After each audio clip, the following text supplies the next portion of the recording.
chasing stars. He's gonna fly. Catch towers shining in the dark. He designs them like a spark. Rocket science in his hands, conquering those distant lands. EJ's gonna be the next Elon Musk. Starships soaring out of dust. KSP dreams won't rust. His name forever in us. Discovery, go at throttle up.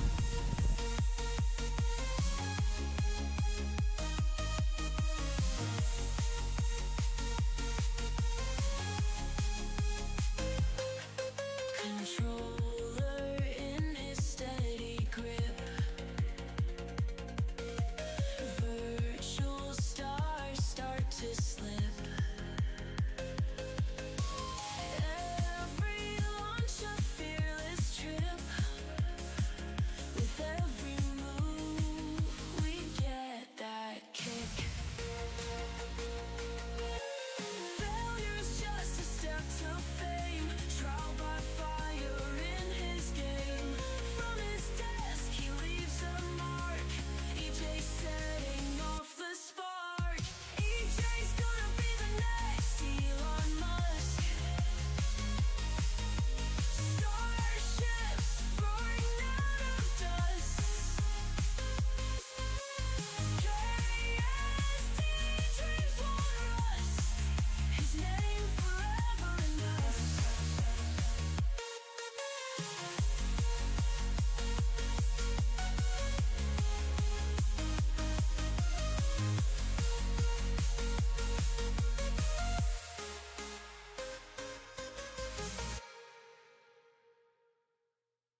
Okay, that's enough.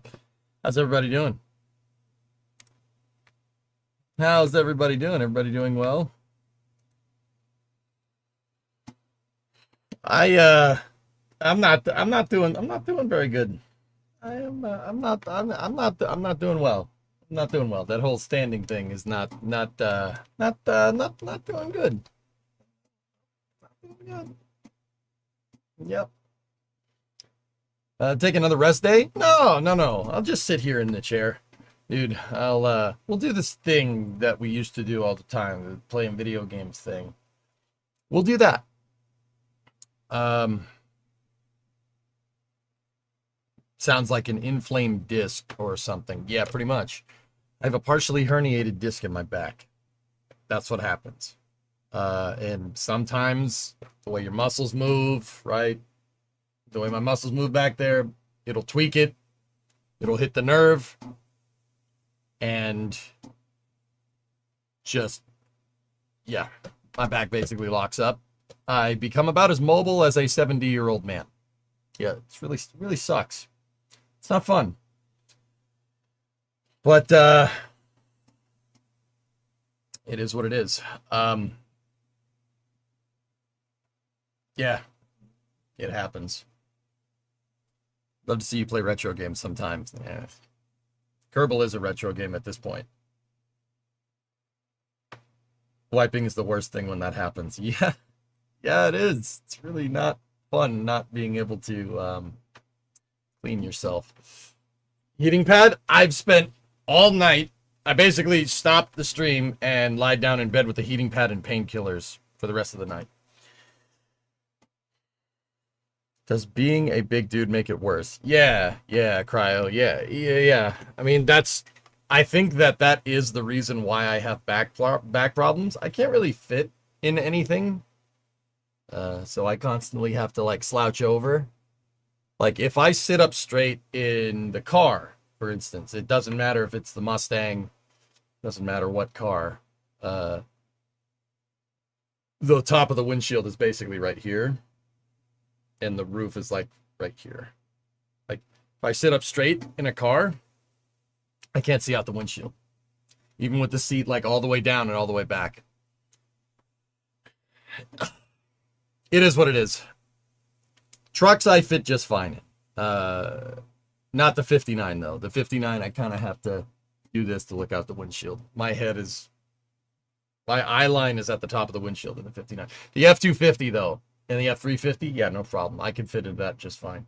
That's why I like driving it around, because I don't have to slouch over.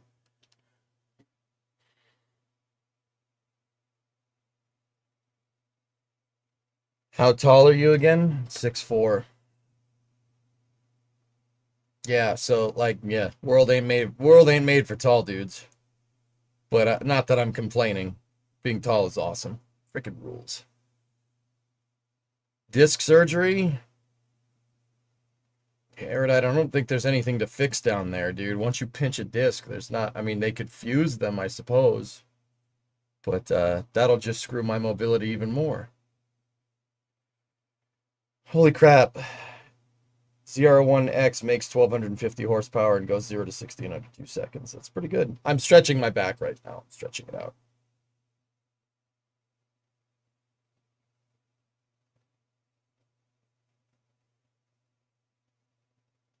Yeah.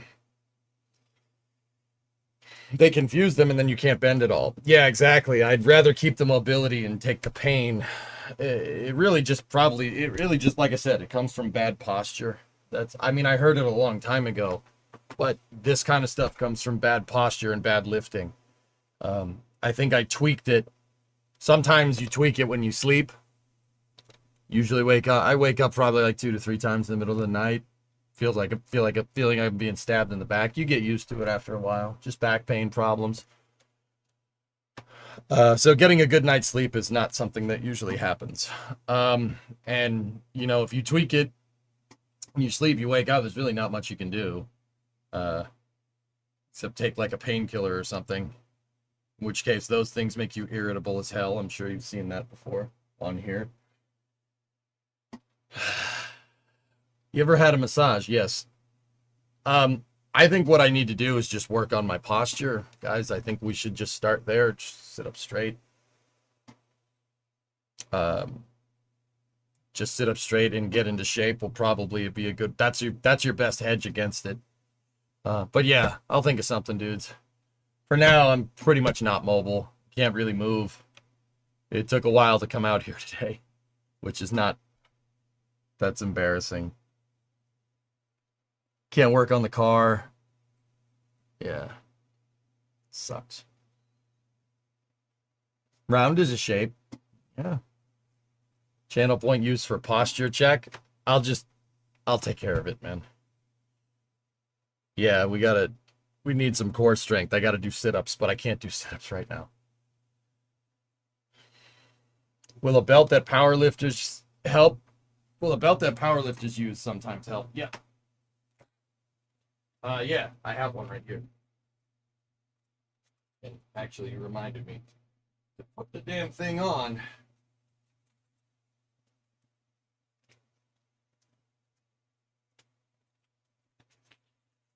I had this in the damn heating pad last night. Oh. Dude, it hurts to breathe. Yeah. It sucks, man. No fun. You don't want this. Trust me. Take care of your back. Just put this on my shirt so people don't keep asking what the hell it is. Okay. All right, dudes.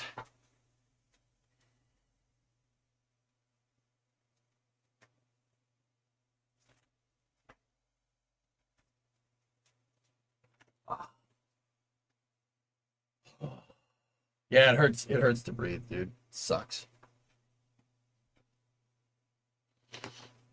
No, I don't have to, Nova. Is it a clickbait? No. Discovery, go at throttle up.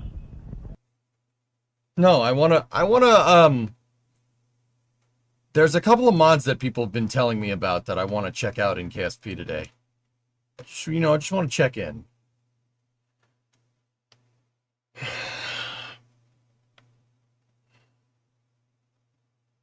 We'll see where this takes us, dudes. So much for locking in and streaming a lot in June. Man, every time I try to lock in and stream for a long time, and we did it for a couple of weeks, but then yeah, it's just crazy. Just stop being tall. Oh, believe me, my back is really making sure that I'm not. Can I shamefully plug Kerbal Colonies? Well, Hallengard, that's what piqued my interest. Did you open your present? No, it's a birthday present. I'm gonna wait for my birthday. Same boat, same problem, same symptoms. 28 years of documented back pain. Everyone is different, but walk on uneven terrain, stairs and swim, lift with legs. Yeah. Pain never goes away, dude. It's always there. Yep. It never goes away. Yesterday I was saying, like, don't get old. No. You can get old. That's fine. Take care of your back. Take care of your back. Don't be an idiot. I heard this on the loading dock. Trying to lift stuff because I wanted to do the most amount of work. I wanted to lift this. I wanted to lift that. I lifted an 18,000 BTU air conditioner, and I did lift it. Could never do it again, but I did lift it. Hey, you gonna derail the stream with watching fascinating planes again? No, we'll just build them in KSP this time. THC works only for a second, Sawyer. Painkillers are what get rid of it. Painkillers, but the best thing to get rid of it is not slouching over like what I usually do. Yeah, this isn't working right now. Oh God, ow. The back brace isn't working because it's making it hard to breathe and it's putting pressure on my spine. That's not cool. I don't like that at all. Oh, jeez. Yeah, freaking hurts to breathe if you sit up straight, which is really annoying. All right. We'll use the back brace later if we need it, or I'll go get the heating pad. All right. Anyway, and guys, I've been dealing with this for a long time. I don't like talking about it on the stream. Because the second I start talking about it on the stream, everybody has a prescription for it. You're not my doctor. Let's just play KSP, okay? I don't want to talk about it anymore. It's already ruining my focus for the day. It is already hijacking the stream more than I want it to. Let's not do that anymore.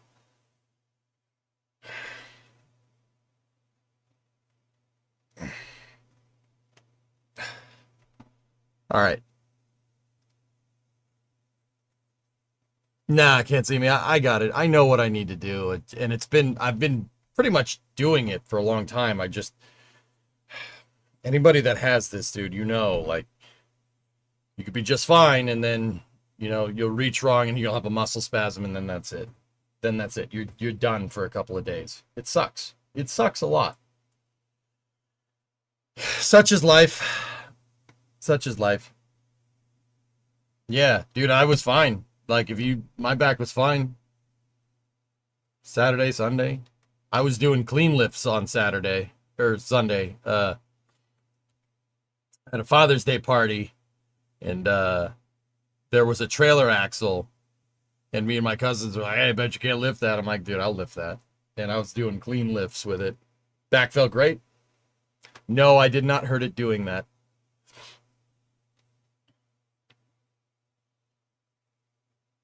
If you choose to watch the trailer, the music is copyright for free on YouTube. So yeah, I wanted to check back in Kerbal. That's what I really wanted to do. Something so stupid could set it off. Yeah, Mike, I think I tweaked it when I was sleeping, and I was sitting down in the chair in the racing rig, and I reached up to grab one of the mouses to click on something. I felt it instantly. It popped. I was just like, damn, because I knew exactly what I knew exactly what happened. It's just like, yeah, great, good. Have fun being immobile for the next couple of days.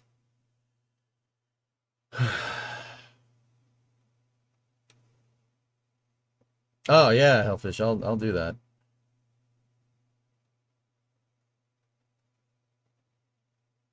Yeah, you did. It happens. Yeah, it happens doing the stupidest things, dude. Like, yeah, like I said, on Sunday I was doing clean lifts with a trailer axle, just like, and I felt great. Freaking bench pressing a trailer axle. It wasn't heavy. It's fun. I enjoyed it. I'm like, dang, dude, I gotta work out more. Nope, this day happened. It's great. Good, lovely. Genuinely sorry. It is what it is, right? It is what it is, man. How's your back today? It's fine. It's not, but it's fine. All right, so I don't even know what the last thing we were doing, dude, was in KSP, but I figure it'd be fun to come in and check. I said we would do this week, so let's get some of the chill music on and.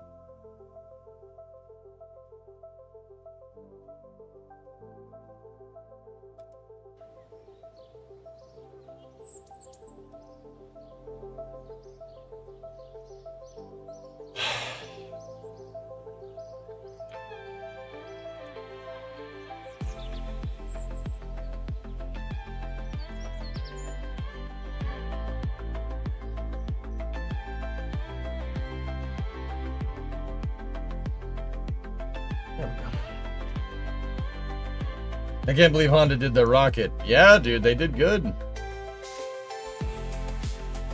Yeah, we're done. It sucks, man.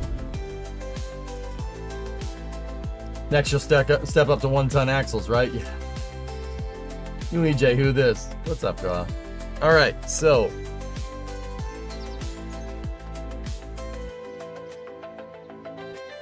Doing a booster catch? What are you up to in KSP? I wanted to check out a mod that a viewer in Twitch has been telling me about, Halingar. So Halingar, what are we talking about here? Where's the trailer for that dang thing? I mean, the music's copyright, so I'm not gonna. You said the music's copyright, so I'm not gonna check it. But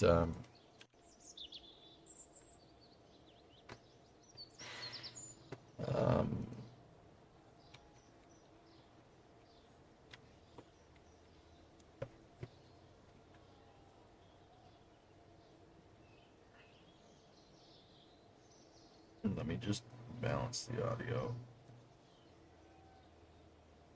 Bring that down a little bit. And all right. It is free to use. I don't know It is but free to use.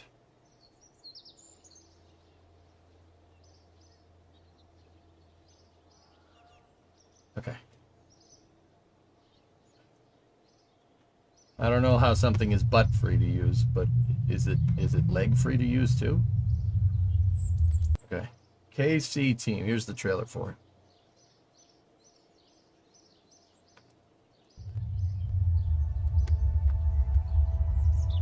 Oh, it's we'll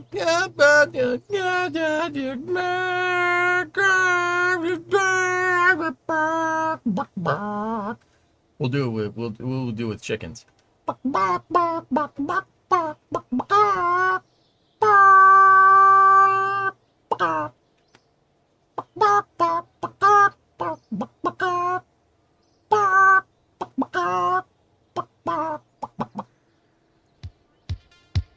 Oh, okay.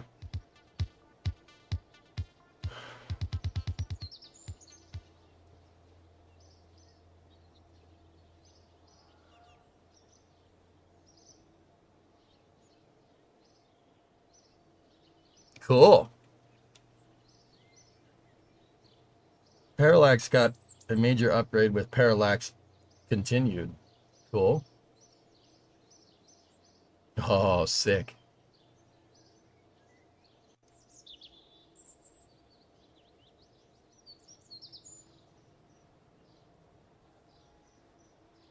It's the same music used in that non-existent game's announcement trailer. That music is permanently ruined for me. That and Howard Jones, too. Yeah, things can only get better. Yeah, okay. Just permanently ruined. So it looks like, Hallengar, you guys took Kerbal Constructs to the next level here, huh?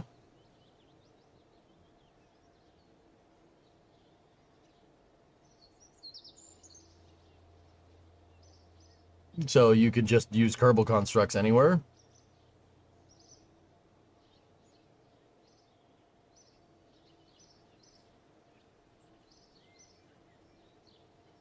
Would still get to me.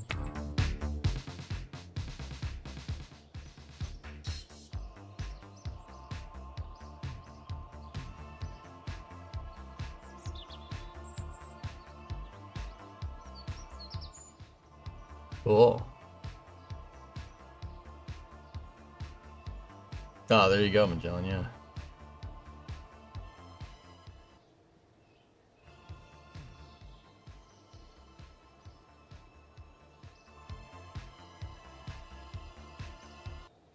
So, yeah, this gives us flat surfaces to place down. Yeah, we got buildings for it, too. Look at that.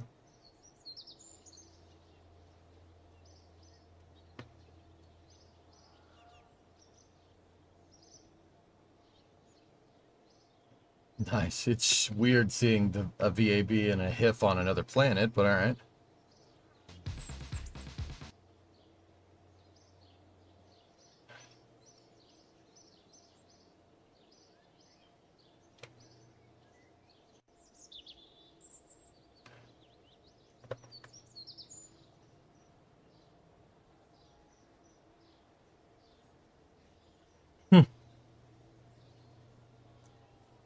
Yeah, look at all this.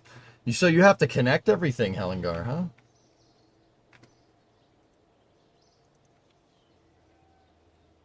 All right, let's take a look. Let's see what we got. Hellengar and AMPW here. After more than half a year of development, we deemed Kerbal Colonies to be ready for initial release. Our goal in future iterations is to change how you fundamentally play the game when it comes to colonies and the colonists themselves. Unlike other colony mods, KC uses the Kerbal Constructs groups as facilities. That means there are 0 parts in a colony. Kerbal Construct has its own facilities, but only on single statics, as they can only cost funds.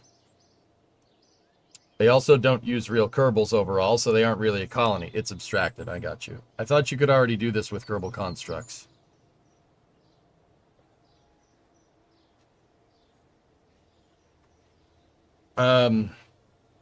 If you could already do this with Kerbal Constructs, Sea Kraken, why would they make this? There's clearly a difference. I'm trying to figure out what the difference is, dude. One of the reasons why Casey took so long was because there's a big focus on modularity. The facilities are defined in a config file and contain the name of a Kerbal Construct group on Kerbin, which can be copied to your current location when building the facility. The cost can be any resource in the part resource library with any amount that you want. Funds are also supported if available, otherwise ignored. Currently, there are 10 different facility types, including the a colony assembly building, but it's easily expandable. Even other mods should be able to add their own types. If you want to create a new facility, configs or an add-on mod or more facility types, I recommend reading the wiki.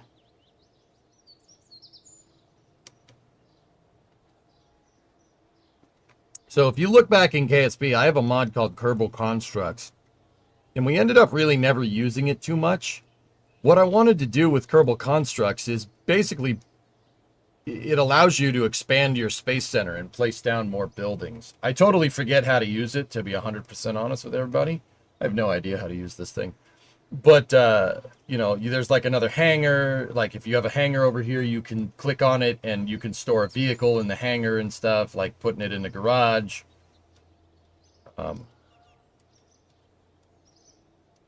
You can't click on it here, not in this menu, but you get the idea.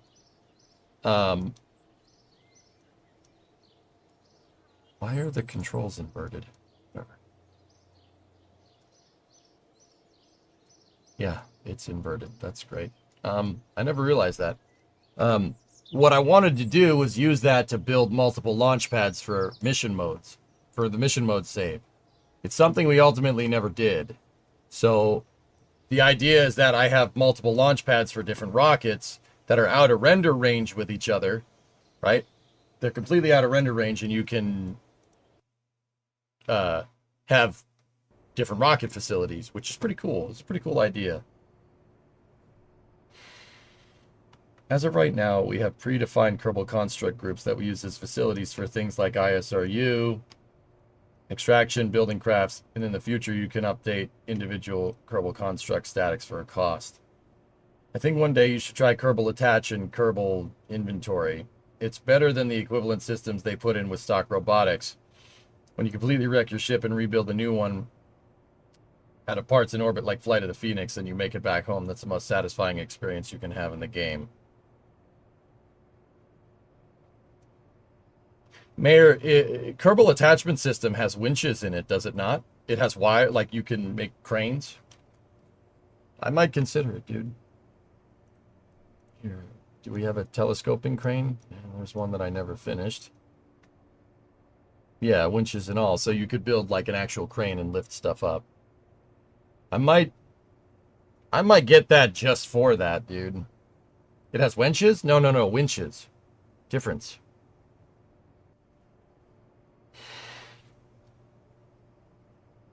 Kerbal Roadcraft. Literally. Make a better freaking Roadcraft game than Roadcraft. I still can't believe that, dude. I'm not letting that go. I'm not letting that go. A game about building roads has no heavy equipment that is required to build roads. The only thing it has is the paver, the roller, and a dump truck. How are you gonna build roads with a paver, a roller, a dump truck, and a freaking front end loader? How does that work? Who thought? Like, did nobody bother to? You know what? Never mind. I ain't letting that go. That's what I'm getting at. That's ridiculous. Who thought this was a good idea? You should really check out Out of War. Yeah, maybe we will someday. It's a game about building roads the hard way. Building roads is already difficult. There's no need to make it more difficult. It's made with the OSSNTR and parent terraforming statistics right now because I've never modeled anything, but I'm working on flat structures to build on. I just need to figure out Blender materials. Here. Let me show you. Let me turn the music on.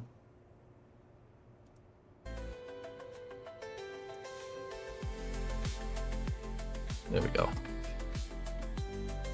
Jab and Bill.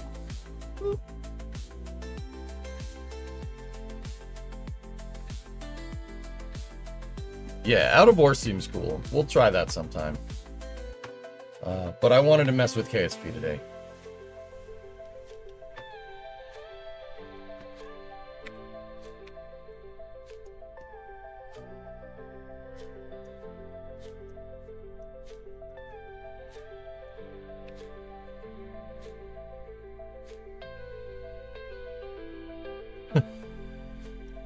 I remember what I was trying to do here.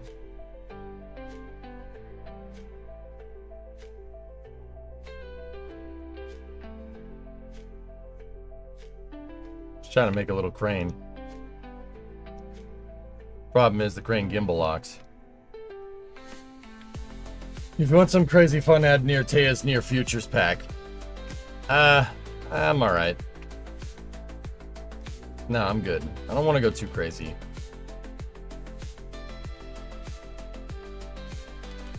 So, like, the whole idea... Yeah, that crane should really be stowed right now, but... The whole idea was I built out more flat facilities.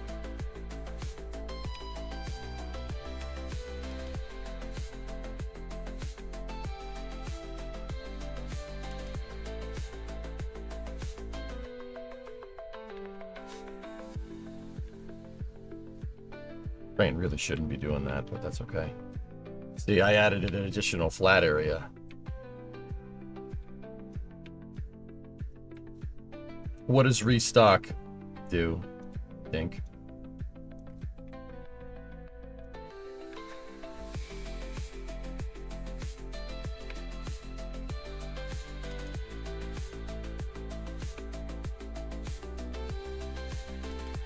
Arts mods? You have to check out modular launch pads. Even if you don't keep it, at least check it out.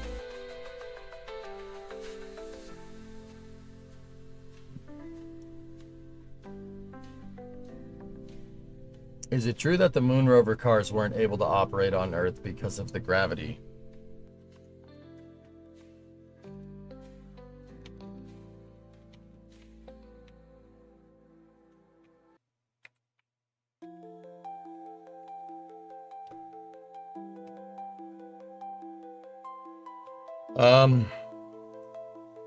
Not exactly.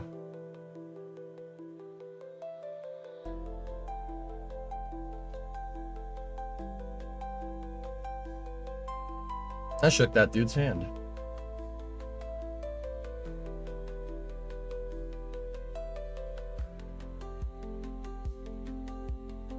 No, they could work them down here. They had different tires and stuff, dude. But yeah, they could make it work down there. See, the tires are all different.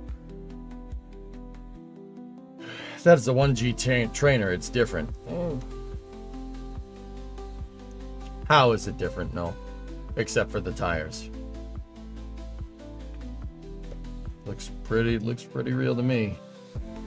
Like I said, the tires are no good. They had to use rubber tires here. That's pretty much it, dude.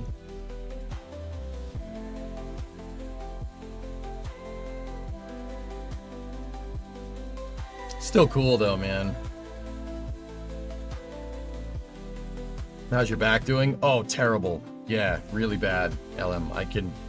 I have a lot of trouble standing up. I have the mobility of like a 70-year-old dude, which really sucks. Not to disparage any 70-year-olds that could be watching. I understand. That's what I'm trying to say. Just got here. What kind of tires did they use on the moon? It's just a wire mesh tire, dude. It doesn't have like air in it because why do you need that? That you don't need to withstand 1G, right? So, and you're not going to pressurize your tires. The reason why you don't pressurize your tires is because that's extra mass. You're going to take all that freaking air up there just to use it in a tire? No. They developed a wire mesh tire with like a steel inner structure to make it stronger, to make the tire stronger in lieu of pressurized air. Do you think the lunar rovers would still work if we brought fresh batteries and installed them? Yeah, sure, why not? Why wouldn't they? Some of the components might be fried, but so yeah, it's like a mesh tire and it has like metal tabs as the tread. It worked. It worked really well, actually. Yeah, I wanted to show you guys one of my favorite pictures. Check this picture from Apollo 17. It's one of my all-time favorite pictures from the Apollo program. Just look at that. Pretty cool, huh? That sucks. Good luck with it. I'll be all right, man.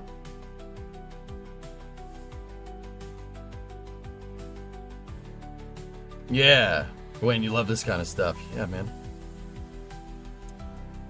I mean, Rarest, I don't see why they wouldn't work. I mean, once again, it's very basic electronics. Like, I'd have to go look at a wire schematic of the dang thing, but as long as it really doesn't have any, like, digital processors or anything on it, I mean, if anything, sorry. If anything, if there's like a DC to DC converter or something on there, that probably wouldn't, you know,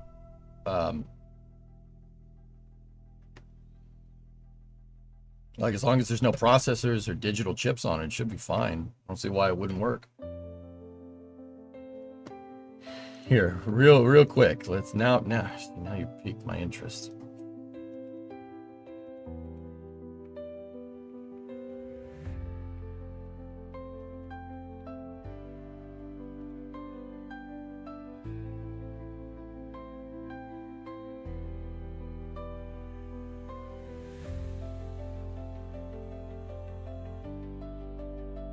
Sure, this information is out. Yeah, see, you have a DC to DC converter. I'd be wondering about that. So it takes the LRV batteries are outputting 36 volts direct current, so 36 VDC, and then this is a DC to DC converter that outputs. Jesus, it outputs four different voltage. Oh my God, what a mess. What a mess.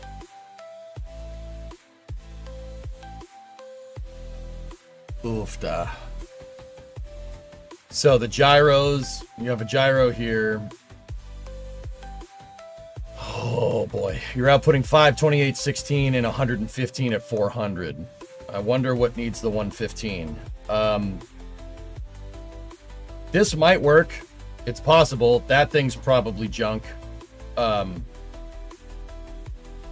mean, it depends, dude. It depends. It says it's a digital processor. I suppose it depends if it's hard-coded or not. If it's a hard-coded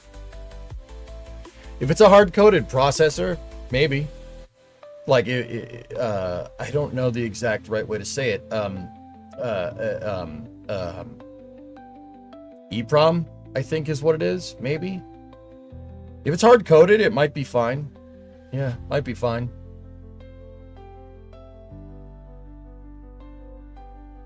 Like the code is actually like integrated into the circuit, and it's not like one processor that runs software. Should be okay. Not EEPROM. They didn't have EEPROM back then, just ROM. Yeah, I don't know the right word. Thank you.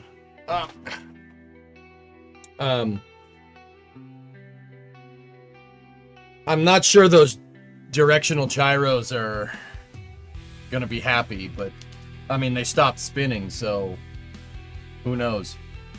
That's why I'm telling you, teach you the right words. Back off, man. Yeah, I mean, I don't see why this wouldn't work. Like, in fact, I think, you know, something that I always wanted the Artemis program to do is go back, pick one of the landing sites and go and check this stuff. Check on the condition of the components. Check on the condition of the components, right? And see if they're okay. Like, maybe we should go figure this out. I think that would speak volumes as to, you know, it would speak volumes for, like, the longevity of certain lunar equipment. Like, I think they're, okay, once again, guys, I'm not a computer hardware or a computer software guy, right? Like, as I get older, I like more mechanical things, but that's fine. I think you know, if you're designing a piece of equipment to do a certain task, hard coding might be a better solution in space, because if I'm understanding right, you don't have to worry about bit flipping as much if everything is hard coded. If it's hard coded or on a transistor or something, that's not going to break, right? Like, that's not breaking. I think personally we should land at Taurus Littrow, land at Apollo 17 site, pick up right where we left off. I think that's false. I mean, I don't know. Like, you guys tell me. Send Starship and have it bring back one of the rovers. That would be pretty good, man. How much does bit flipping actually happen in space? All the time? So bit flipping is because the radiation. It's because of the radiation, guys. All the space has all different types of radiation. I mean, it depends on where you are. If you're in low Earth orbit, there's lesser amounts of radiation there because the magnetic field gets some of it, but there's still a lot. It depends. But different rays of radiation can actually rewrite code. They can, think about this for a second. They can delete a semicolon. Yeah. Don't worry, in case you write in code and, you know, you forget that and you have an entire error that doesn't tell you the right syntax, right? Like, oh, it's syntax line 37. It's like, okay.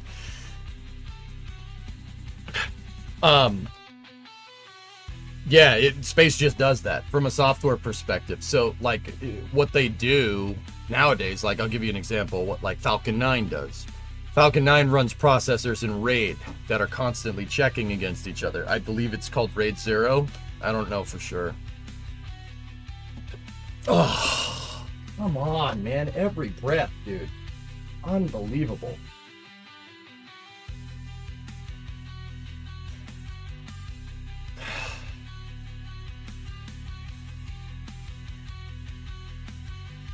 Sorry, I gotta stretch my back, dudes. Gonna have to do this a couple times during the day. I'm just holding myself up on the chair. Is it RAID 1? Yeah, there you go. So, yeah, I mean, take some ibuprofen.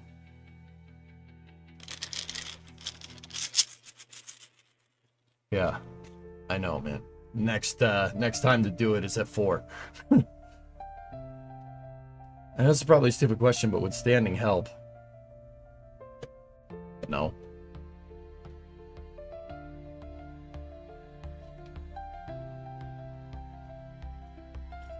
Anyway, so, I mean, as long as this stuff is hard-coded, dudes, I don't see why it wouldn't work. I mean, it's not gonna corrode. It doesn't corrode. Stuff doesn't rust in space because there's no oxygen.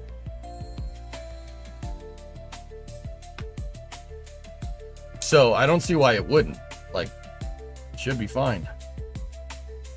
Ooh, SpaceX gave us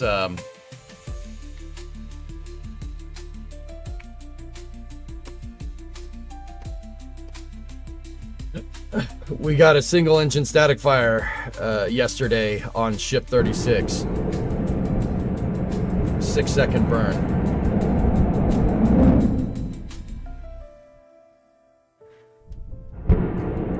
What kind of hardware did they put on Voyager 1 and 2? Ori, I don't know off the top of my head. I know it's powered by a RTG. Going to see Marshall Space Flight Center this weekend.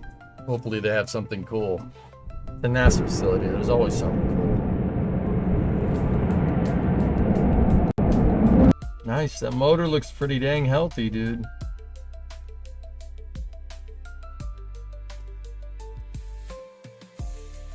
So yeah, like Falcon uses RAID 1, not RAID 0. So they have 3 processors in triple redundancy that are all doing the exact same calculations. And if one detects a fault, the other, it checks against the other 2. Running in RAID is really useful for like longevity in space. That was a big thing with Falcon and Dragon back in the day, like when they were being developing it in RAID.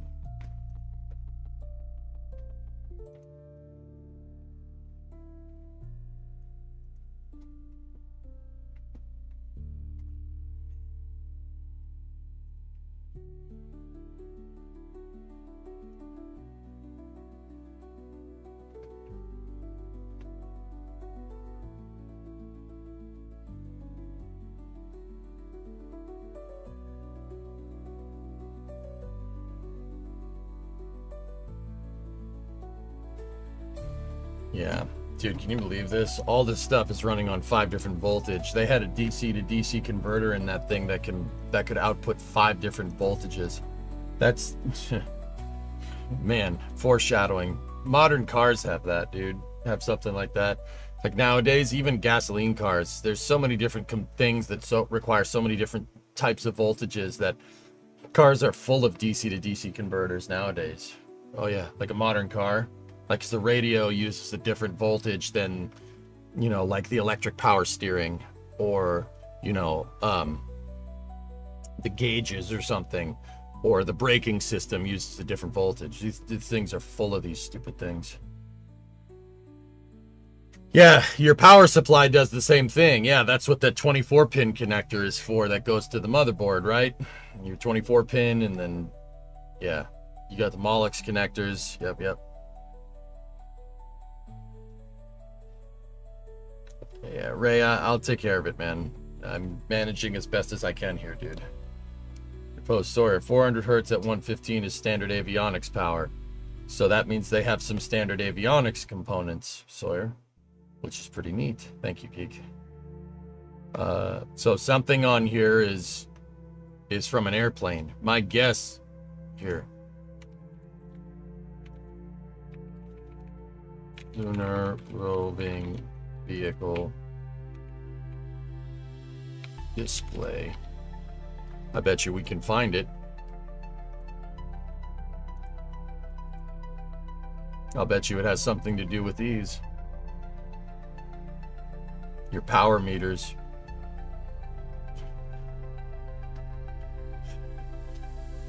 Hope your back gets better. Thanks, Ray.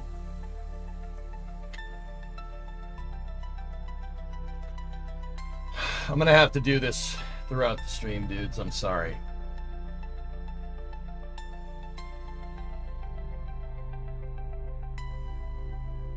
All right.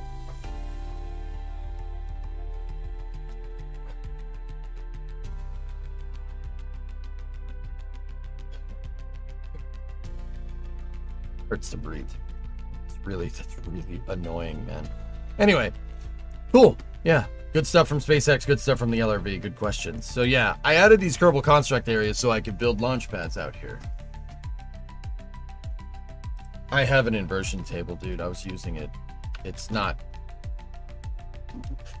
It helps, dude, but once the nerve gets tweaked, man, it just stays like that. There's not much you can do about it. It'll just hurt. Like, that's why I'm here. Guys, like, I'm not... like braving it out, like, oh my gosh, you know, look at how hurt he is. No, I'm not doing any of that. Like, you can't do anything. It's just gonna hurt for the next couple of days. No amount of painkillers or, you know, stretching or whatever. I mean, well good is gonna make the pain go away. That's just what happens when you tweak your back. That's it. You just gotta wait for it to just kind of subside. It's like a debuff on a timer. It lasts a little while and then it'll go away. Discovery, go at throttle up. Your back hurts as well. Oh yeah? Yeah, it's just the way it is, dude. So don't worry, like, I'm not like here against my will, you know, like, oh my god, look at him. No, it's not anything like that, dude. You just kind of have to sit here and do your thing. Is this a recovery vehicle? Yeah, that's what it is. It's using the U.S. Army's highly expandable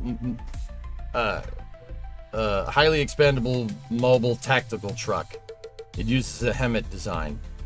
I use that to recover vehicles and stuff. Like so methane. I mean, you guys on the YouTube side didn't really know how I played KSP. You guys didn't really get to see that, and hopefully we play more in the future. Dude, like how I did this was like if we had a capsule and the capsule came down and it splashed over here. I mean, in Kerbal you could just hit the recover button. I don't like that. If SpaceX has a capsule that splashes down in the ocean, they don't just hit a recover button. They make the stuff that goes and gets it. This is what I like. That's what I like to do. I don't just like making the spacecraft. I like making an end-to-end system. It's just how I have fun. You know, that's how I enjoy playing this game. So I have a whole slew of recovery vehicles and cranes and stuff that we engineered. We Kerbalized based off of real ideas. I didn't engineer nothing. It was just a copy. You know, yeah, we have a whole bunch of trucks and stuff that we Kerbalized for recovery purposes. I figure why reinvent the wheel? The Army is really good at recovering things. They have a bunch of vehicles that are really good at it, so might as well use those designs. So what we would do is we'd go look it up. Like, if we decided we needed a recovery vehicle, we built a recovery vehicle. Like, you can find pictures of the cranes and how they work and stuff. Enter rant about needing cables and winches here. Well, some fellas were telling me a second ago that Kerbal Attachment System has a winch in it. We don't need to necessarily use anything else in Kerbal Attachment. Kerbal Attachment jives fine with the stock robotics, does it not, dudes? I didn't know you went that far with it. Dan, I built entire launch complexes, dude. Why do you think I know so much about ground servicing equipment and how it works? Dude, we built everything. I'll show you. Discovery, go at throttle up. Hey, Zertem. Tier 1, 6 months in advance. 24-month resub. I hope your back recovers quickly. Now back to lurking. Thanks, man. Thank you. Yeah, like I said, you just gotta kind of soldier it out. I'm fine. It just, like, once again, every once in a while, it's like someone poking you in the back. You're like, ah! And it kind of comes out of nowhere. You don't really know what's gonna set it off. So, like, I can lean this way, I can lean that way, and then I could lean that way again, and it would just be like an 8 out of 10 on the pain scale, dude.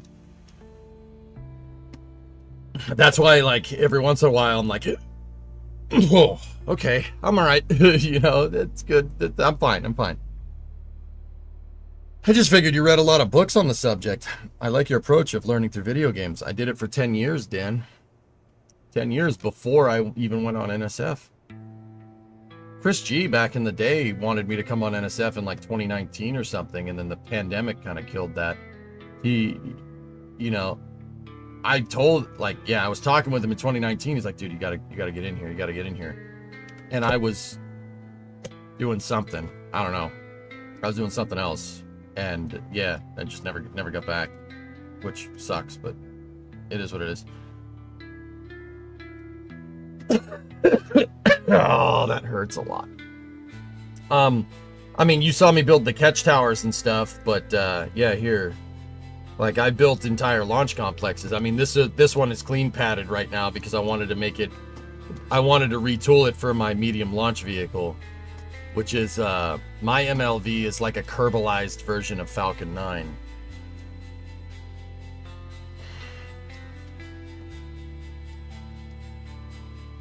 Pectoral strain for 12 months. Yeah, Ori, it's something like that, dude. It just kind of hurts when you breathe and stuff.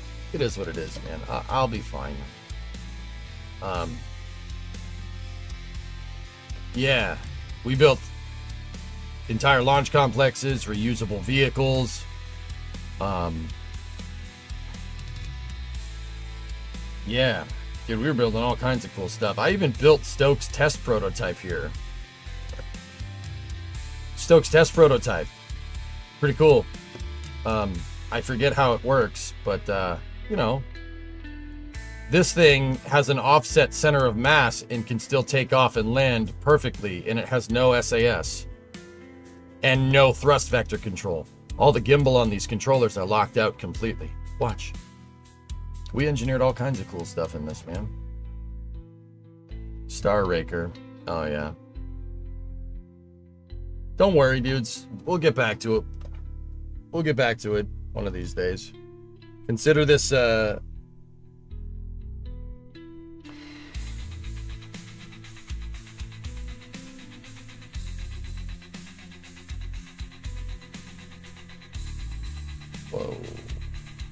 Hold on one second, dudes. I gotta check something.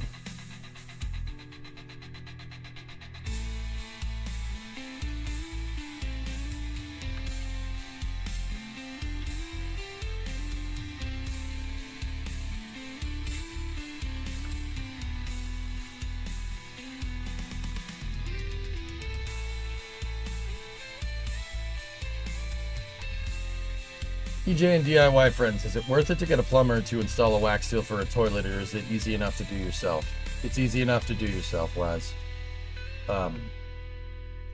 You need a new wax seal for your toilet, dude. So, a couple of things you got to do. First thing, shut off the water. There's a line that'll be coming out underneath the toilet, and it should be on a steel line that goes to a little spigot, and the spigot should be pointing up. Okay, turn that off. That's the water input for the toilet. The next thing you got to do, flush the thing until the toilet, the tank in the toilet completely drains. And then it's going to get a little messy because you're going to have water in the trap, which sucks, but so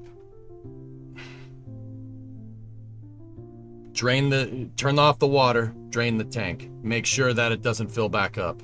All right.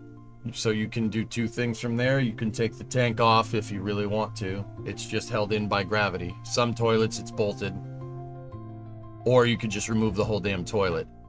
Toilet in the United States or in North America has 2 bolts on either side. Okay. The 2 bolts, they're at the bottom of the toilet. They're on a flange. You can't miss them. They usually have a cap on them. Pull the cap off, undo the bolts. Take the toilet off.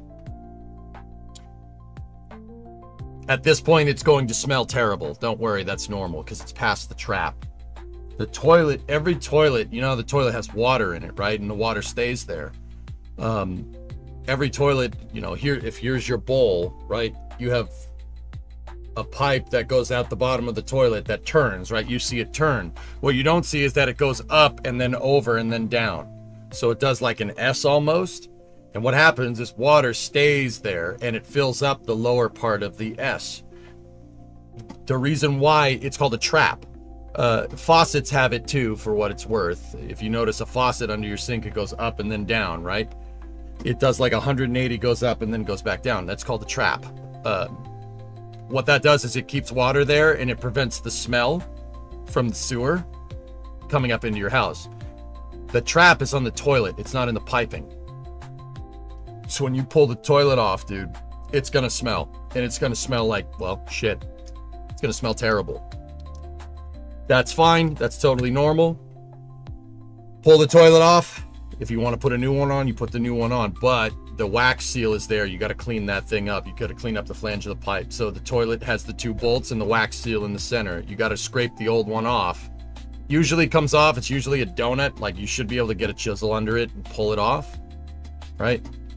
Put another one on. Take the toilet. Hold it over it. Line up the bolts. Put it down. Seat it. You can move it back and forth just a little bit on the wax seal. Bolt it back down. Hook the water back up. Takes 20 minutes.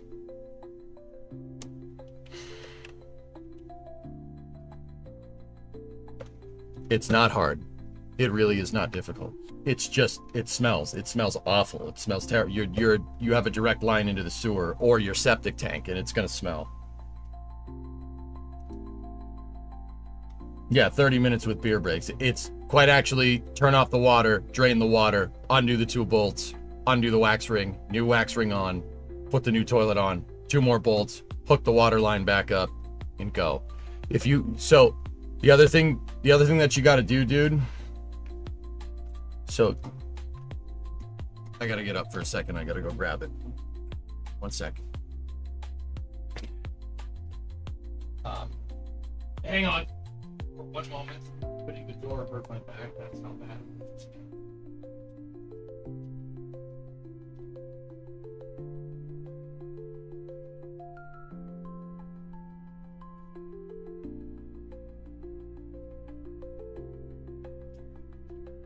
So, the other thing to do, dude, is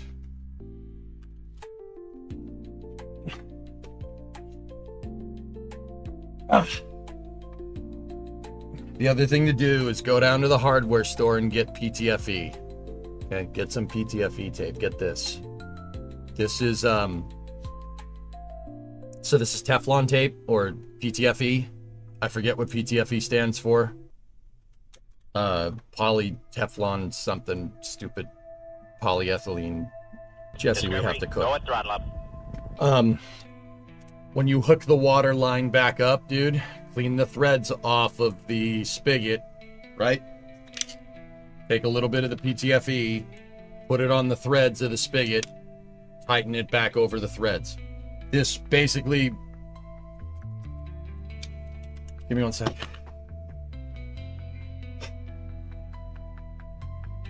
Okay. This basically is like an O-ring, and the PTFE fills in the gaps in the threads that you on your water pipe. It'll prevent it from leaking. You don't want that leaking, because if it leaks, it's gonna if it leaks, what'll happen is it'll get underneath the toilet outside of the wax seal, and it'll start dripping into the wood. It'll start dripping into the plywood or the studs or whatever you got down there, and it'll start rotting it from the inside out. You really got to make sure you don't have a leak when you turn the water back on.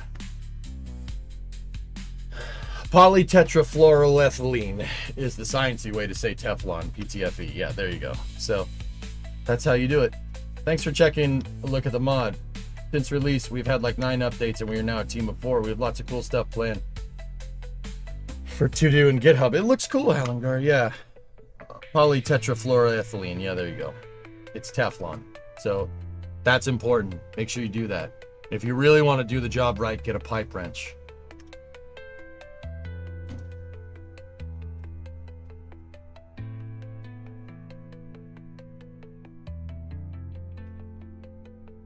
And the others appreciate you. Yeah, don't worry about it. Fixing your own stuff is good.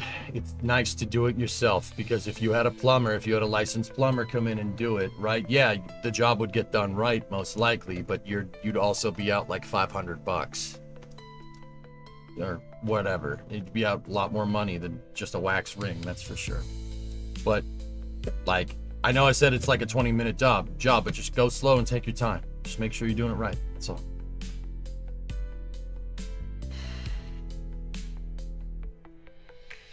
Sorry, I might have missed it all. Please do not use Teflon tape on compression fittings.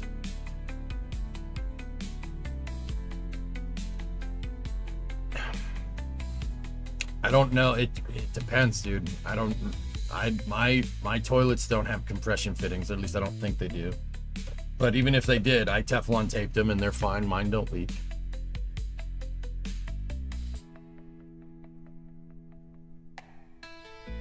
I mean, I'm not going to put it on the actual damn compression fitting itself, dude. You put it on the threads.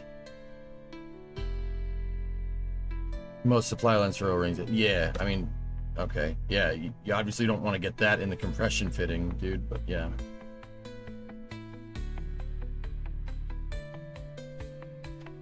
I mean, I'm pretty sure mine are compression fittings, and I taped them, but when I taped them, I obviously didn't get the compression fitting because my toilets work fine.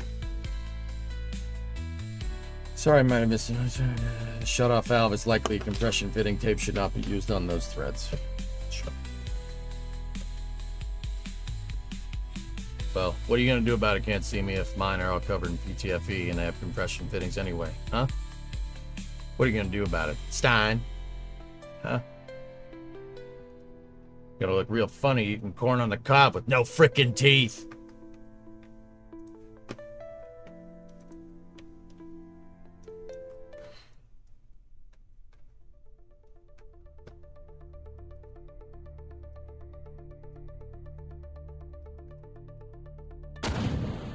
Let's see if this thing still works.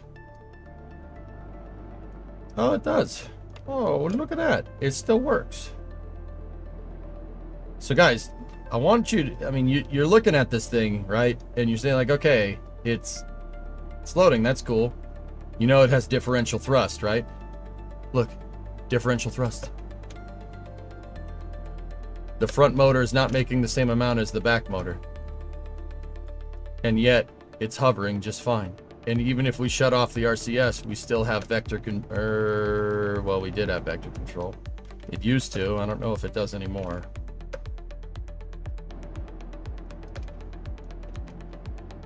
She's floating. Look, it's asymmetric. It's asymmetric. I made a controller that modulates the thrust between the front and the back. Or at least it should. I'm not sure what axis it's doing particularly. This thing doesn't have any gyros or anything on it. It just can hover with a offset center of gravity and differential thrust to modulate the hover. It's pretty cool. See, you got a full ore tank on one side.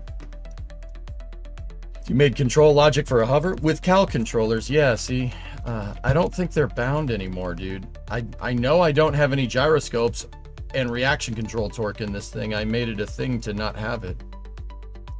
This has no SAS. There's no gyros on it. It can fly stably with differential thrust, which is pretty cool. Hey, Linux, what's up? But yeah, dude, we made all kinds of stuff. I'll leave you be. Hope you feel better soon. I'm just messing with you. Can't see me. Yeah, don't get any threads on the compression fittings. That's important. I still seal them up, dude. Yeah, I guess you don't really have to with the compression fitting, but you know. Anyway, here, check this out, dude. We built launch sites, man. Also, that eating corn on the cob with no teeth is from the Blues Brothers. I really hope people picked up on that. If not, I just seem like a dick. Sorry. Linux, you've been localizing a lot of mods. Cool. Yeah, this is a whole reusable launch complex. This one I never got fully reusable. The reason why is because Kerbal doesn't really like holding up 2,400 tons of SSTO.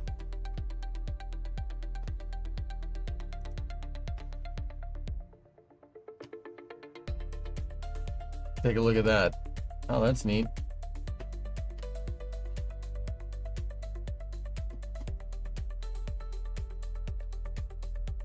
Anyway, can't see me. I hope you didn't leave. I hope you didn't leave, dude. I'm just messing with you, man. You're right.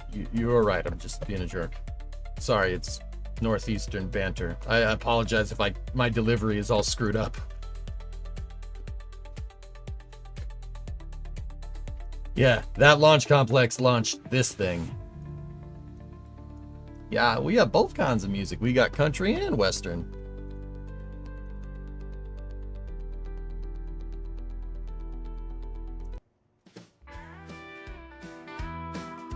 That ain't no Hank Williams song.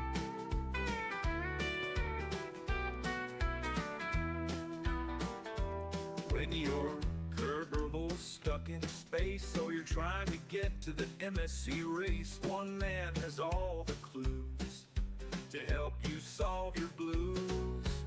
What we were working on is a fully reusable SSTO. Like, you could bring this down and you could just open up the payload bay and you could put more stuff inside of it. Yeah, me too, man. I hope I didn't scare Can't See Me away. Now I feel bad. It's just AI music, Linux. That's a country version of... Yeah, it's just a country version song about me. But each always puts up a fight. Weird impressions, internet memes. EA is always so extreme. I'm not a good songwriter. Sorry you aren't feeling well. It's alright, man. I'll power through it. Yep, and there's its little brother. You guys like the Venture Star program? We built out the entire X-33 and Venture Star program with reusable launch pads, dude. In career mode. It's pretty good, man.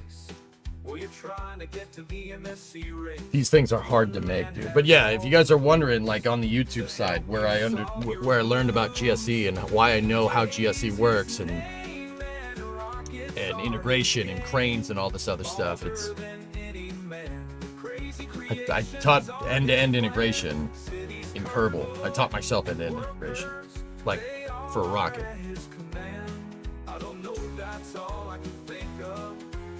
If you didn't reference a movie that's 45 years old, more people might know it.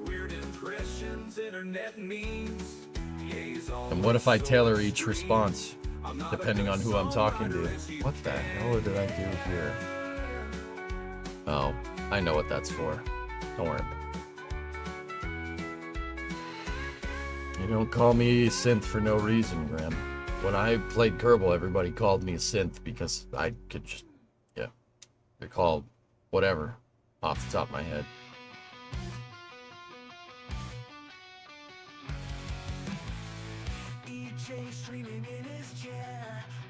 goldfish fuel an infinite glare.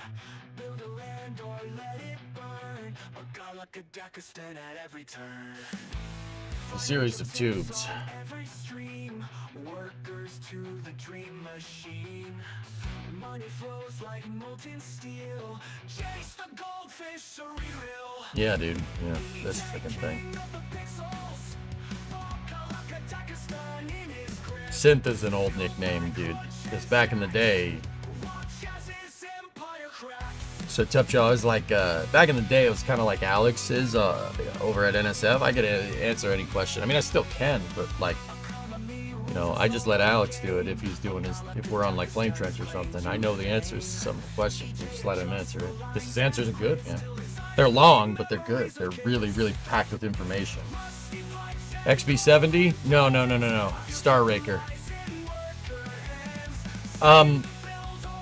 The Star Raker program, Fluffy, is basically this was a concept that was engineered by Rockwell. This Star Raker was a proposal done by Rockwell in the late 70s that basically takes an XB70, a C5, a space shuttle, and an SR-71 and rolls them all into one vehicle. It's really, really cool.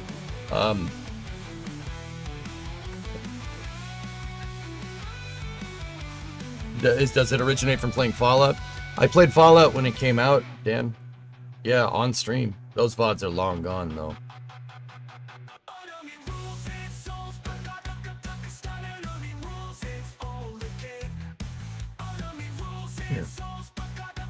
So Star Raker had this crazy idea for an engine. I guess it's stealth now.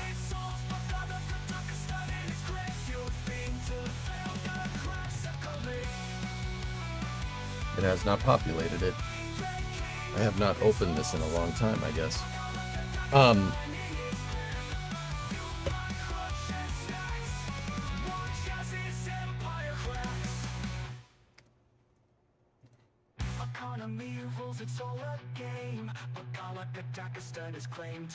So, whatever. It's not loading it. It's loading it over here with the pictures and everything, but for some reason it's taking forever to load. Here, I'll show you.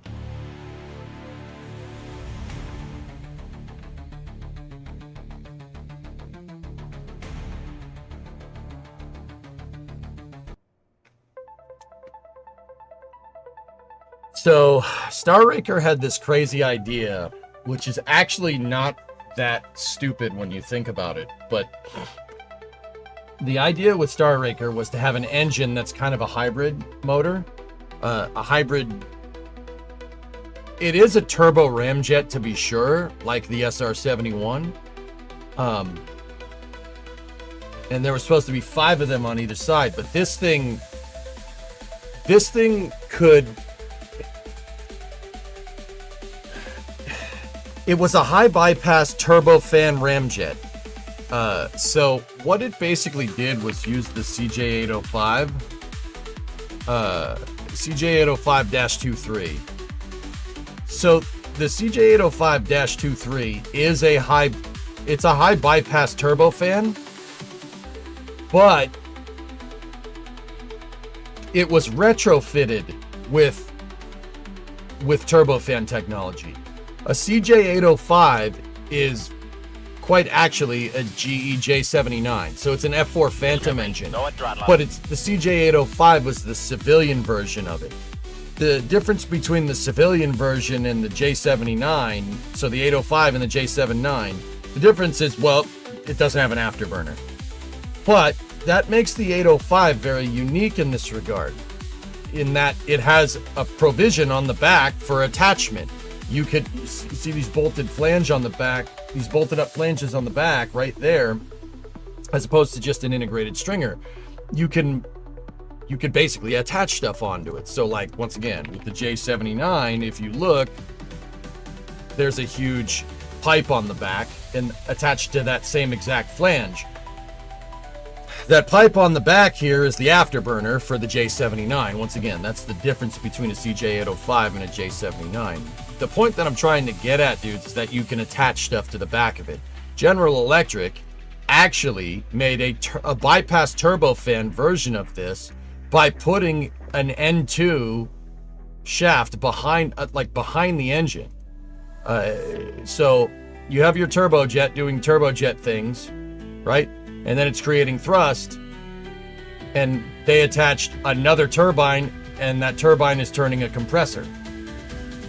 Actually, they added 2-stage turbines, and those turbines are turning a compressor, and the turbofan is actually attached to the back. Now, on modern engines, the turbofan's up at the front, and it bypasses the entire engine. And this still does that, but the intakes and stuff are at the back. It made for a very interesting engine design, right? So what they wanted to do, what they were trying to do with the 805, with this version of the motor, what they wanted to do was attach a ramjet on the back of this. Yeah, use the 805-83 and attach a turbo ramjet on the back. And the cool thing is that they wanted to use the bypass turbine blades here, or the bypass compressor blades here, at higher speeds to actually serve as a pre-cooler. So attached to these turbine blades would have been basically a radiator, think like transpiration cooling the nozzle, or transpiration cooling the fins. A lot of engines do that. And what they wanted to do is at higher speeds with Star Raker, they would shut down the J79. It would shut it down. And then the bypass fan would be spun by oncoming intake air, like the air that's coming in. And what would happen is they would pump liquid hydrogen through it, and it would serve as a pre-cooler, and then there's a ramjet attached to the back.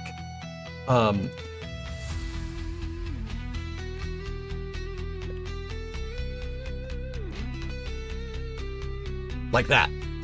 That is a picture from the PDF that we have. So they had an air turbo exchanger manifold using a Rankine cycle, right? So they pump liquid hydrogen through the pre-cooler, right? It would leak out, cool the incoming air, and heat up your hydrogen, right?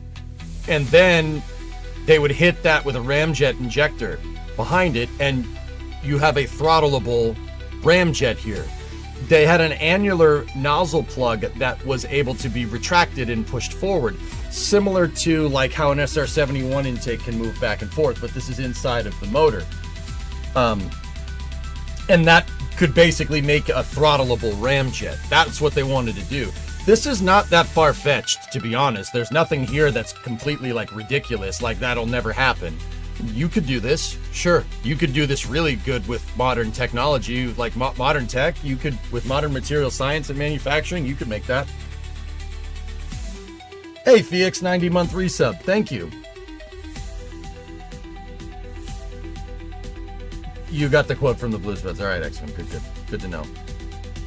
So yeah, that's what Star Raker wanted to do. It was not subject to side fumbling because it never got made. So Star Raker was supposed to have 10 of those, right? And the LH2 tanks would have been inside, like wing spar shape. Liquid hydrogen and liquid oxygen would be inside of wing spar shaped tanks inside of the wings. So it would have had wet wings, but those wet wings would have been cryogenic wet wings. So that would have been a whole design challenge. Once again, not impossible, just a tough one to solve with, especially with hydrogen. The other thing that they had is they basically put the space shuttle's external tank into the back of this thing. Star Raker had a space shuttle tank, and a space shuttle external tank. It's not external. Shoehorned into the back of it with 3 shuttle engines. Yeah, that's what they did. That's what they wanted to do. There would have been 3 RS-25s right there, flanked by 5 of these turbo Rankine cycle ramjet engines on either side. So when the plane is down low, when the plane's down low, the jet engine is just working like a jet engine and the exhaust just shoots out, right? No problem. When you get up to higher speed, right? So the turbo, how this really would have worked is the turbojets, or the high bypass turbofan, would basically get this thing up to altitude just like a regular airplane, and you'd need 10 of them, right? It would get, I mean, J79s make a lot of thrust, man. They're really, even by today's standards, they're really powerful motors. So this thing would have gotten up to like 40,000 feet, right? And then what it would do, it would shut the engines off and do a nosedive. You would nosedive with the entire Star Raker, basically at probably like a 10 to 15 degree angle of attack, right? And obviously when you nosedive a plane like that, that's that big, you're gonna speed up, right? Discovery, go at throttle up. Pelage Live. Thanks for that Prime sub, man. I appreciate it. Been watching it on YouTube for quite some time and now just realized it wasn't even subbed to you. I'll give this to say sorry. Oh, Joe, don't worry about it. It's all good. Thank you. No, I appreciate it. I gotta do the YouTube members thing. I'll get on that.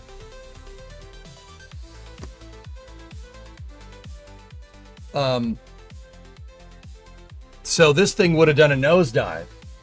When it did the nosedive at like 20 degrees, it would shut off the turbojet, and you would speed up enough to get the Rankine cycle and get the ramjet fuel assembly, the ramjet fuel injector assembly. You'd get that all going.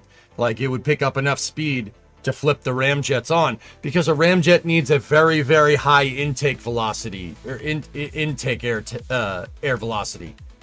Air needs to basically get in here at really high speed for this to work. To get that to change, to basically meter the amount of air going into your engines here, going into the ramjets, there was ramp intakes. The ramp intakes on Star Raker basically borrowed from the XB70. Only the XB70's ramp intakes are on the sides. They're actually two ramp intakes that are like this instead of like that on the plane. So yeah, here, this is another picture from that dang old PDF that we can't open, but here, look, they would have utilized the variable geometry ramp intake. And basically when you get into that nosedive, they just open. The whole ramp opens up, allowing basically unimpeded airflow going right into that heat exchanger. The air turbo exchanger manifold, and basically that cools off your intake air, right? It cools off the intake air, and going through the assembly slows it down a little bit, and then you hit it with the ramjet. You hit it with the ramjet fuel injector, and it's basically a rocket engine at this point. Yeah, it's basically a rocket engine. I mean, look at the exhaust. Look at that. It's a rocket. But it's a rocket with variable plug nozzles, so you can throttle it like a jet. It's really smart. I know what people are saying. Why don't we do this? This is hard. Like I said, there's no thing in physics here that says you can't do this. That doesn't mean it's not difficult to make. But yeah, that's Star Raker, dude. Now we're back to Star Raker. Now I'm just messing with Kerbal, dude. Trying to get my feet wet again, and the right way to do it is to just get back in and start messing with things and find something that's fun to work on. So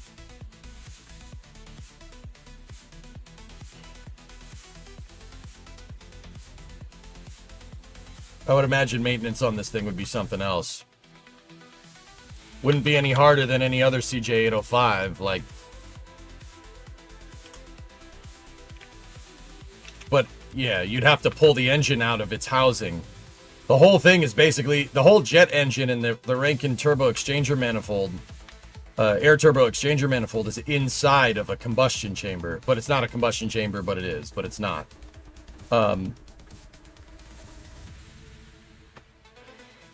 But yeah, so that's what this thing would have done. It would have used the jet engine to get up really high and then shut the jet engines off and did a nosedive, right? Going from like 40,000 feet down to 20,000 feet. And at 20,000 feet, when these things turn on, it would pull up. And when it started to dive, the jets would turn on. And then when it pulled up, you'd gain so much speed that it would lob it on a high enough suborbital trajectory to where you could air start your shuttle engines. You could air start your RS-25s. And obviously the ramjets would only work up to like 60, 70,000 feet. So you would accelerate through that and then gradually hand it over to the shuttle engines. And the shuttle engines would push you to an orbital, push you probably like 98% of the way to the orbit. And then you have an orbiter maneuvering system up here. Have you seen the Lancer engines that NASA designed? No. And then from there, believe it or not, Star Raker has the nose open. The nose opens up. So it would have done something.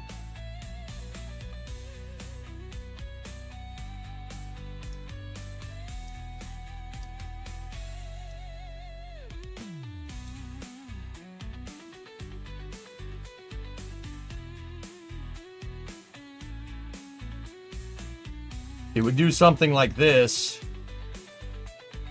It's so bad. This thing is 1,600 parts or 1,200 parts. And then it has a gigantic payload bay, so the nose opens up kind of like a C5. And the specifications that we saw from the like preliminary design review papers that we have is that it is a C5 payload bay. It's the same thing, same size at least.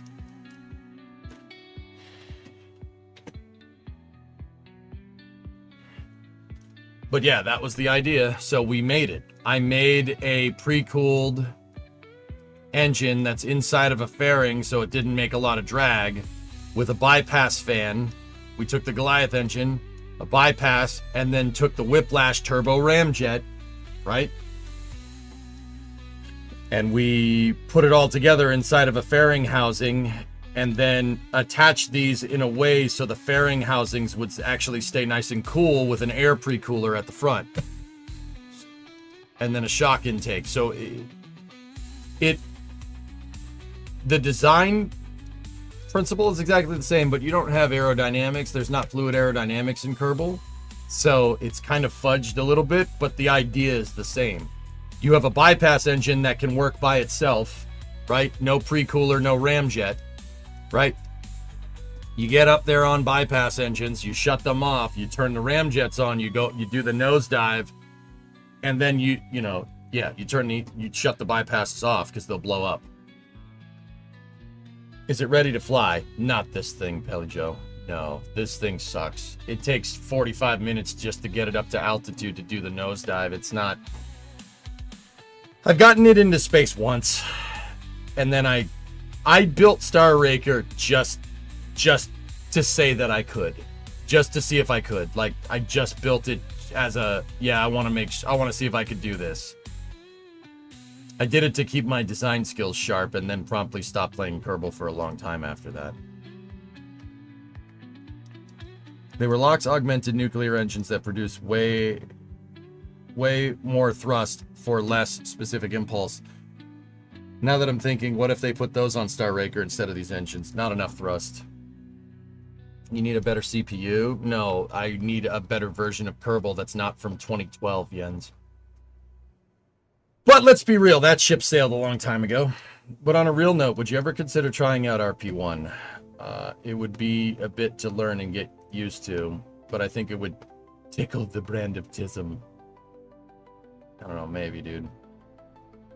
Hey, Red Panda. Oh man, all the OGs are showing up. That's cool. What's going on, buddy? Have you been following KSA? It sounds like it's going to be a better Kerbal. I work on that game, Murray. In a very limited capacity, but I work on that game. Been doing puzzles, Red? Well, it's good to see you, buddy. How you doing?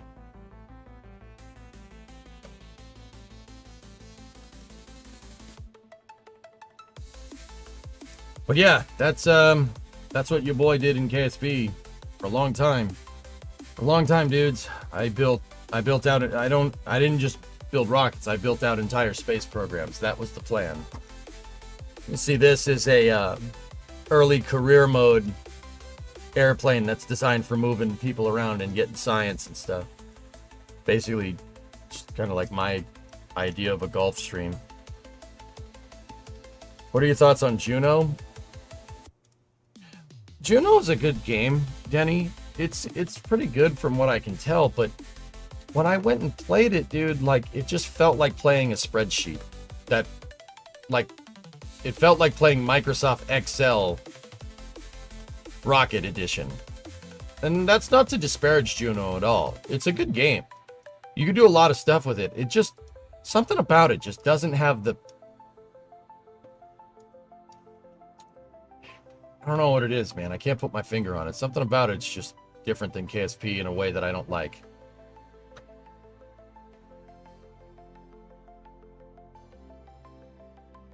Hey, my airline flew those, the Texas Flying Culvert. Yeah.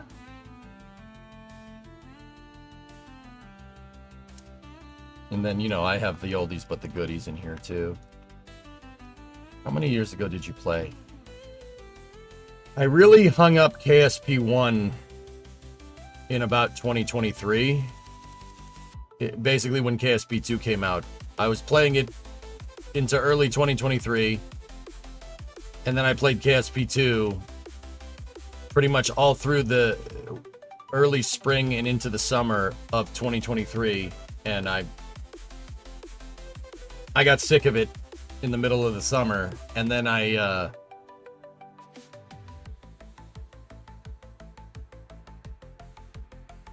what did we do in the meantime? I did something. I played something else. What did I play in 2020, like late 2023 after I hung up KSP 2? No, it wasn't Cities 2, guys. Cities 2 came out in the winter. It came out in November. I played something else. I think it was Satisfactory, Meatwad. Yeah, I think we played Satisfactory.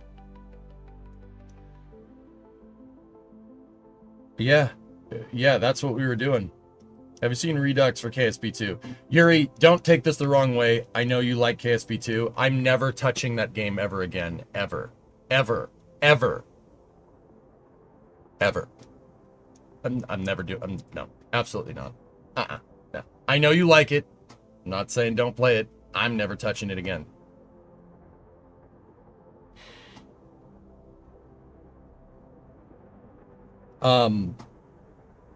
Like ever. Yeah, baby. Cargo planes. I think we played Satisfactory through the end of 2023 until Cities 2 came out, and then I played Cities 2 through the holidays into 2024, and then Cities 2 flopped, and then we played Workers. I played Workers basically through 2024 with Variety streaming other games.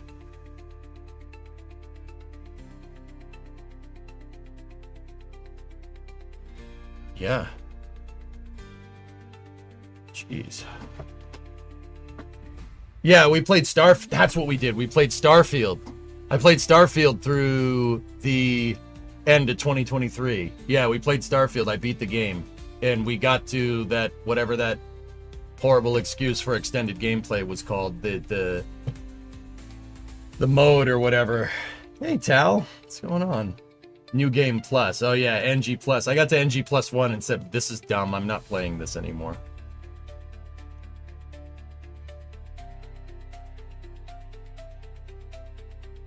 I remember now. Hey, Ollie. I sent you the games you played.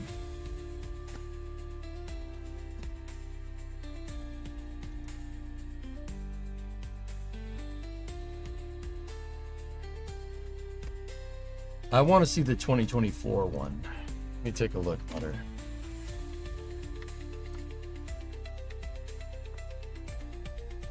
Assetto, IRL. That was the road trip. We played a lot of Hearts, a lot of Fallout.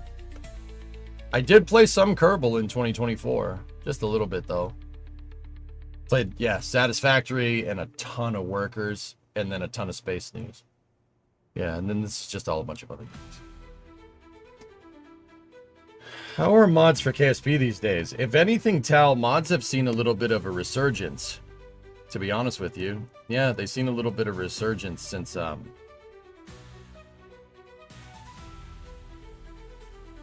KSP 2 went out. And if anybody, I saw a couple of people say, Go at throttle up. is KSP 2 still in development? No, it's not. There's a reason why I'm never playing it again. The development team got fired. Take-Two pulled the plug on the entire project. Not only KSP 2, but the publisher as well, Private Division. They shuttered both of them. Fired everybody. And then kept the game on sale, which just... And then they sold the IP to Kerbal. I don't know who owns KSP, some hedge fund or something. So, yeah. Yeah, basically, yeah, I'm never touching that game again. Unforgivable. You'd love to see what I think about BDB. I know BDB is good, Halingar. Yeah, I know. When will you be continuing the Star Factory project? The huge model with the massive engines. Oh, the pillar. I don't know. It's that project's kind of on hold right now. I want to finish the car. The reason why I put the Pillar of Autumn on hold is because the Pillar of Autumn is something we can work on during the winter time. I want to work on the car when it's nice out because my garage is not climate controlled. And don't get me wrong, we can still work on it in the winter, but it just gets really cold in there. So I put it on hold.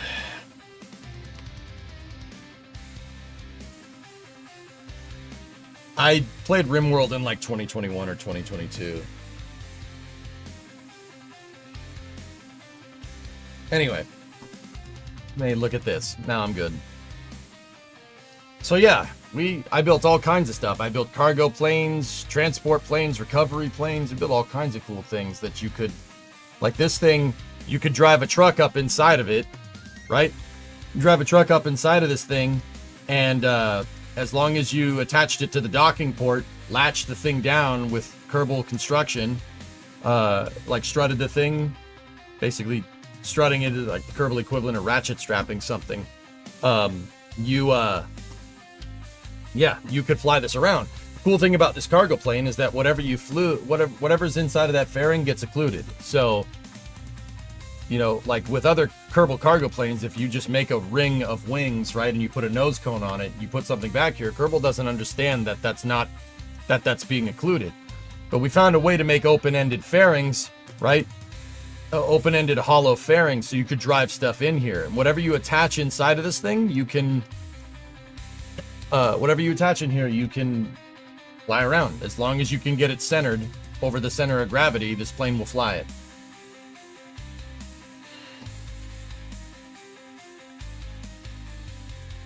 I can't decide if you'd like No Man's Sky or not.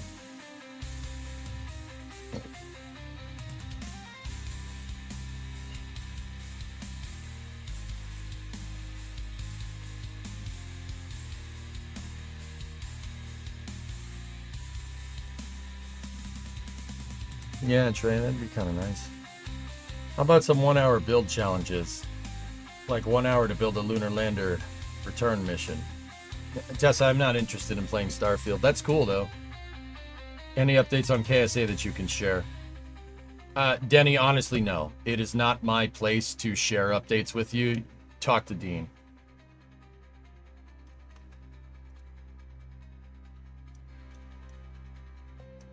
We did do a Valkyrie. It doesn't have the right engines, though. I put turbo ramjets on it. It shouldn't have turbo ramjets. It should have Panther engines on there. That's much more in line with the engines that it actually had. You don't want to go over the updates in the Discord. I would really like to play KSP, guys. We have Dean in here anytime soon. I hadn't really planned on it, fellas. But that doesn't mean it's not happening. My wish is to see KSA plus Stationeers integration. Yeah.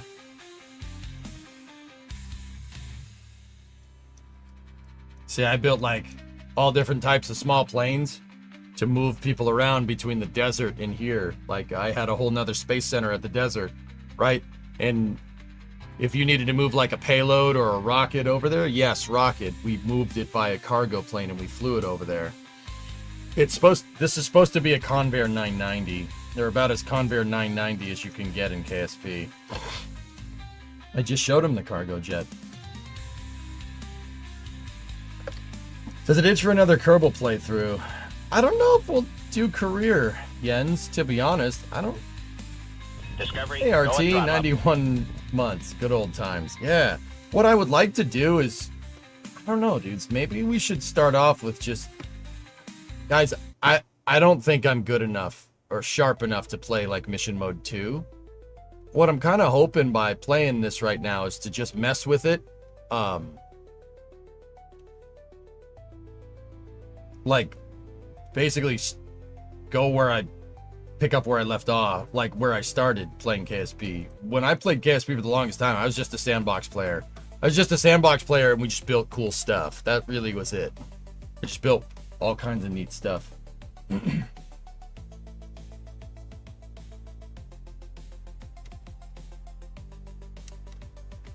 I think we should just have some fun and just play some cool things, you know. Like, you know what would be cool? I had fun building the Starliner.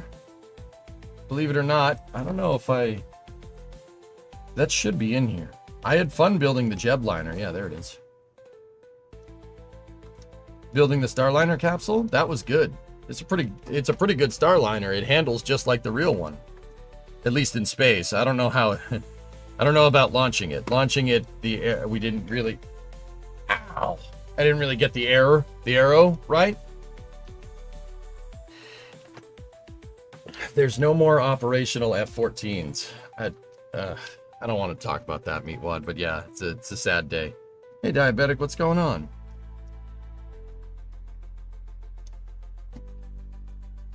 Grandpa or old man issues. You know what it is. I have a weird addiction to making planes in this game. Jakes, I make all kinds of planes, dude. But I did enjoy building a capsule out. Maybe we should do that. Maybe we should just build out a good usable capsule.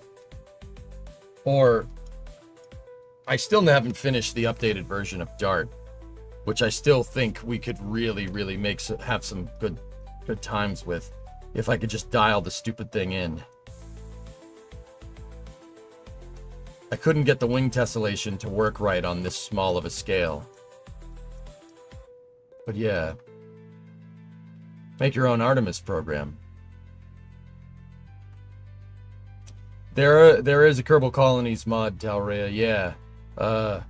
Halengar in the chat, long-time viewer, not as long as you.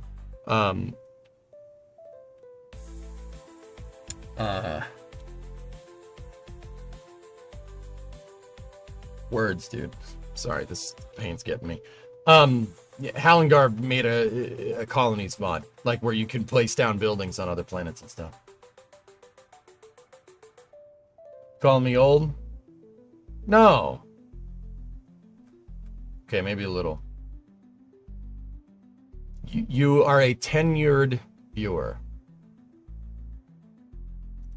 What's the 31 test? Yeah, I never really got that right. Just be your stubborn self with KSP and lock in. Well, that's what I'm hoping, dude. It starts with opening up the stupid game. It's good to see you, Tal, for sure. Time to build out the AAP. I wouldn't be against it, Trey. I don't even know if the structures are in here. Here, let me back out for a second and let me show you the other save. That would be fun. It'd be fun to build MLs and stuff. Is it possible to make your own floating landing pad like SpaceX and then land on it? Of course. You can use fuselages and make a barge. I've done it. I've done that before. Yeah. It's tough to land out on the barge though, Jakes, especially if you're playing stock KSP. It's much easier to do it if you have KRPC. And I do have KRPC here. I can write code for my stuff. Think you could do a Sea Dragon. Rocket Guy did a Sea Dragon, so I never did, because he frankly did it better than I ever could. Yeah, I built entire aircraft carriers, dude. Oh.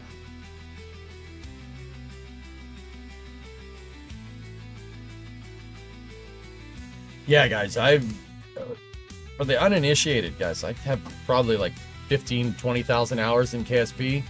We've tried to do everything under the sun. Let's check MM2. I think that is the mission mode 2 save. That was a good save. The SSDOs killed it, though.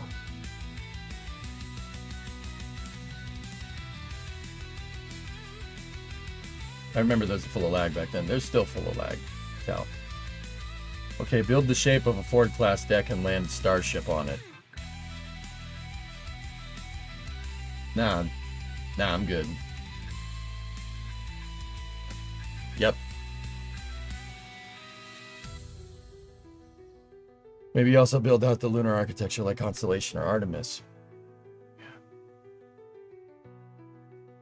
What is this music and why is it on infinite loop? It's not on infinite loop. It's just going down the list. It's played a different song since I hit the play button, dude. I can change the song if you want. It's just background music, dude. It's background music that won't get the VOD, man. That's what I'm really worried about.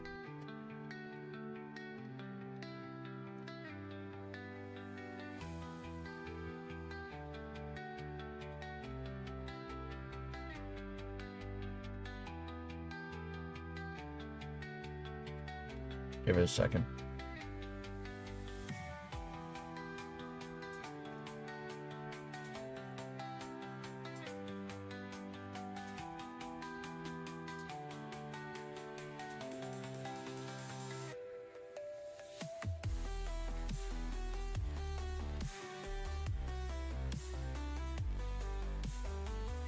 Oh, that's the old shuttle. I don't want that. That one sucks. Favorite airplane you've built in KSP. You're looking at it.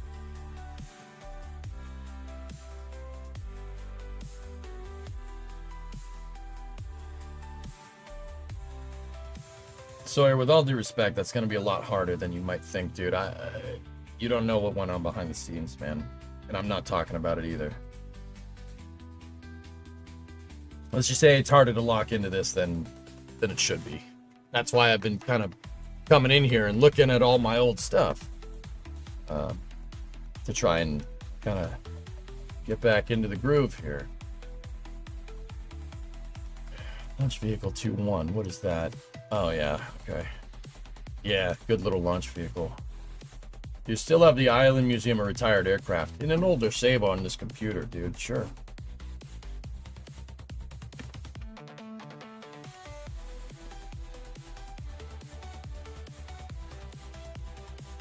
None of the thumbnails loaded.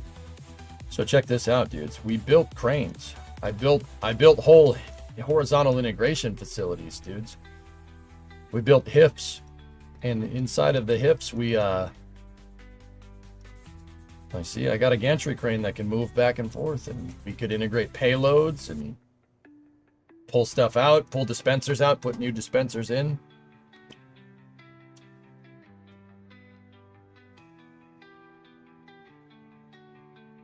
When starting to weld, did you want a bunch of guides or did you just start doing it? A little bit of column A, a little bit of column B. I have access to both MIG and TIG at work. I would start with MIG, dude. I just started kind of doing it, but I had chat looking over my shoulder, Breezy, just to be sure. And I'm arguably still not a good welder. Oh, yeah. Oh, jeez. Oh, man, that thing was so difficult.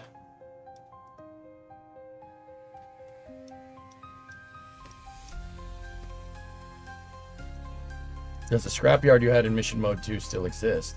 I think so. Have you made any variable sweep wing jets? Yes.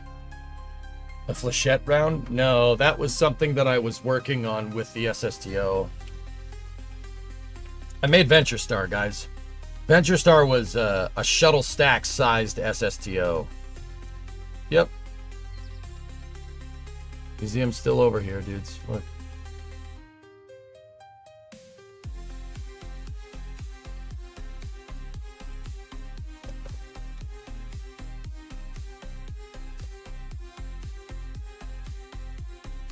So like in this mission mode save, guys, I don't know if I was telling you, I didn't recover stuff. Like I didn't just hit the recover button. If we wanted to go get a capsule back or something, I actually sent like a helicopter and a truck to go and grab the thing. Like a helicopter would fish it out, just like the space program. In this particular case, that trailer brought back a bunch of wreckage from a crashed shuttle that killed Jeb, but test stages, capsules, retired vehicles, science pallets, flown capsules from the early parts of the space program. I kept all of it. Transport stands for shuttles and stuff. That's a transport stool for the shuttle, for the little mini shuttle. The rest of the shuttle is over here.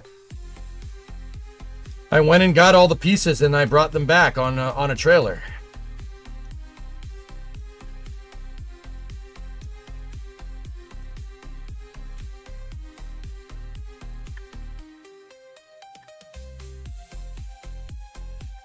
Yep, that's how you mean you're RPing it. I didn't say RP, I like building the vehicles, you know? Like if you guys watch me look at Starbase, I'm like, oh, that's a crane. Oh, that crane does that. That crane does that. This is where I learned all of it, dude, because I needed cranes for my space program. Now, Rares, if I can just lock back in, man, we can do it again. I would love to.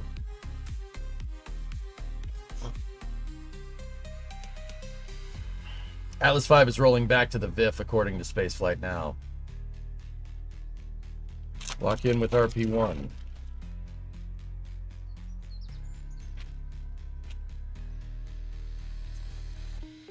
Yeah, Jake's like, see, there's debris out there. That's debris from crashed test vessels and stuff. You want it? Go and get it. That was my rule. You can only hit the recover button if you're within 2.5 kilometers of the VAB. That's the only time you could hit it. Anything that's further away, tough tookies. Go and get it. Build something to go and get the stupid thing, which was cool.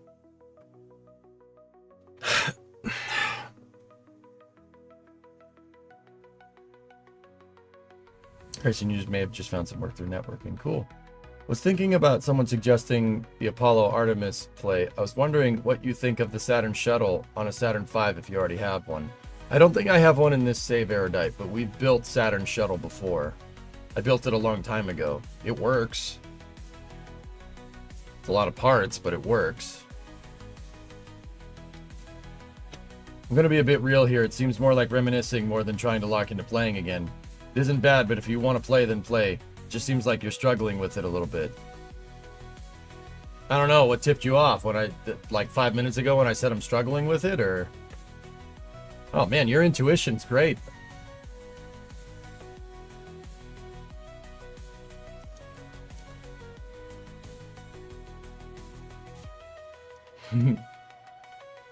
Oh, that works. It's a good recovery vehicle.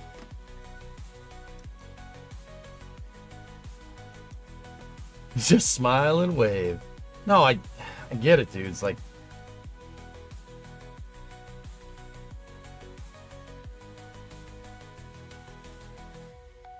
Just let me do my thing.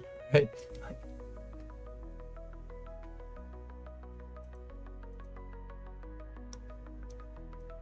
Oh, jeez, that fucking thing.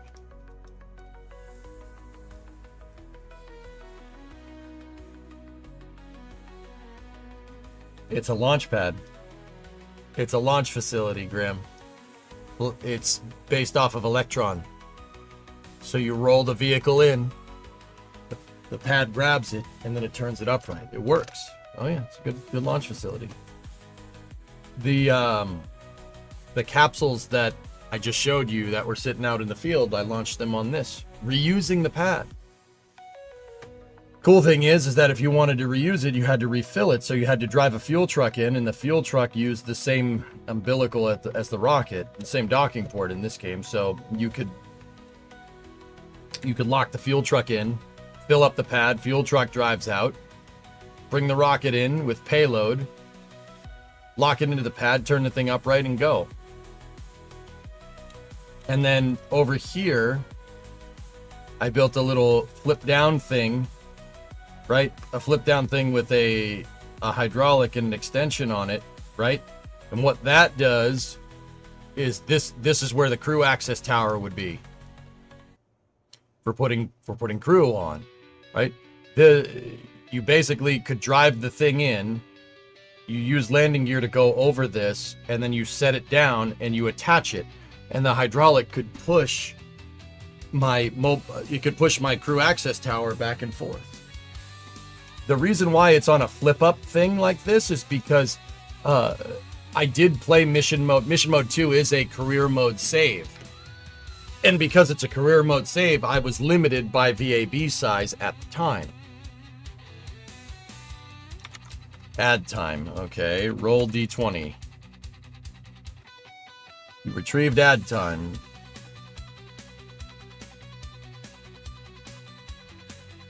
You rolled 11, Stevie. Sorry. I win this round. Hey, that truck just drove past your launch pad. Yep. And then, yeah, that was launch vehicle 2. And then we moved to LV3. The cigarette rocket.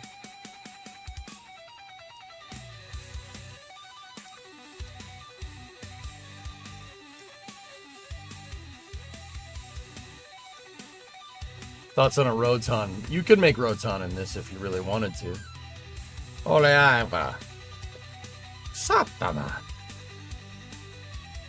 Bit off topic, but did you react to the Honda rocket yet? I was gonna save that one for space news, but the VTech just kicked in, yo. I gotta see one of the rockets put together. I think I have pictures. A launch campaign takes a second to... Jake's, it takes a second for the...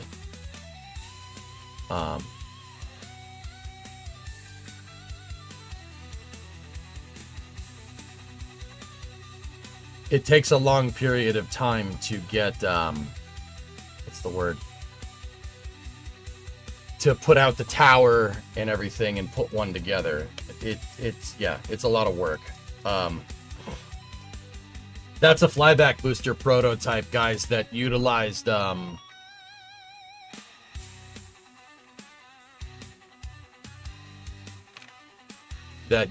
what's called the toroidal wing.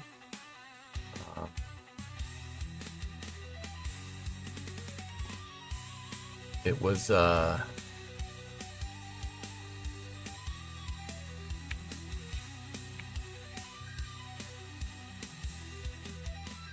we had this idea of making a toroidal wing that goes all the way around the first stage. That thing right there. So France made a fighter jet one time that was basically a gigantic cylinder. The wing was a whole cylinder like this. It's a cylinder. And they were trying to make a VTOL plane, right?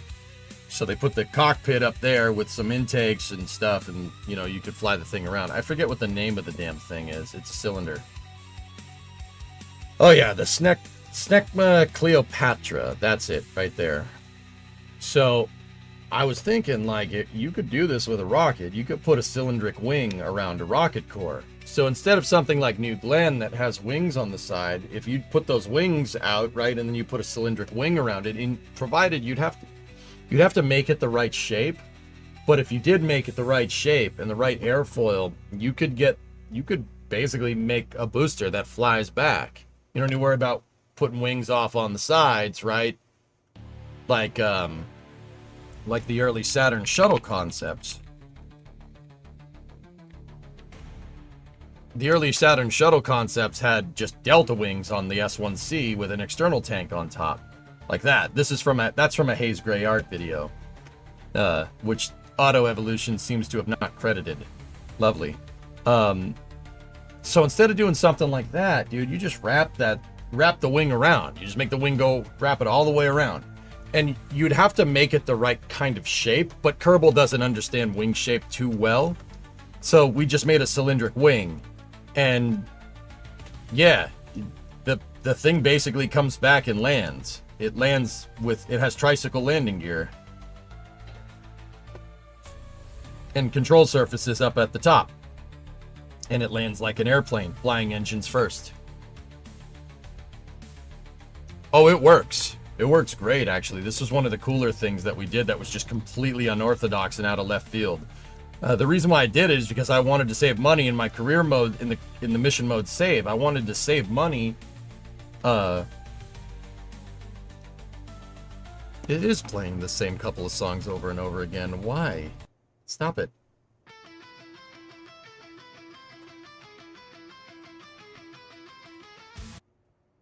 No. I thought there were more songs in that playlist, but that's okay. So yeah, this thing could just fly back. You know, you launch it up there, it moves the second stage up, it turns around, it comes back down, does an entry burn like Falcon, and then just flies back. It's got 2 jet engines on the side. It didn't necessarily need jet engines. Like, we could probably make it glide back to the runway, but I put jet engines on it.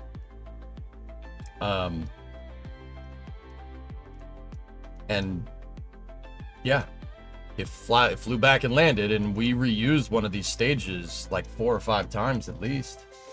Do you have anything that you never got working? Star Raker. I never really got Star Raker working correctly, level 1, to be honest. I never really got it working right. I just wanted to see if I could make it.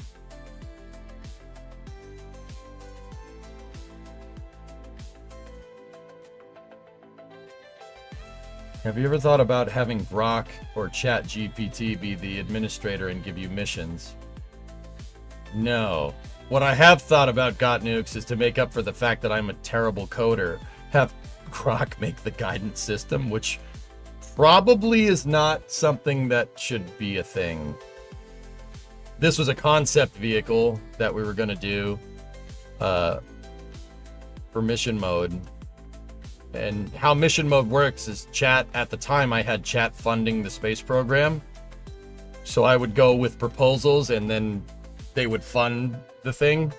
They would fund the proposal, which was a big mistake because I wanted to keep going with this architecture.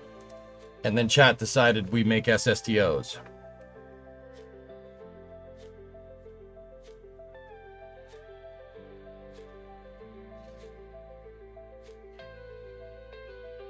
So I started working on SSTO research and the Launch Vehicle 5 program, which was the 5th launch vehicle of this save. And we did make a subscale demonstrator that did work, and it worked pretty well. I even made the payload changeout facilities. We made payload changeout rooms, launch pads, HIFs, whatever. This is a satellite dispenser that I made that could fit in here. This thing ended up, the small SSTO here ended up having about, I don't know, about 1 ton to low Kerbal orbit, about 1 ton, give or take. You could land it back on the runway, and then get the truck, the jet truck, to tow it. The reason why it has jets on it is because it needed to push it up the ramp to its launch pad. That was my big problem, guys. I wanted mission mode to reflect kind of like, to show like the real pitfalls of like and possibilities of NASA, and I ended up designing something by committee, and it was pretty damn good. The SSTO program really went well, but I mean, you asked me about stuff that's failed. When I tried to scale up this thing, when I tried to scale up the SSTO to its full size, so LV5, B2, the SSTO and the launch pad and everything, we got it all working, dude. But we only got it working so much. We only got it working so dang well. That thing that looked like a flechette round was all the wing pieces for this thing all kind of tied together. This is one of the most complicated things I've ever made. It's 289 tons dry and 2,400 tons full of fuel and payload.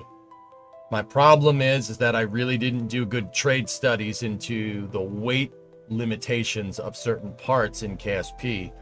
It's my own problem. But what ultimately happened is I put one of these out on the pad.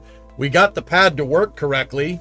I got it to fly. I landed it, and I also didn't do good NDT with the landing gear.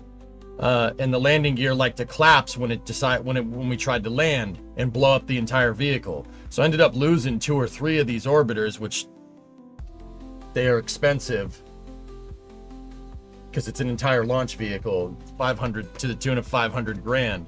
It's an expensive vehicle with 12 shuttle engines. Or no, 14 shuttle engines and 2 Poodle engines for a maneuvering system. They're very expensive, and I crashed 2 of them. And then I asked chat for emergency funding. They gave me enough to basically fix the problem and launch maybe once or twice. So I fixed the problem. I got the thing working. We did 1 mission. It worked. I got it to land. I fixed the problems with the landing gear. We went to put the thing back on the pad after it had flown. After it had flown. So this thing went to space, came back, landed, and we towed it back to the pad. And I went to put it on top of the pad, and what happened was the pad buckled basically during the first launch. The whole thing buckled and bent out of shape. So when I went to load up the vehicle again, put it vertical on the pad, we got the thing vertical, we started filling it up, and because the pad had buckled, dude, in Kerbal, if parts don't crumple, they don't crumple, they don't break. If a part is there's no soft body physics like in Beam, right? In Kerbal, if parts are crumpling, they're like jittering around, right? And if you have like a line of parts like this, like a bunch of I-beams, the place that it's going to buckle is at the attachment joints, right? So this thing, after the first launch, and this is on me for not looking at it, they were all bent out of shape. All the entire launch stool and launch pedestal was all bent. It was bent out of shape. It wasn't working right. I said screw it anyway because I was like, dude, we got to get this thing working. We got to get it working. And I kind of gave it a quick once over. I'm like, okay, the launch box looks fine, right? But it wasn't. It wasn't fine. And we ended up not getting a good interface here. So like these points right here are designed to hold up points on the SSTO with same vessel attachment. And then the fairing is designed to hold up, dude, the primary load. It's the primary load path for the vehicle. That's where it's basically holding on, right? And because everything was all bent out of shape, these load points didn't pick up correctly, and all the weight got put on that fairing. We put 2,400 tons of SSTO and fuel on a single fairing, and the fairing buckled, and the whole pad exploded with the SSTO on it. The pad is expensive, the SSTO is expensive, and I promptly failed mission mode. I went bankrupt, and that was the end of that. I tried to, play it again and tried to, salvage the funds and everything and go back to making regular rockets in it. And then I forget what happened after that. I stopped playing. I think it's because I was like, nah, continuity's all screwed up. Just like what happened with the summer car save the other day. Yeah, the continuity's all messed up. It doesn't make sense going back to regular rockets. Like, it's just... Discovery, go at throttle up.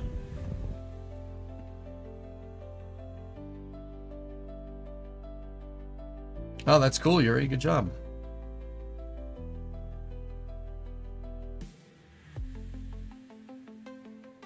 What's your feeling on doing in science mode? No cash. I'll just play straight sandbox.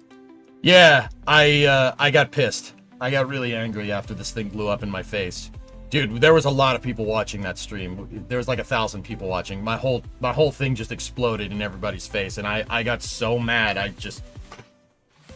I was like, nah, I'm done for a little while. I need to take a break.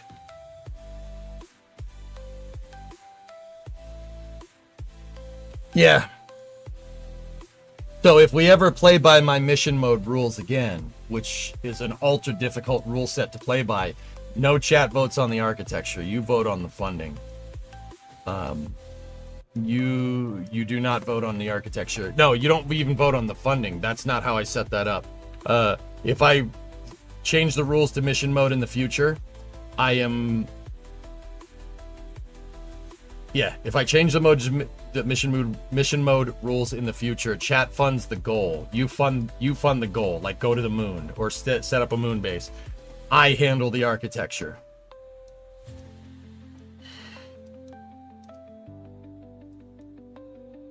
Was this the one that we heard you scream through the guitar?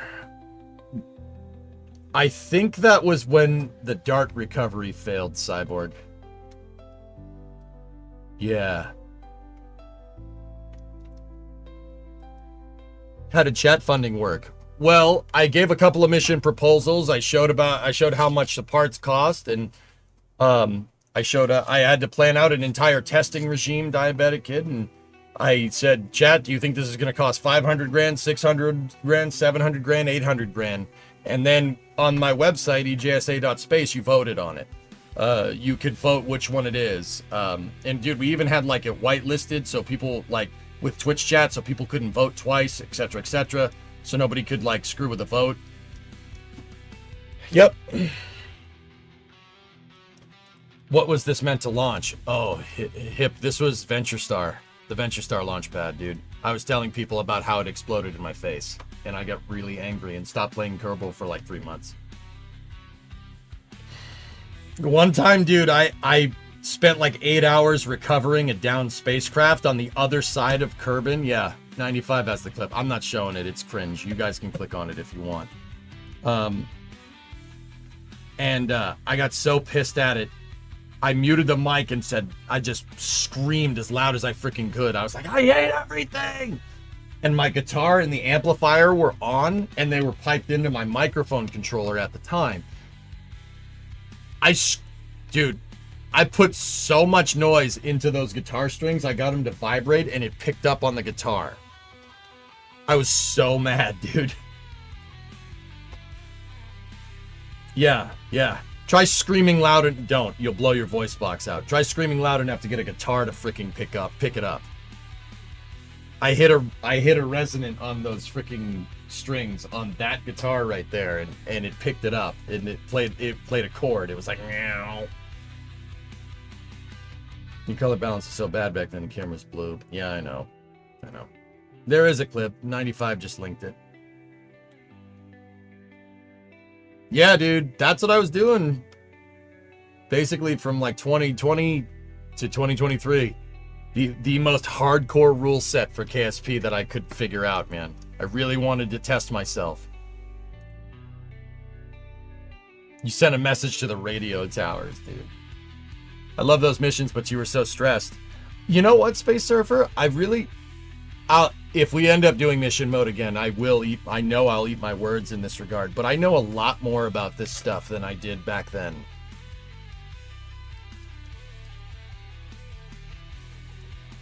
Yep, orbiter processing facility. Basically a hangar. A hangar with a gantry crane, dude.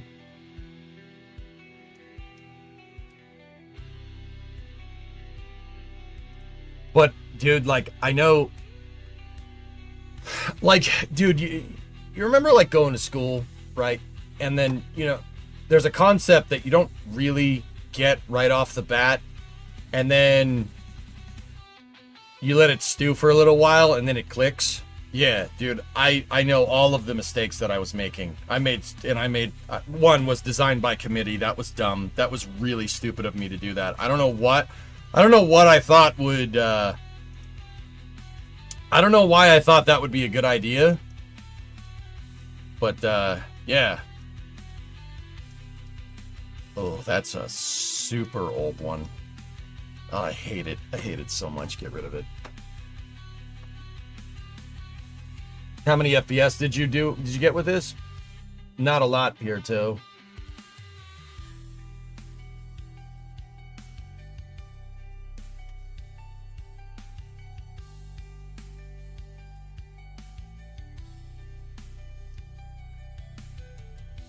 Dude, like, all this stuff is so jank compared to what I could make now. Like, the idea to use this rail of a freaking recovery vehicle.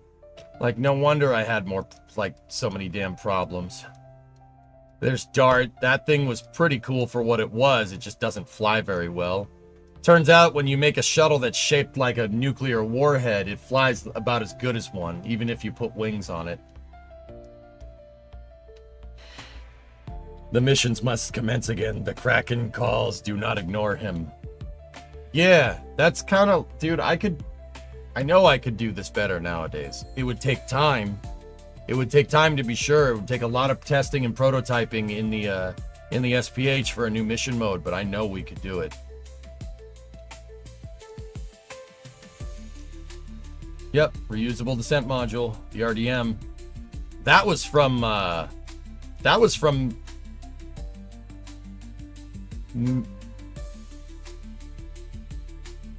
the career mode save that we did in like 2018. You up for it? I'm getting there, Chief. It's growing on me.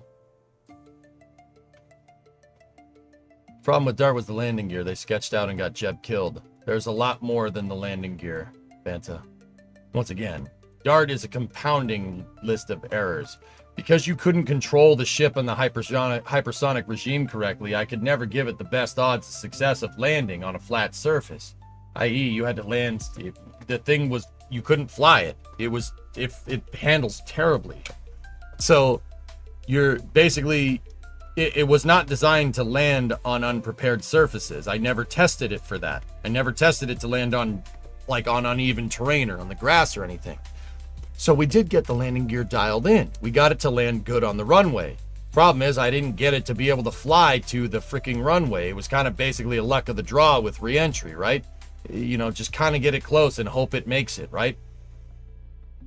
And one time we fell short because I couldn't control it correctly and we landed on uneven terrain, something I hadn't tested for. We landed on uneven terrain with crew on board and killed Jep. Hey, Supercraft, what's going on?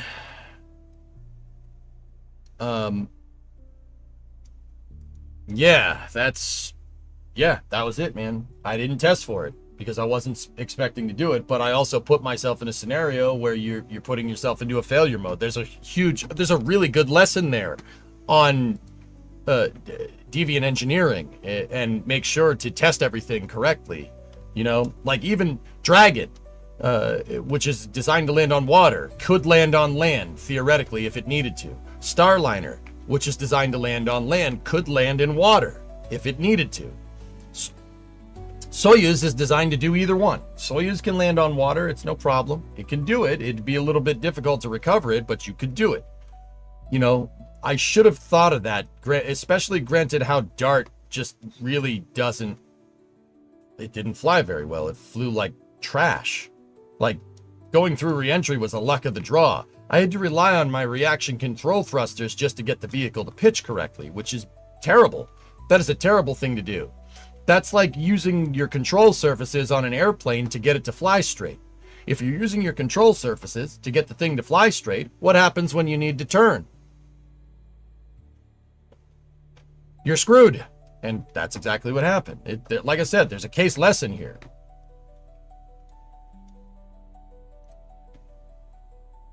Jeb was on board the helicopter, Force, when we lost the other Dart.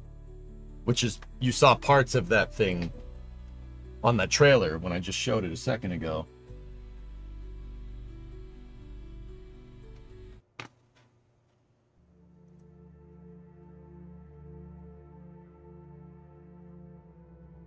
But yeah, that's I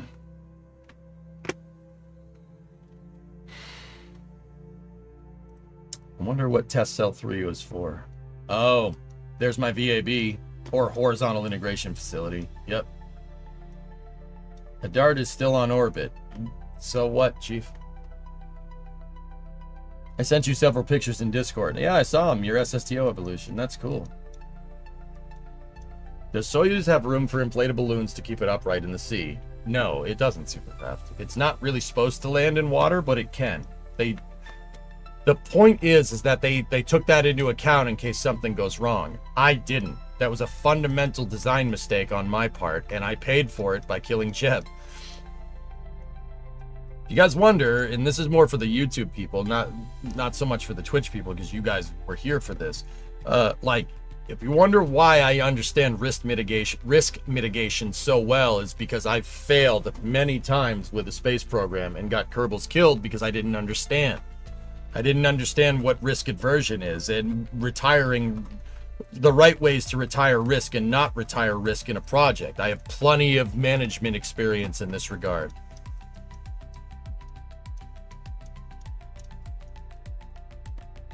What the heck did I think I was gonna do with this thing?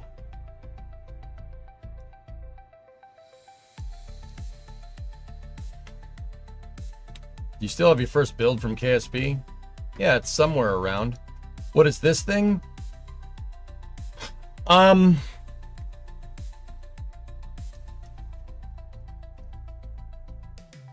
Lunar tank farm. This is a lunar tank farm.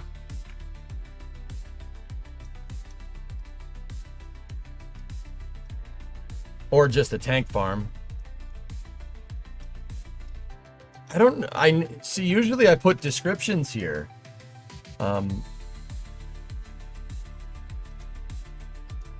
Why is it just monopropellant? It's definitely a fuel plant. It's a LOX plant or a fuel plant or something. And it's clearly you're able to like pull this stuff off, but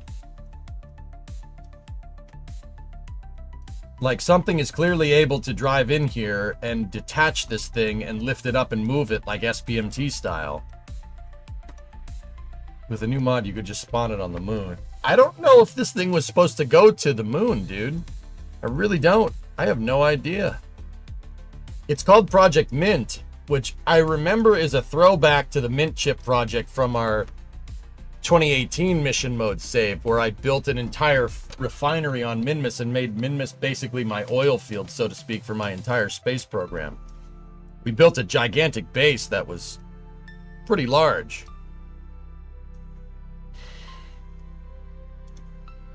Most of the landers you needed monoprop. Yeah, there was a reason it was just monoprop. Is KSP coming back soon? I don't know, Snackless. Yeah, I mean, I would like to, but yeah, we'll see. Yeah, and I clearly made it so something could drive in underneath this thing and pick it up and move it. I'm just not exactly sure what that is. Can you check when a craft file was created? It might help. This is the mission mode 2 save, Van, so we can give it a time frame, but I just, yeah, without a description, I can't really figure out, I don't really know what it was supposed to do.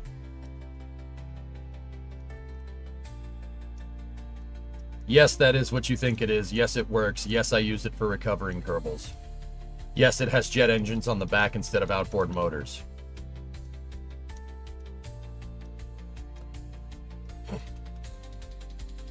Yes, the rigid inflatable is made out of ore tanks. They're very buoyant, and it works.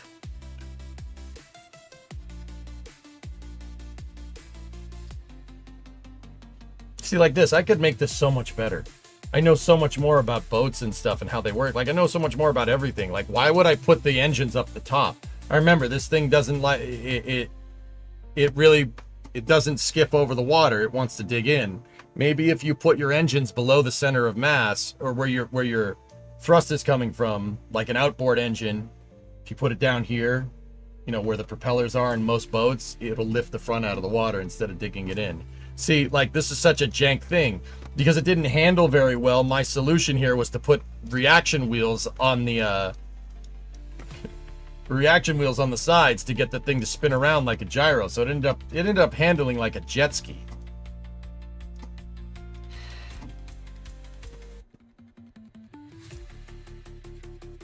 See, like, I could make this so much better. Like the rudders. Why aren't the rudders in the damn water? They're sticking out of the water. Why would you do that? It's a very strange way to do things. Like, because at the time, I just wasn't as mechanically inclined as I am now.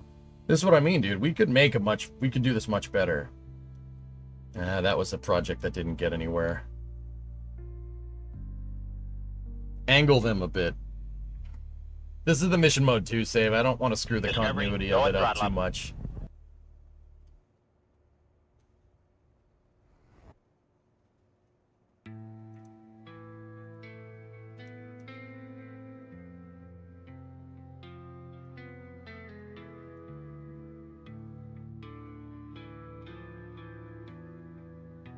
Let's not get too ahead of ourselves, Hip, all right? Let's just... Let's not get too ahead of ourselves here, buddy. Okay?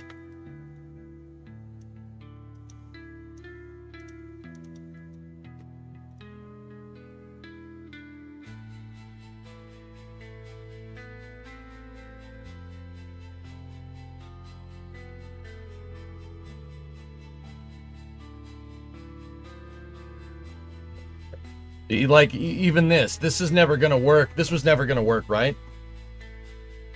This SPMT proof of concept is great. The problem is that you got sprung wheels. The SPMTs would never work correctly with a sprung wheel. There's no suspension on an SPMT. It's just hydraulics. It would never work correctly. Like I could tell you that. I could told you this wasn't going to work from the start. I think we built this as a concept to lift up that, yeah. Les, that's what we were going to use to move those big pallets around. I was going to make SPMTs.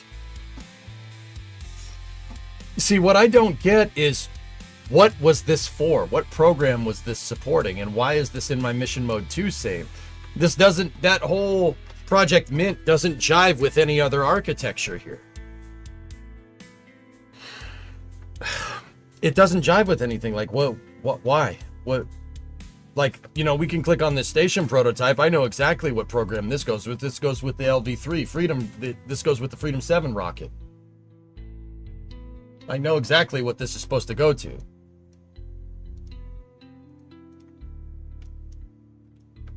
I just don't understand what I did with Project Mint. It must have been short-lived because we built out a prototype base and then we never did anything with it. I'll bet you it's because I couldn't get the SPMT working right. But then again, I know why we couldn't get an SPMT working right, because I'm much more mechanically well-versed than I was whenever this was made, and even in 2021. This is not going to work because your wheels have suspension. You can't have suspension with an SPMT. It won't work right, because if you go to like lift something up, it's just going to compress the suspension on the wheels. So if you wanted to do this right, you would need to make your own wheel. It was during the pandemic, Pilot, yeah.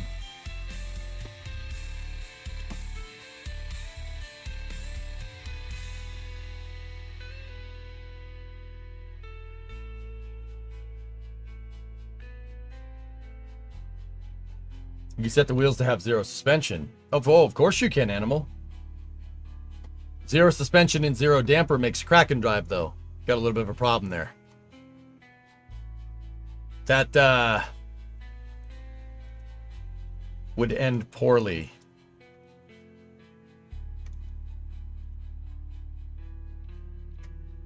See what I mean? No good. But yeah, guys, I would love to. I'd love to jump back into it. I just want to, you know, if we're going to do it, I just want to kind of understand what I'm getting back into. See, your boy even made hangars. I made hangars for airplanes to store them, and they moved it. The hangars moved, you know, moved around on landing gear, and I could put planes. I designed this hangar for the A400, my small passenger jet.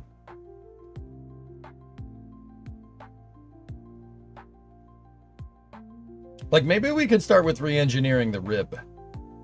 Let's work on that today, you know. Plays a spaceflight simulator game. Makes boats. Yeah, see, this has a science palette on it, so you could fly around and get science wherever.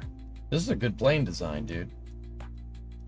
This little thing really is well. It's nice, very, very easy to fly vehicle.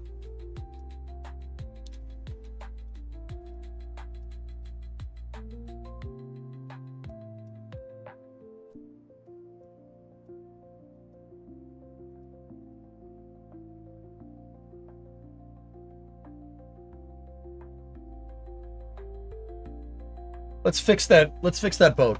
I want to, you know, I just said, oh, I can make a bunch of things that make that boat work a lot better. Let's fix it. Let's fix that. Let's open up engineering. We'll fix it.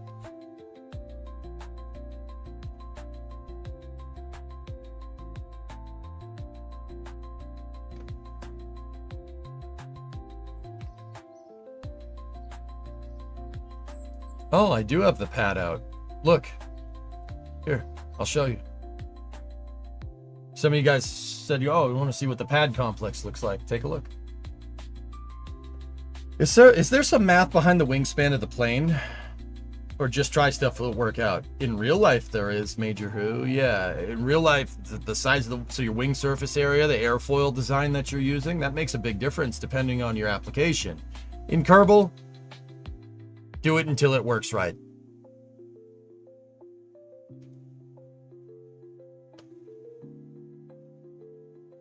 Didn't you want to get Firefly installed? I don't know, dude. One of those mods is pay for it, and I didn't feel like doing that. Yep, there's the launch complex. With the upgraded tanks, too. See? Horizontal integration facility, guys. Or a vertical integration facility. You want to take this thing and you want to make it work. Watch. So, what you do with the structure is it's on rails, right? And then there's panels right here that hold itself in position. And then it has landing gear on it, like airplane landing gear, and you deployed it. And your landing gear allowed the structure to move. Now watch. We take Kerbal here, who's a pad crew. Watch. Want to know how well we got the weight balance for this thing? Watch this.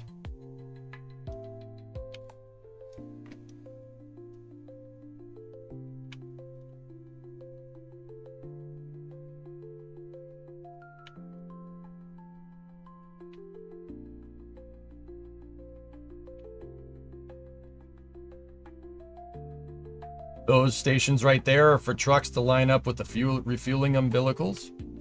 You could you get back in. I highly recommend this. Great way to teach about aero. Works with stock aero. I think I have wind tunnel installed. I'm pretty sure we installed it for Star Raker Snackless. I forgot about that.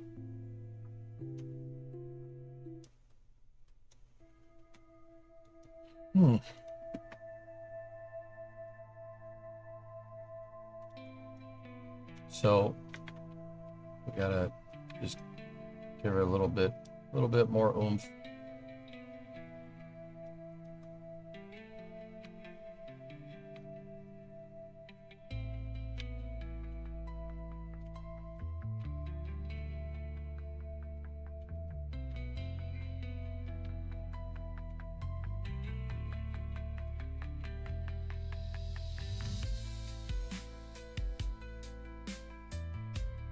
And the whole structure will move over my launch pedestal.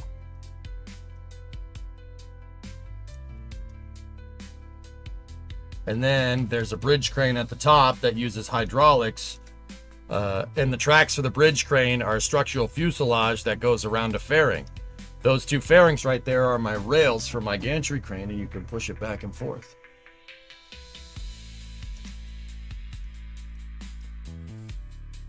And then if you, see, there's a bunch of hydraulics that are clipped inside of each other, and there's your bridge crane. See? See, if we did something like Kerbal attachment,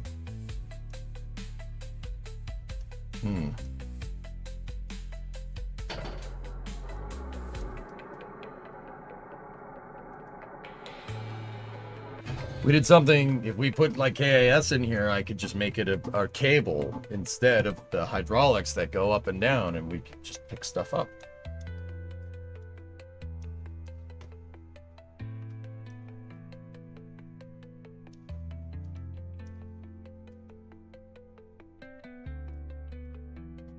But it was fun making this out of stock parts. But yeah, that's the launch facility. Dude, we played through an entire career mode save, upgrading all the facilities, and I never launched one thing from that launch pad. I built all my own launch complexes. I never put something out on that pad and hit the launch button. Everything was built. Every rocket had to be assembled. That was my rules for mission mode.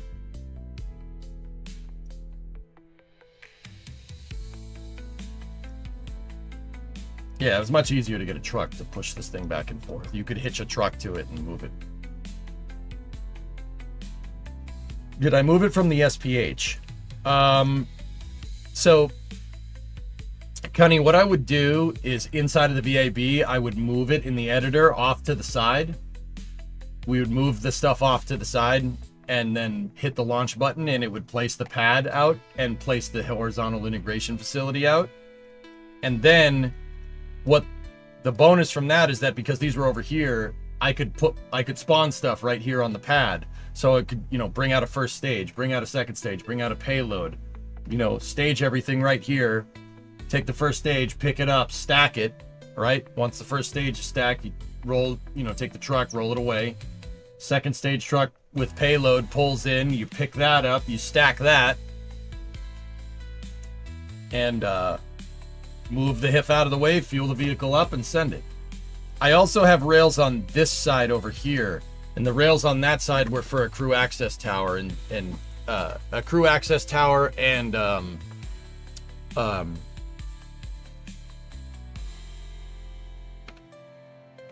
yeah, crew access tower and mobile service tower facility. I'll show you. I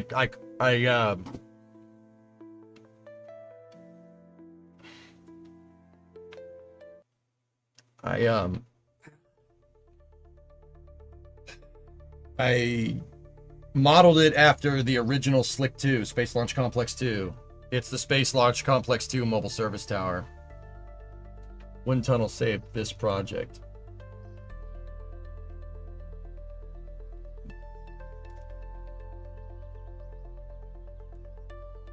Oh, nice.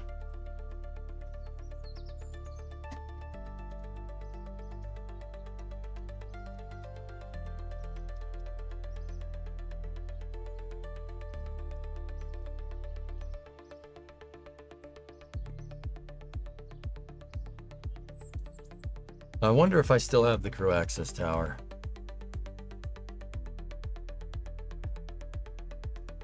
Like I said, we could probably build. I could probably build this so much better. Probably build this so much better nowadays.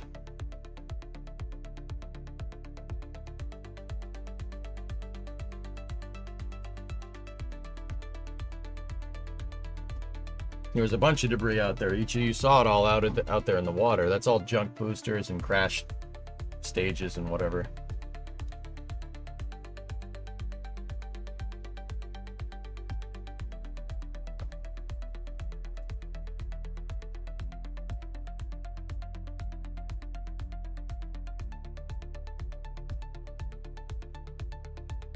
Obar. Oh, jeez. Huh.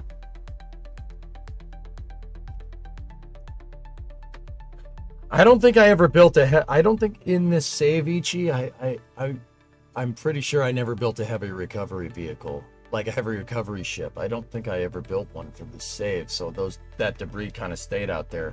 I think the only thing I really had was the hauler. K200 water launch. Oh, I was building a trailer. Building a trailer for the boat. All right, you know what? Let's do that. We'll start by fixing the rib, the rigid inflatable. Let's just see if I still got it. Let's get out of the mission mode 2 save, and I'll move that file over into the engineering mode save, and we'll start screwing around with it. But yeah, that's MM2. It's basically been paused since the SSTO blew up, and I was just like, I'm done.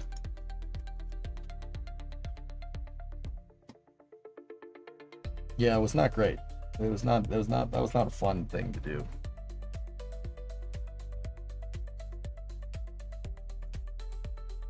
I also kind of want to fly that A400 plane around. I seem to recall that plane flying very, very well. Kind of want to see. I'll do that first. Oh, Yuri, at one point I had a whole dock. I built a whole heavy dock and I had a whole recovery fleet, just like SpaceX. I built Megan and Shannon. They were called Go Searcher and Go Navigator at the time. And I used it in a much older save to pull capsules out of the water, just like they did with the A-frame on the back of the ship. And I had to move the ballast tanks around. And we later figured out that that's the reason why SpaceX has the Dragon's Nest thing that moves the Dragon amid ships, so the ship doesn't list, fore and aft. That was the whole idea. They moved the Dragon amid ship so the back of the ship isn't sinking into the water because Dragon's heavy. Yep. So I had to make my ship do that too. Actually, I don't think I ever made my ship do that. Either way. Oh yeah. Love to see Mission Mode 3. Technically, I did do Mission Mode 3. Mission Mode 3 was not hardcore rules, and I used it to make CTS 5, my best version of the space shuttle stack. And then we used that to build the space station. That was the third save. And then I just wanted to use the shuttle to build the station, and then I stopped doing Mission Mode 3 and started playing engineering mode and did a grand tour using a Kraken drive. We built that for this. One ship to land on every single planet. And moon, except for the gas giants. We built the Endurance, and then I ended up not using it, which is just a shame. Because it wasn't ready, I didn't have everything figured out.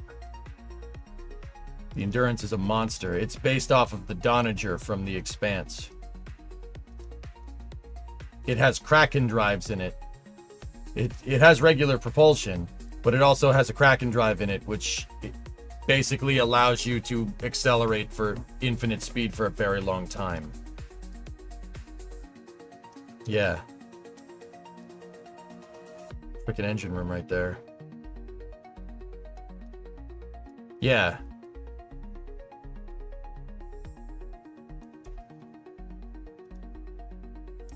It's a good design. It had a whole payload bay in the back. You could put whatever in here. It had ISRU. You can use it you could land down on planets, right? Using the conventional propulsion, fill up with fuel, use the Kraken drive to pop out. It has a whole docking bay in here. Problem is that it's 1,000 parts, so it's a lag fest no matter where you go. That is the one with the cargo bay Kraken drive raid. Yep. Mm-hmm. Yeah, the Tachi goes there. That's right. Yeah. Yep. All right, where's that A400 plane? I want to see that. Or A200.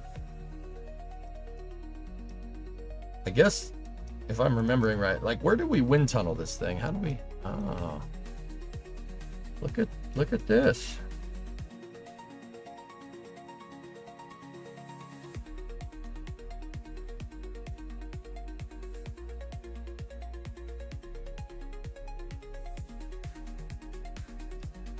I forgot all about this, dude.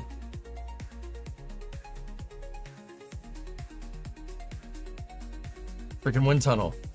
It'll tell you how well it flies. It'll show you its entire flight envelope. This thing really likes about 7,500. All right, let's see.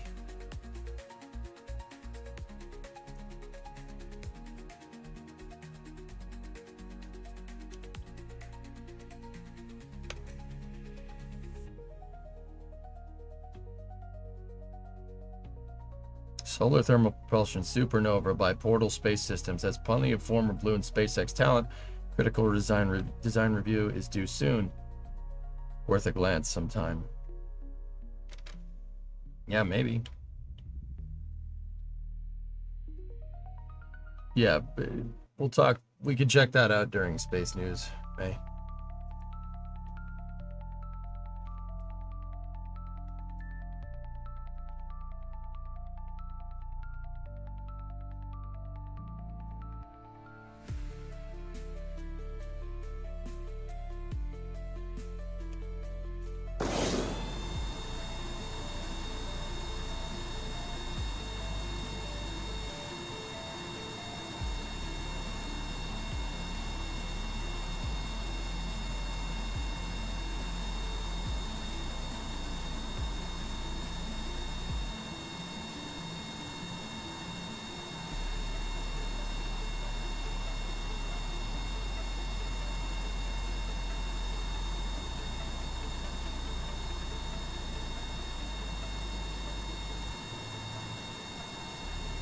He's on a controller.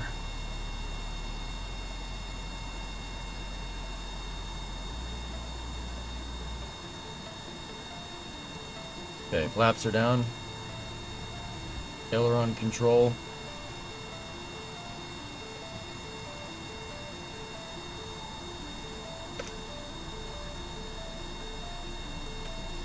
Rudder control.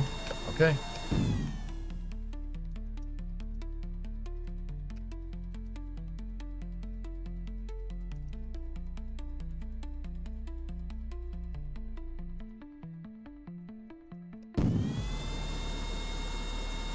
Oh yeah, they're on a hold down. Yeah. I was gonna say, I haven't done this in a little while, so.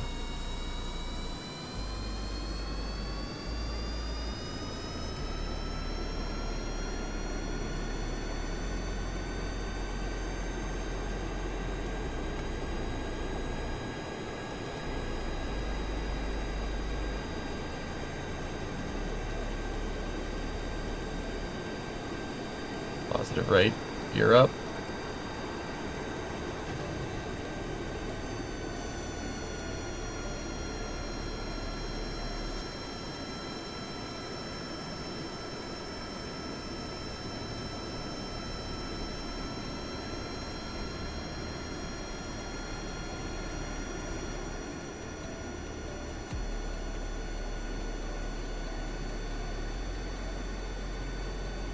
Not bad.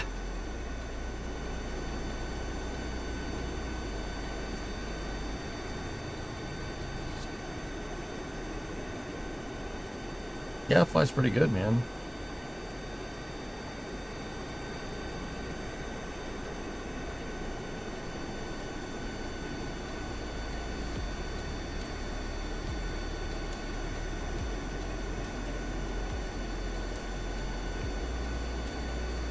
So without SAS on, we should be able to trim this thing out.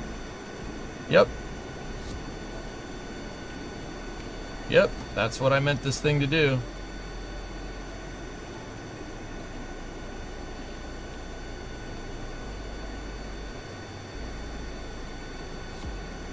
Really, basically has zero negative or positive pitch moment. Just flies.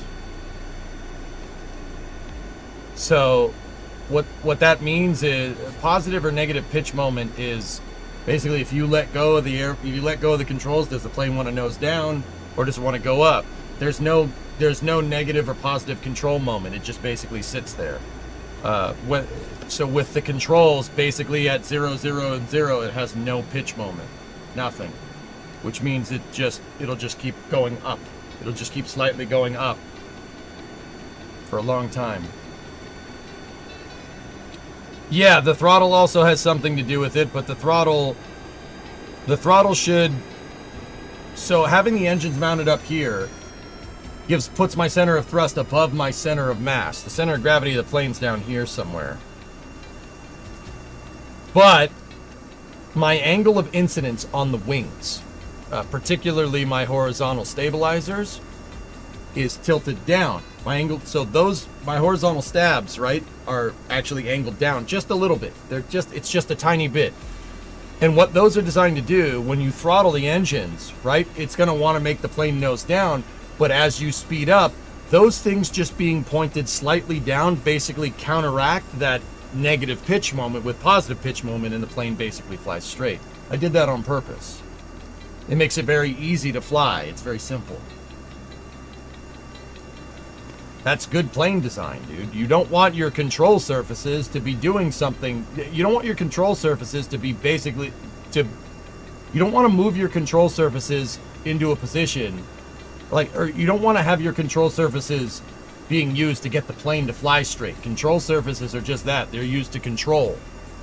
Your wings should be what gets the plane to fly straight, more or less. I mean, modern planes are a little different than that, but.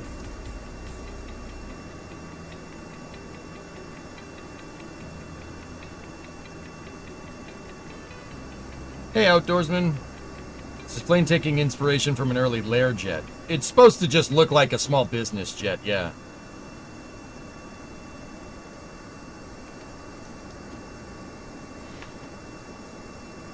I never really tested the range, but we know it doesn't fly higher than 10,000. Kerbal Wind Tunnel told us that. Except fly-by-wire in unstable fighters. Yeah, this is not designed to be like that. This is designed to be extremely stable and extremely forgiving. Think a Cessna, or like a Citation CJ4 or something, or a Learjet. Pick one.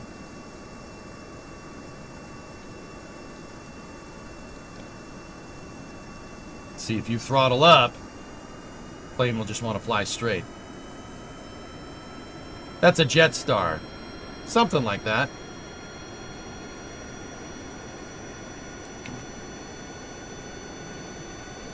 Oh, the Aero UI. That was muscle memory. See? You let go of the controls and it just wants to stay going in the direction that you last left it. That's a really nice flying plane.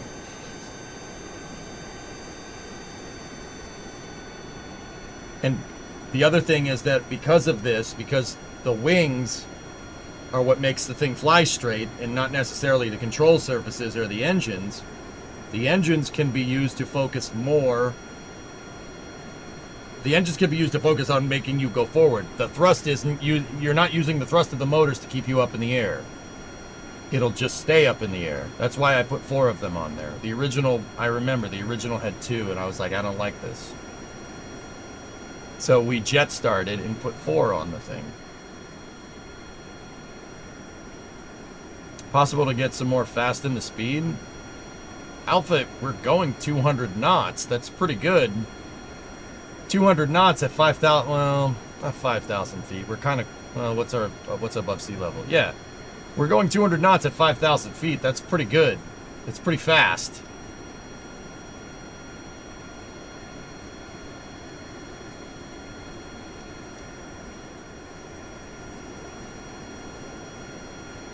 There's ramjets in this game, Mowgli. You can put them on things.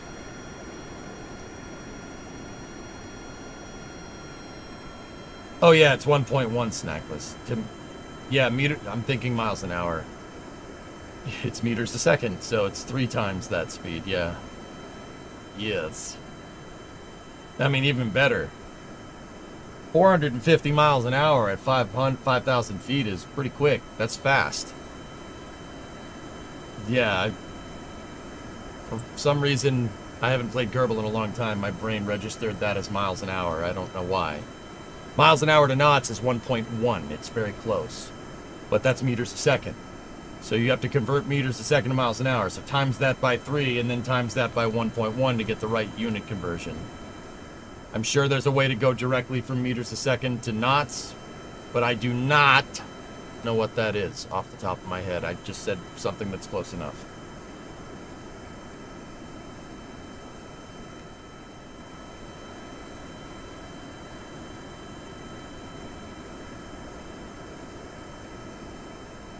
Attach some SRBs to it. Nah, I'm good. See, I put docking ports out here to be able to refuel the thing. And then I built a hangar that we could store the plane in.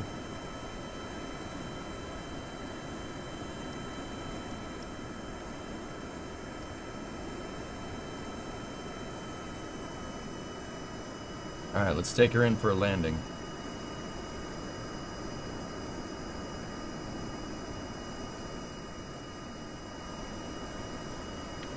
I don't like that this is a single-seater cockpit.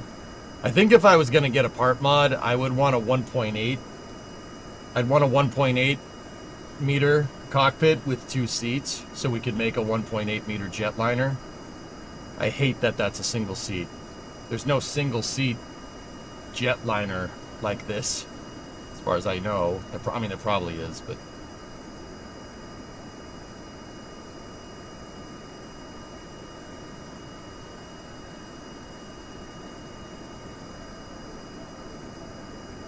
Have you seen the volumetric cloud mod for KSP? Yeah, of course, Kiggy. See, dude, like during mission mode and stuff, I even gave my plane registry numbers. So KA154EJ, Kilo Alpha 154 Echo Juliet. Yeah, pretty cool. I had aircraft hull numbers. I don't know if I put them on this plane. So like I would put a serial number. We had a flag pack, right? I have different flag pack that's basically just a bunch of letters and numbers. So you could make the flag super small and you could put serial numbers on parts. So like if I used a first stage with a second stage, it could be like second stage serial number 22, right? And first stage serial number 15 because it was a reused stage or something. That's the paid one. Yeah.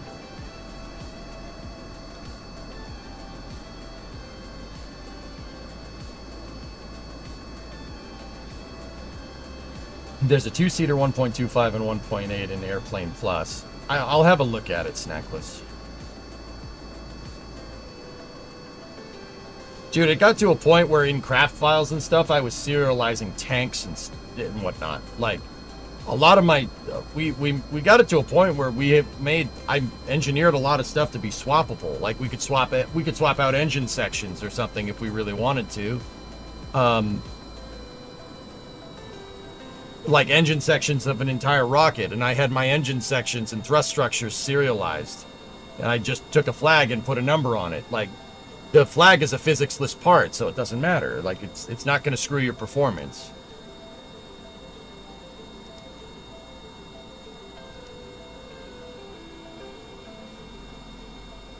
So flaps will generate a negative pitching moment. Flaps make the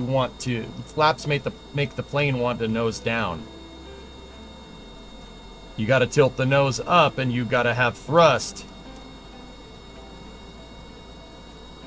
to be able to fly at a low speed. Your engines have to make a ton of thrust here. Or that happens.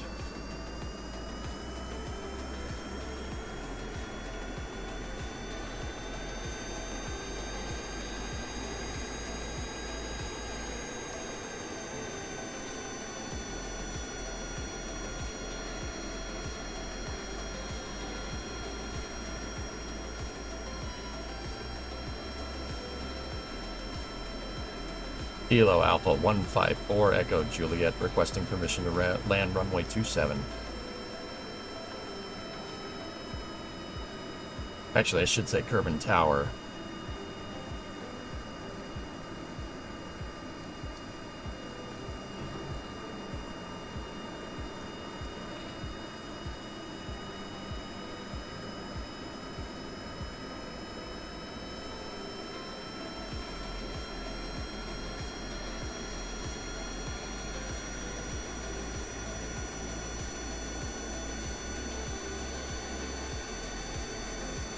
We have too much. I gave this thing too much flaps.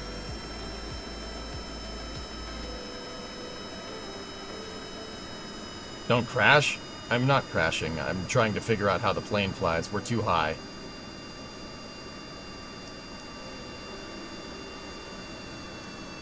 We have too much flap.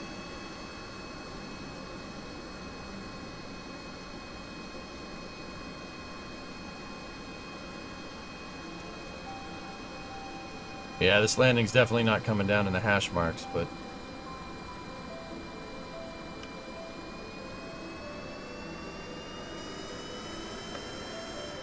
that was not the way to land that plane. All 3 gears touched down at once. That's not really the way to do that. I think we dialed in too much flap. I don't think we needed that much flap. I was fighting the plane wanting to nose down. Ryanair landing. Yep.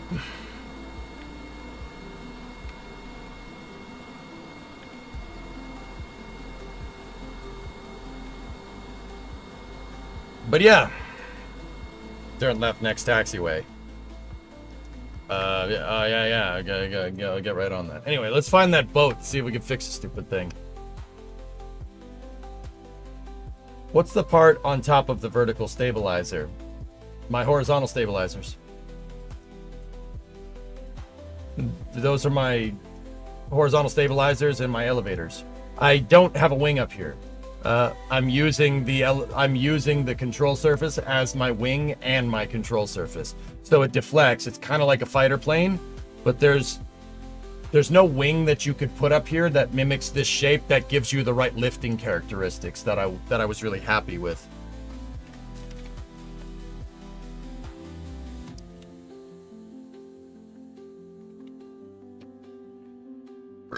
Excuse me.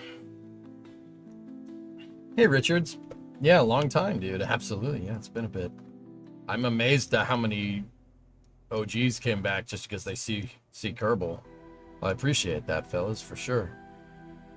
Have you tried an F-14 build? Yeah, of course. I have an F-14. Pretty sure I do. I'd have to go find it. Does a Boeing 747 exist in this game? Any plane that you want exists in this game. You have to build it. They give you a bunch of wings and a bunch of jet engines. You got to build the sucker. We've done all kinds of things. There's an Su-35. That thing is fun as hell to fly around. Can we get an F4 flight, please? I already showed it before you came in, Chief. I'm sorry.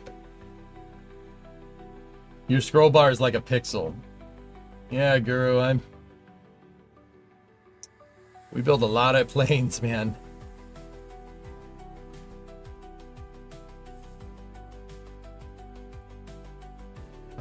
I don't think I have many planes loaded up in this save.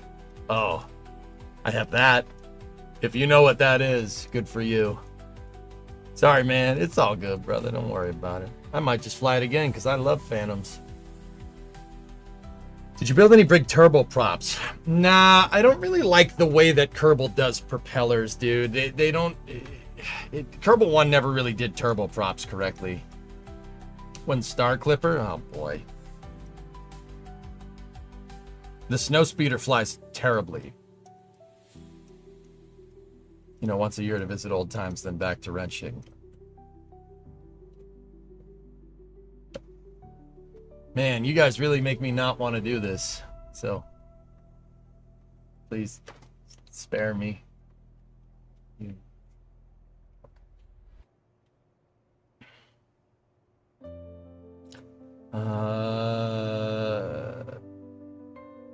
I don't think I have the F-14 loaded up in this save. Let me find it. I have to go find the backups, dude. I have so many backups of Kerbal. I don't even know where the damn backups are anymore. Miscellaneous Kerbal backup 924. This is the entire game. That is the whole Kerbal backup from 2024.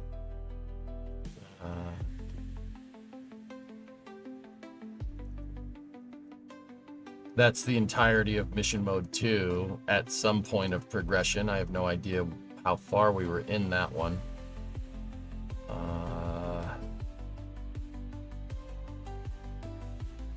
Subway terminal pictures? Oh, nice. I remember we made that stupid thing. Engineering Mode 22, ships, SPH. I made an F-14. It's in here somewhere. The F-4 is in there. K-78's in there. K-127's in there. 747's in there. The XB-70's in there. The Convair 990 is in there. TSR-2 is in there. Su-35. That's the same. That's a backup of the exact same thing that I have loaded right now. Where the heck is the damn backup? Hold on. I gotta find it. Give me 1 second.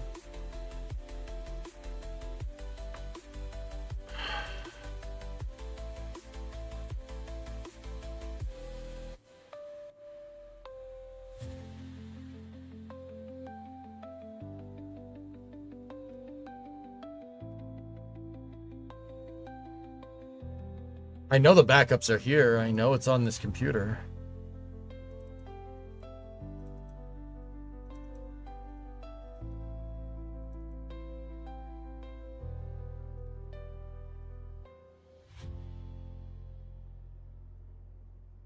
Where the hell would it be?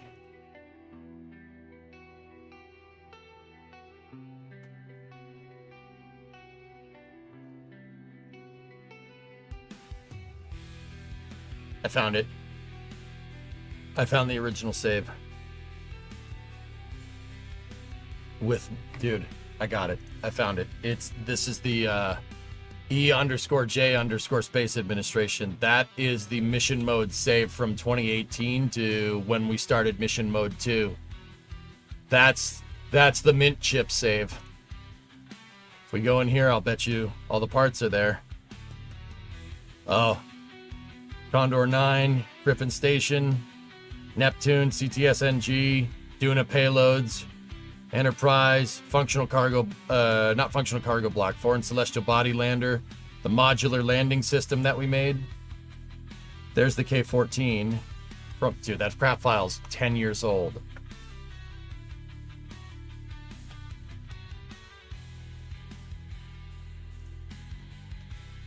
Oh, man.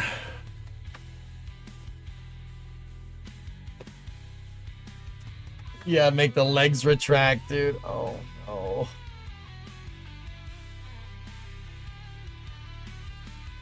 Kerbal Exploration Initiative, pod recovery vehicle, refinery, water pod recovery vehicle. There's the boat.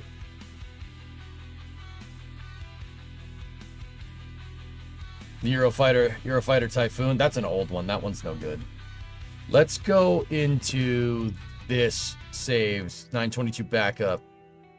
Engineering mode, SPH. Let's see what fun is in here. There's all the big crane, the lattice crawler crane project that ended up not working. SLS, old shuttles, Falcon 9. I built Falcon 9's transporter erector, for the people that don't know. I built the 39A transporter erector, an entire pad complex. It was like 1,600 parts. But it was fully reusable. Oh yeah, it just took a long time to reuse something.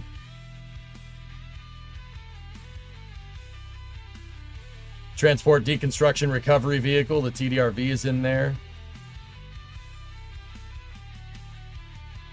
Oh boy. What am I looking for? Ganymede mock-up, I don't know what that is. Hawking drives. There's the Nautilus. HTP ship design, yeah. Kraken drive thing. We accelerated that thing to 300,000 meters a second. 0.1 C. Fastest thing I've ever made in Kerbal.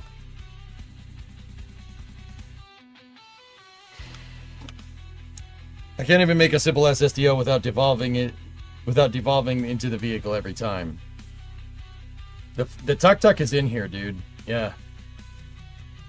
Getting flashbacks like the end of Ratatouille. There's the original Jebstone prototype. F4, K5C. 892 kilobytes. That's a C5. Yeah. That's not an F5. That's a C5.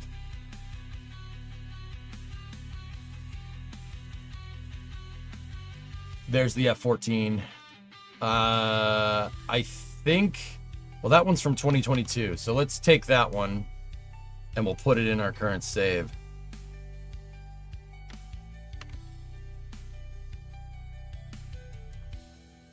Okay, so we got an F14 in here now. That's an F15, I know that. Put that in here. That's a poorly made F16. I really couldn't ever get it right. I couldn't get it to look correctly. There's an F-18. That's an FA-18. Not a Super Hornet. There's an F-22. K-29 is the tuk-tuk. We messed with that a lot. That's an Su-47, and I don't like it at all. These are all my planes now.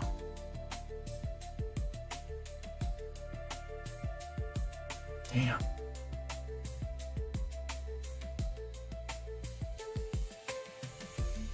Huh. Somebody asked if I ever made something with swing wings. Yeah. Yeah. Yeah, you could say that.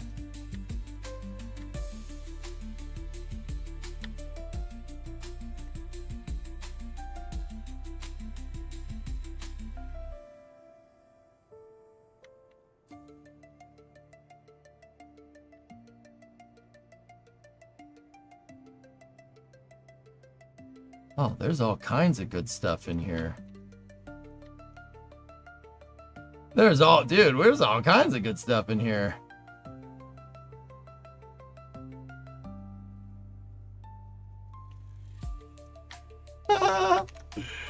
Oh yeah, we're getting a lot of good stuff in here. Oh wow. Look at all this good stuff. There's a bunch of good stuff in here. Oh no. The KU-47 is the Berkut.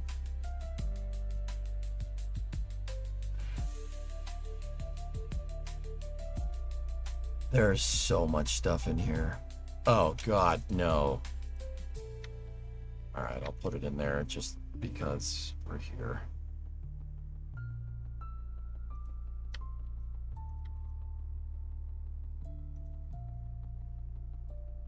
There's the docks that I was talking about. There's Buran, Grissom, Energia, Scobie. Boy.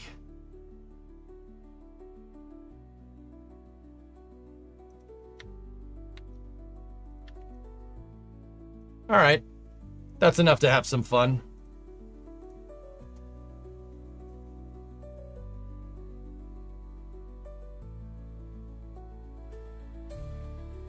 Let's see. Let's see what's in here. Taking a second to load up all these files, huh? Game. Hello?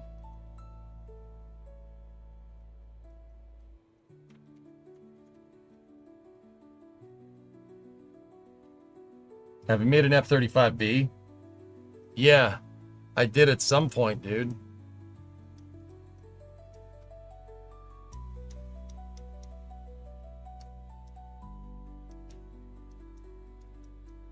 Why did I make it out of pre-coolers? That's weird.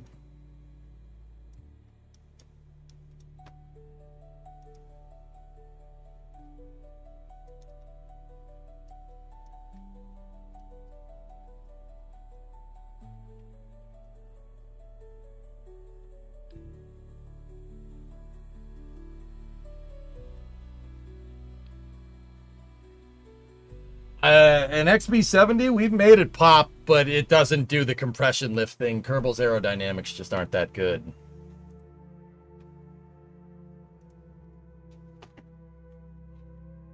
I remember when we couldn't say F-35. Yep. Ever thought of doing an RC craft in the garage? Nah. We're going to make a remote-controlled craft, Mike. It's going to be a plane that launches on the side of a rocket that we come back down and land.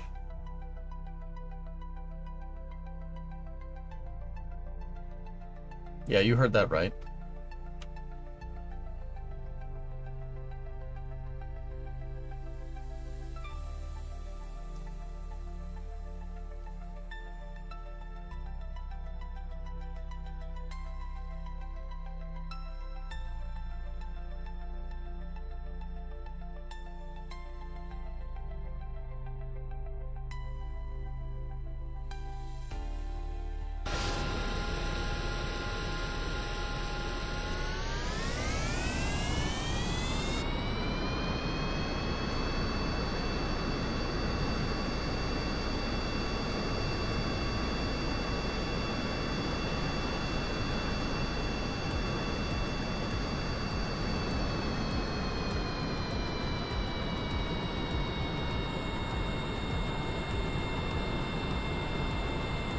Why did I... See, this is what I mean, man. All my stuff is so jank, dude. Why would you do that? Why is the authority limiter so high on that? You don't need it to be like that. It doesn't need to be this way.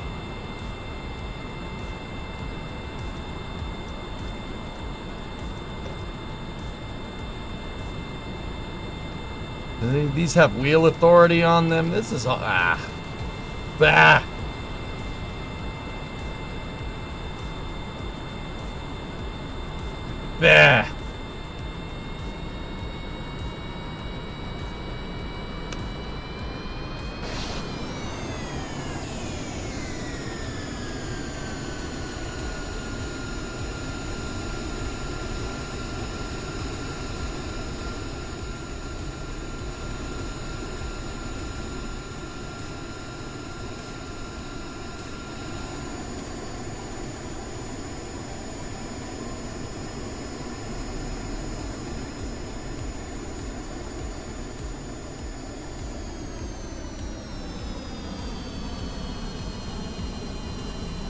Roadway to the place that's not safe.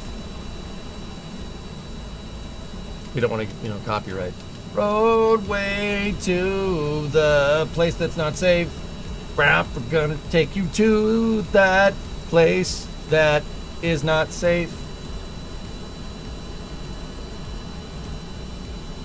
Yeah, I didn't really want it to do that, but.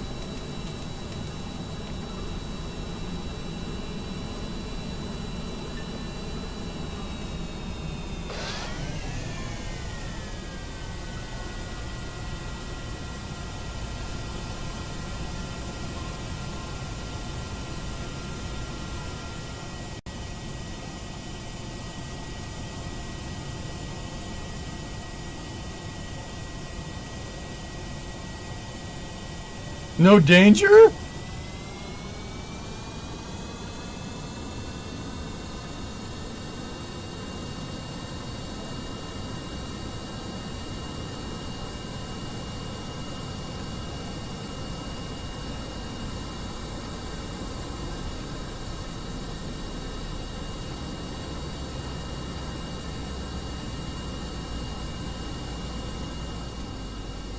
Would you say that you are flying into a zone of danger?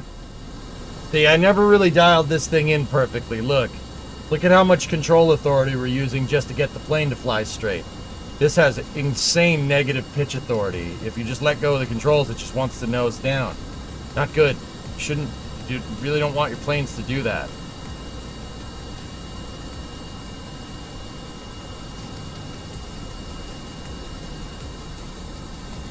We never got an arrestor hook working correctly in this game, Rockets. It's really difficult for Kerbal to detect a collision at that speed.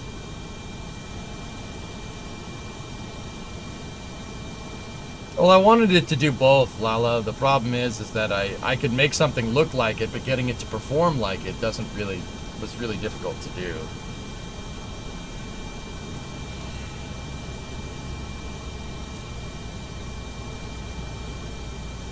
Discovery, go at throttle up. Oh, this just feels right. Vinny.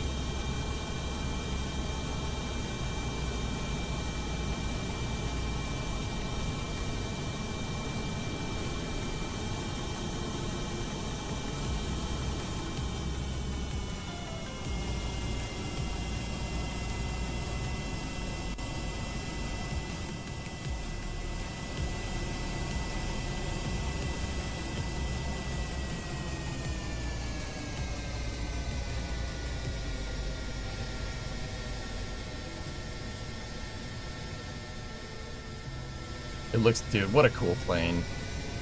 It's only after all the F-14s are gone that I'm like, damn, dude, this thing is cool. I see why people like it. I like the F-14, but I was always a bigger fan of the F-4. I think the F-4 is cool. But, nah, F-14s are pretty damn cool, man.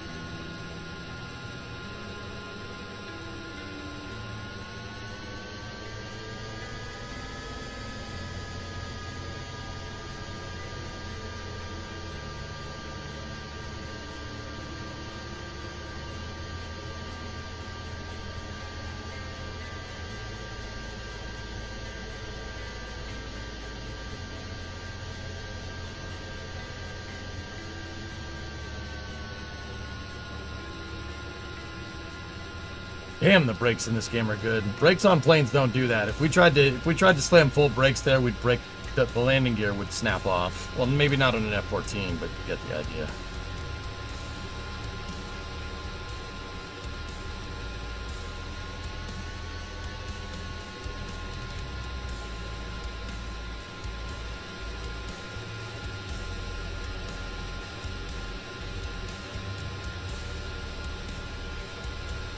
A multi-roll, so it had to go. Dude, guys, you know how we have the Super Hornet now? Well, back then it was that the Navy was looking for a fighter, and they were either going to make a Super Hornet or a Super Tomcat. Super Tomcats would have been pretty neat, man. Hey, babe. Hey, I just wanted to come in and check on your back and make sure you're doing okay. I'm doing all right. I'm just immobile. Okay. As long as you're surviving. Yeah, I'm all right. Thank you for checking on me. Love you too. Bye, Titan. Yeah, the last versions of the F-14 were quite good. They were really good planes. The reason why the Navy went for the Super Hornet over a Super Tomcat is because of the maintenance, as far as I can tell. The maintenance, the swing wing, dude, it's such a pain in the butt to get that thing to work right. I've talked to AMPs that work on this. They say it's an awesome plane, but that's just such a pain in the butt, dude. It's just another thing you have to fix. The maintenance downtime on these planes is why they went with the Super Hornet instead.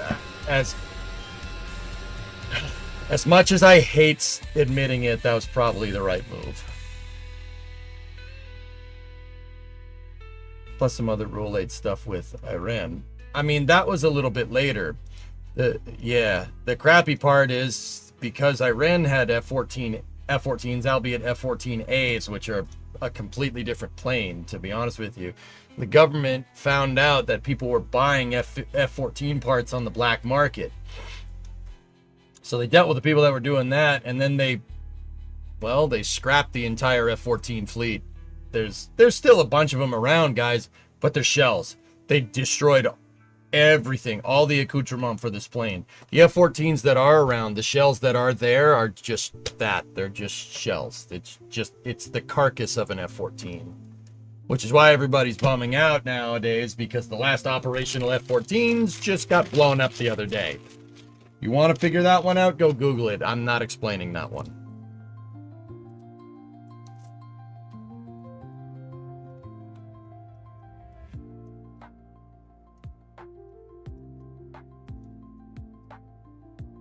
The B-1 is the only survivor. Well, the Tupolev 160s, the Blackjacks, those are still around.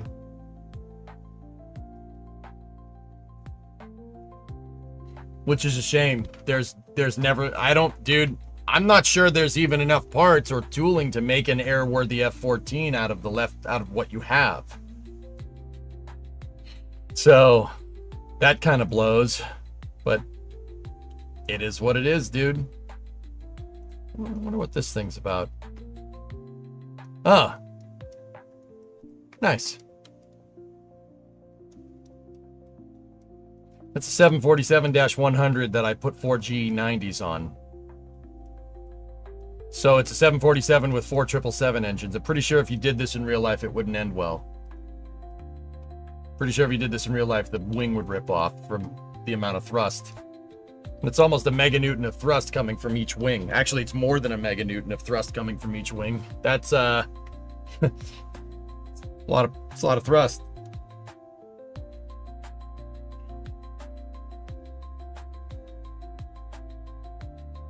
There's this thing. Somebody asked me if I did swing wings. Yeah. Yeah, we did swing wings.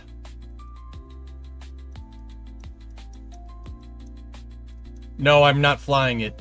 It does not fly well. It does not fly well at all.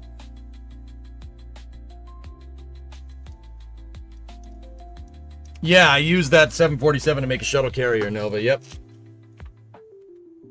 That right there is a Boeing 2707. It was Boeing's answer to the Concorde. We made it.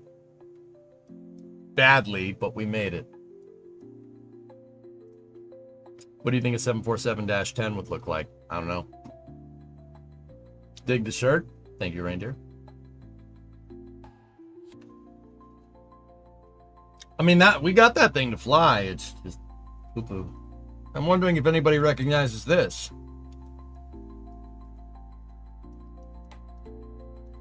Any Jack Northrop fans out there?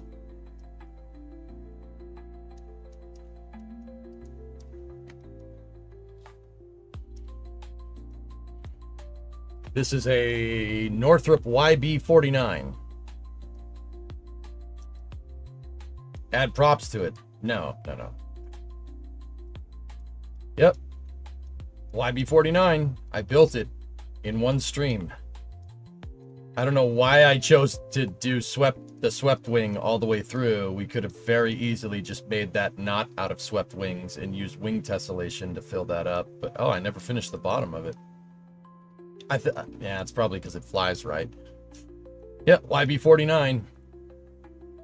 Prototype flying wing.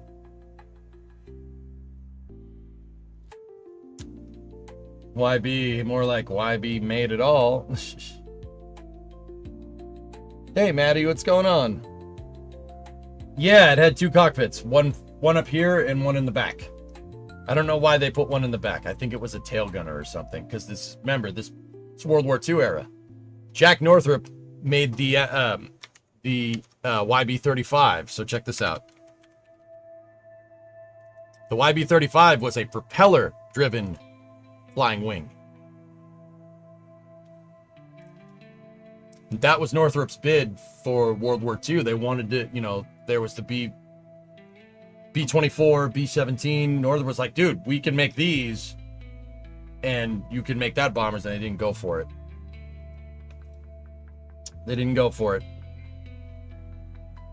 And then, a little bit later, Northrop developed in 1947. They developed the YB-49, which is what we made, which is the same thing, but with jet engines on it instead. See? Operational. It flew. They didn't go for it.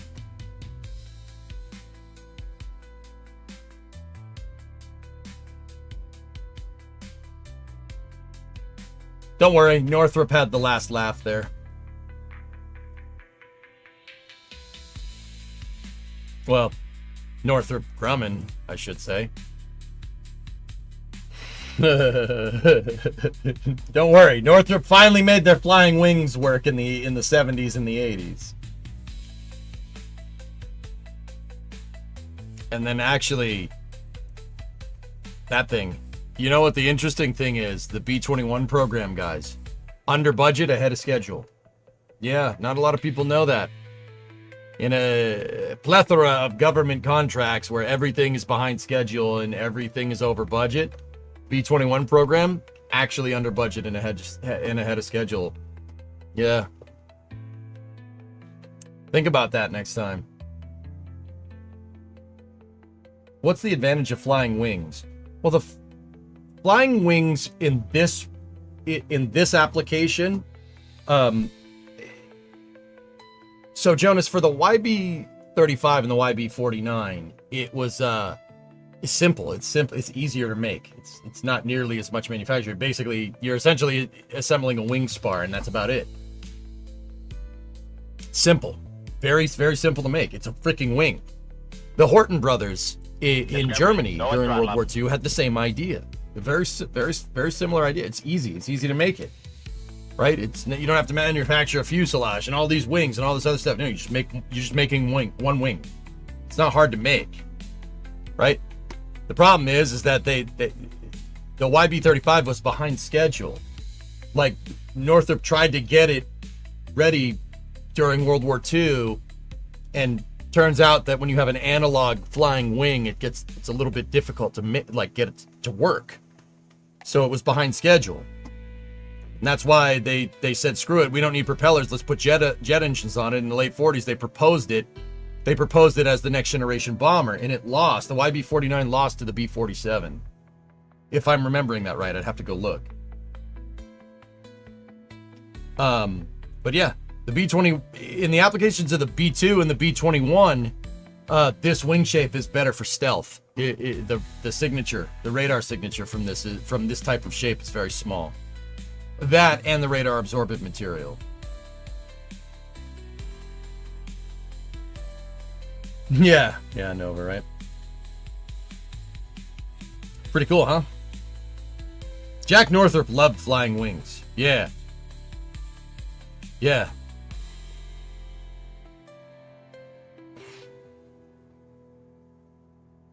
Yeah, he loved flying wings. He loved flying wings so much that he left. Yeah, I had to remember this. I had to read this. I didn't remember this off the top of my head. He worked for Douglas. Douglas was in El Segundo at the time. And he didn't like it. So he started Northrop. He started it down the street in the late 1930s. Do you want to see? Here, let me show you a little trip down memory lane, shall we? So if you look at a map, this is Southern California. El Segundo's over here. Douglas's old aircraft manufacturing facilities, you could still see them. They're there. This was a plane manufacturing facility once upon a time. This is the old LA Air Force Base. It's not that anymore. But yeah, it's connected into LAX and stuff. Right? You can see I think actually that was a North American facility, if I'm remembering right. I think they made P-51s there. Oh no. Well, it's Northrop Grumman now, but that's an old aircraft manufacturing plant. So, Northrop said, fine, I'll take my ball and go home. And he went down the street to Hawthorne and built his own airport over there. And then built an aircraft manufacturing plant over here.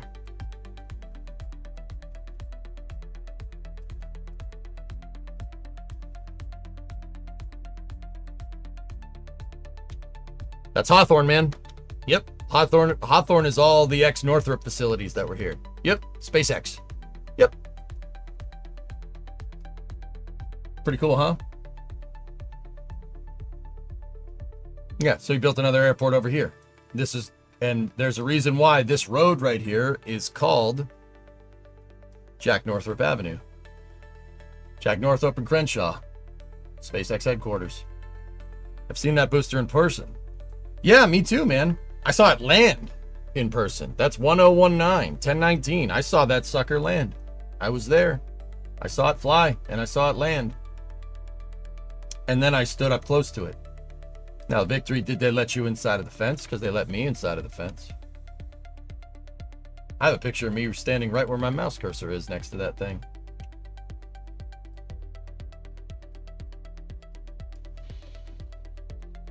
Did you lick it? They would not let me.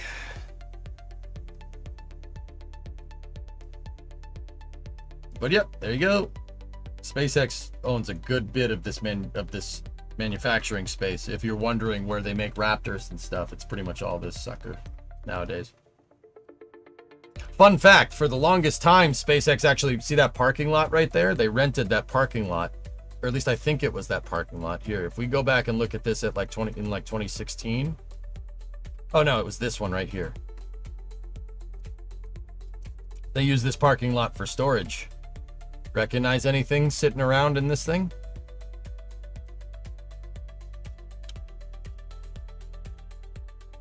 Did they own the airstrip? No, that's Hawthorne Airport.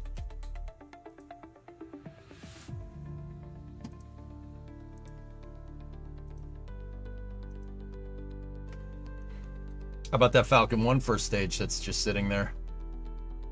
This is all the processing stools and tooling jigs and prototypes for Falcon 9. They were just sitting outside. I mean, you can do that in California. It's not a big deal. I don't think SpaceX uses that area anymore. No, they don't. SpaceX expanded like crazy, and I don't know what they did with all that tooling. See, they're doing all kinds. SpaceX owns all these facilities, dude. I don't know which building's which. There's all kinds of stuff in here. So, fun fact: before SpaceX bought these facilities, but after it was Northrop, right? This was Triumph. They were making 747 parts in here. I'm going to go ahead and guess that this facility is for Starlink. Yeah, I'm going to go ahead and guess that that's what that's for. Half of these facilities are owned by Tesla. Yeah, Tesla's design studio is here. Yep. That's where every single Tesla was designed. So, the original Roadster, Model S, Model 3, Model Y, Model X, Cybertruck, Robotaxi, they were all designed in that building right there.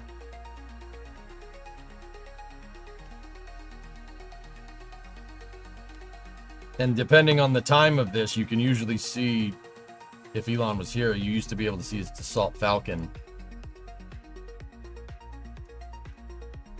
Yes, Elon's private jet is a Falcon. Why wouldn't it be a Falcon? Obviously, it's a Falcon. Duh. What is he not going to have a Falcon? The Boring Company tunnel's over here. Yeah, and if you guys notice, look, there's a 9-meter ring right there with an elevator. I'll give you 3 guesses what they were doing with that thing.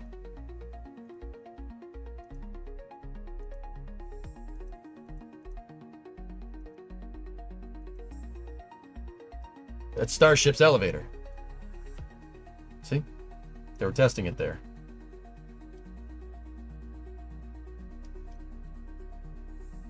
They did their favorite thing with all that old tooling. They scrapped it. Yep. That's the original boring tunnel prototype. It goes down here, it goes down this road, and it comes out over here somewhere. Oh yeah, right there. Yeah, see? Pops up right there. My name is Jeff. My name is Jeff. My name is Jeff. Man, I haven't actually looked at this in a long time. This is all SpaceX now, isn't it? Holy cow. I knew they had all these facilities, but dang, man. It's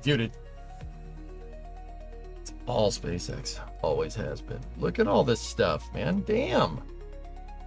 Discovery, go at throttle up. Like, what the heck is that, dude? Wonder what they were testing. Is that a Pez dispenser?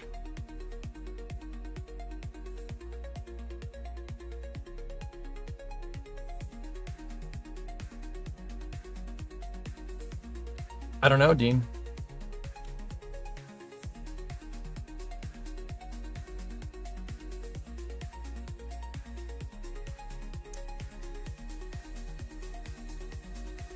There's all kinds of good stuff in here.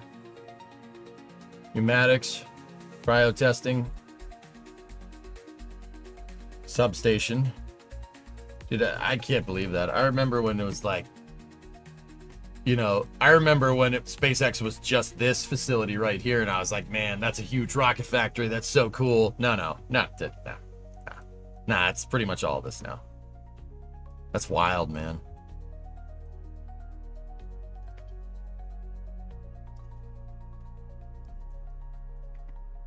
See, like, what's that? What is that thing right there?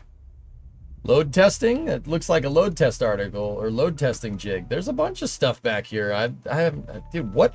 See, I'm wondering what the hell that thing is, because it's definitely spaceflight infrastructure. I'm pretty sure. Definitely doesn't look like something that a regular company would have, but then again, I don't know. Anyway. Yep. What else do we got in here? Did I build the Canberra? Oh, I built the WB-57. Nice. Yeah, it might be hired, yeah. Ooh. Why did I make it out of radiators? We could have just used a fairing, jeez. I should have used a fairing for the damn fuselage, holy balls. Do you think they can move Raptor manufacturing to McGregor? Nah. Showcase MLV yet? No. I made a U2 at some point, Hammer Nails. Yeah. I made it for a Wings Wednesday. We did like a week of quote-unquote Wings Wednesday where I busted out a bunch of projects. I built an SR-71, built a U2.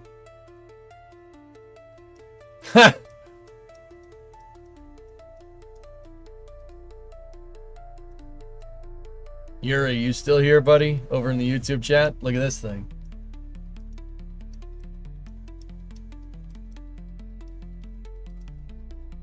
That's a VMT Atlant. It's based off of a Masashchev M4. It's a Russian plane. They use that to carry you around Buran sub-assemblies.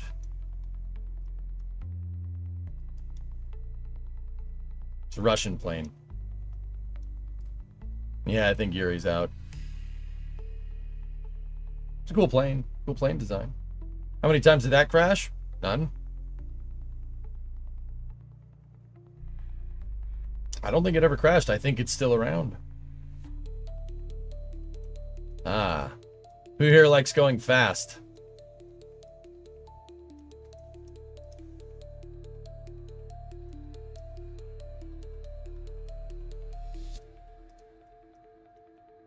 Anyone?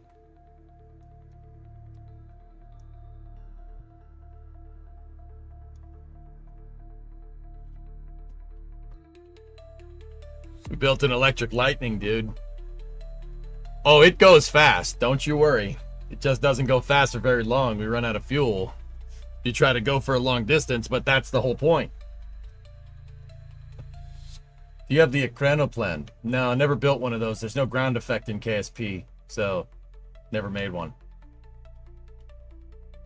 Without the ground effect, your ground effect plane doesn't get very far.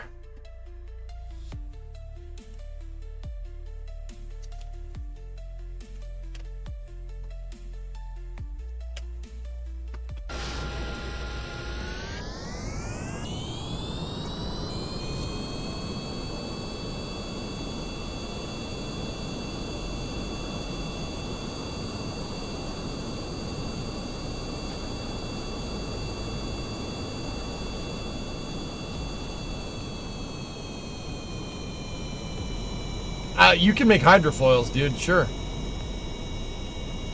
Oh, God. Way too much deflection.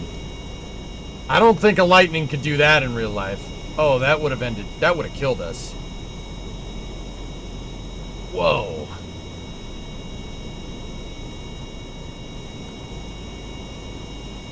But what the English Electric Lightning is designed to do is this. The British built this. The British commissioned this plane to have an insanely high power to weight or thrust to weight ratio. They built it for a high TWR because it's designed to shoot down Tu-95s. It's designed to shoot down Soviet bombers that got near England in case the Cold War got hot. So what it's designed to do is climb.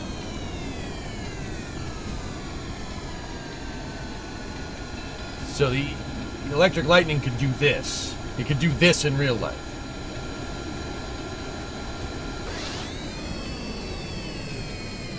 Get up here, shoot down a bomber, and then come back down.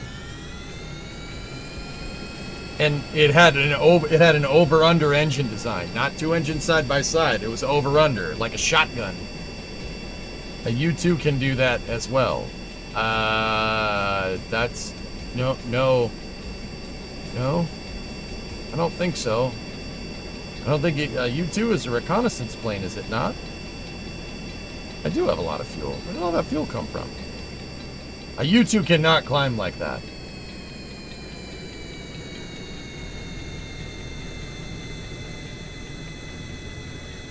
This thing handles really nicely, actually. That was a loss of control for a second. YouTube says the Lightning can go Mach 1 straight up. Dude, oh yeah. Yeah, it can. What's the maximum altitude? In Kerbal, I don't think I made this plane fly any higher than like 10 to 15. Yeah, Lightnings are cool, man, because they go fast. I like planes that go fast.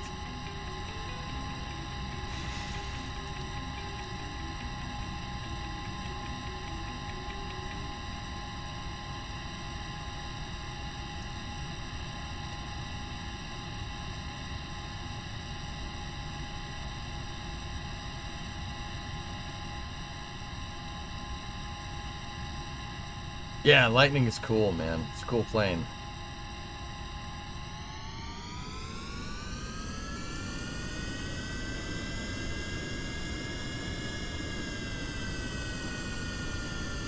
This one actually flies really nicely. I don't Pretty sure the real lightning can't fly around like this.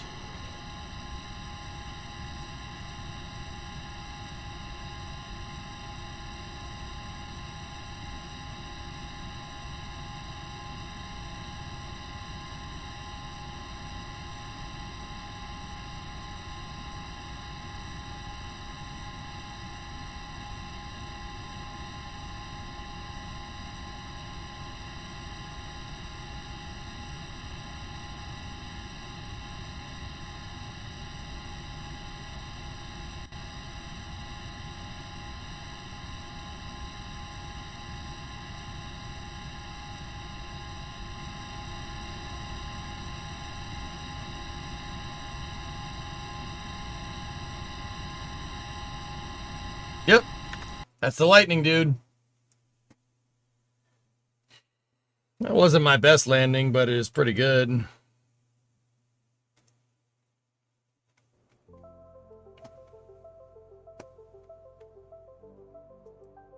Come on, Kerbal. Wake up.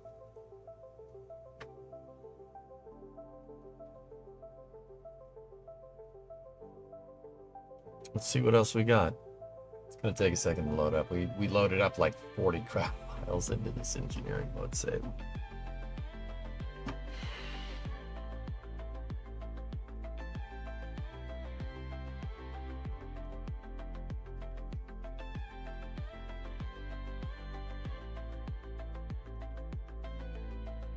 I never really got this to look exactly right, but I'm pretty sure everybody knows what that is.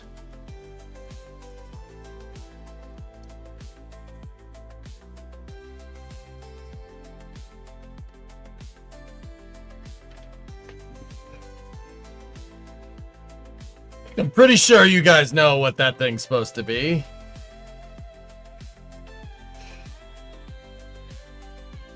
I don't know why I gave it whiplashes. Why would... This thing should have panthers on it. Yeah, we used wing tessellation to make the shape. It's an Avro Vulcan. Yeah, I could make that. We could make this better. We could make this better, but this is fine. It's a Concorde.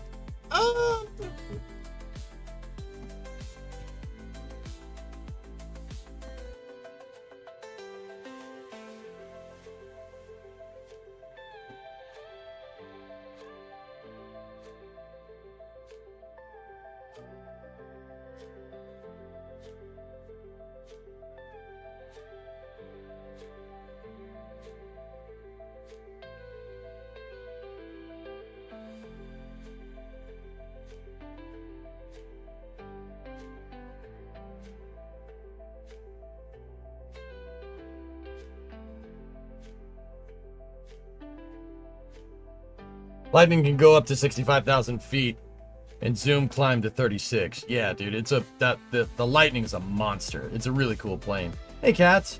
One of those flew over a caravan my family used to own. It was so loud, I could see everything. The engine noise was immense. Olympus engines, dude.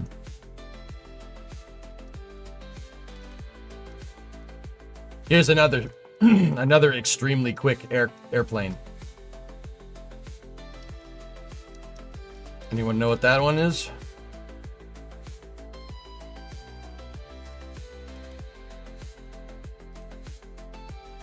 Hammer nails, yeah, you recognized it. It's an Avro Aero. The last Canadian, home-built airplane. Yeah. You think we're the only ones that's susceptible to Rule 8 nonsense? This thing got Rule 8'd real hard.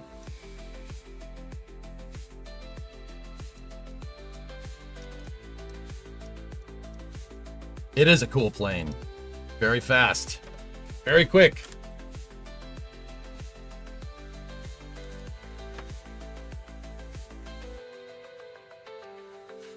That's a fast one. It's a cool plane. I remember we made this, and we made it try to fly like the other one. Like the real one. Oh yeah, this isn't a plane, but I thought you guys would appreciate it.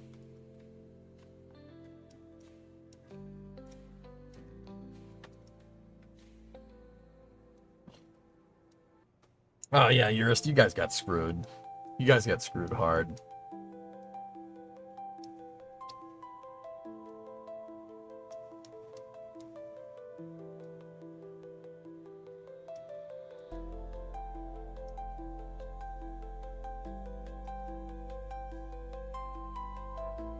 Tesla semi. Aha, the old fifth wheel. That was our fifth wheel design. You deployed that, the control surface in it held the fuel tank in place.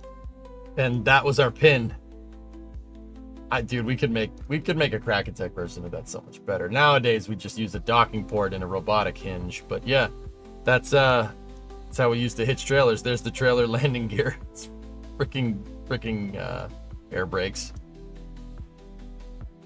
Yeah, dude, we were making trailers and trucks and all this other stuff before they put robotics in the game.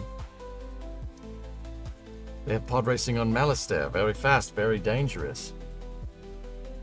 On one time on May the 4th, we made pod racers. They don't, without repulsor lifts, they don't really work very well. What new mission mode? This is getting me in the mood, dudes. Yeah, this is cool. There's a lot of cool stuff here. Here, what about this one? Oh, hello, baby.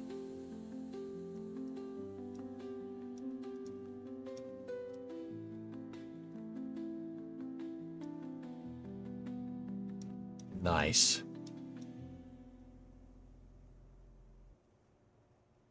Oh, dude, it's so mint.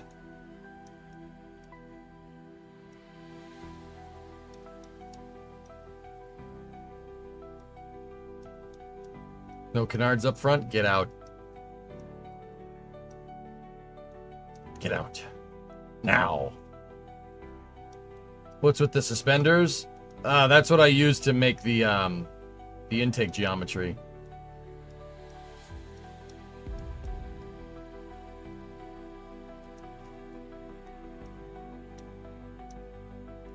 The canards are stupid is the end of that sentence. I hate it that I had to put that stupid wing there. I should probably figure out a better thing. Yeah, nice, Dan. So yeah, there's an F-15.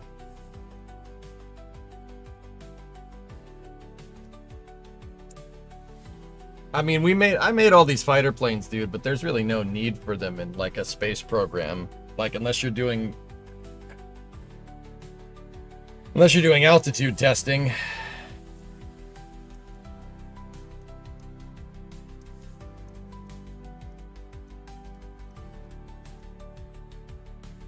Got any MiGs? I think I made an Su-35 one time. Dude, I could do this so much better. Why did I use whiplashes for everything? That's not the right motor. We could put this inside of a fairing and make the F-16 fuselage not look like Dookie. I don't know why I didn't do that.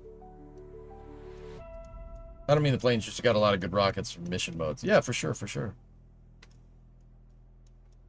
Yeah, I never got the... What's in an F-16? F-100? Never got that to look right.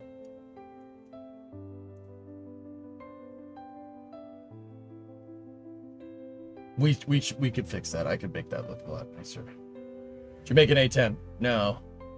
It's an F-100? Yeah, that's what I thought.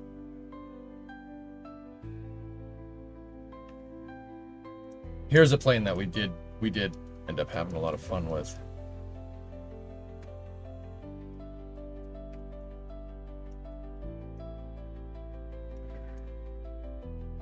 No, I don't build junk schnibbles.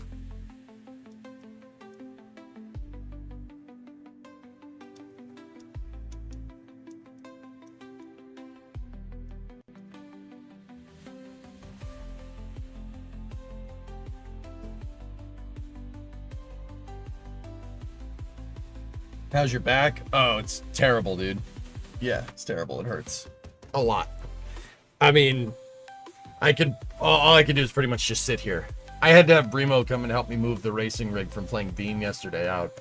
I couldn't pick it up. I can't pick up anything, dude. I'm useless right now.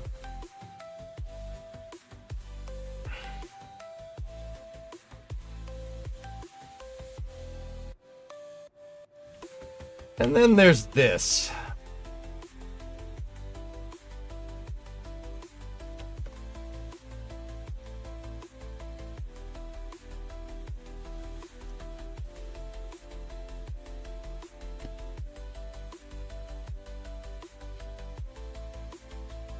Does this even fly?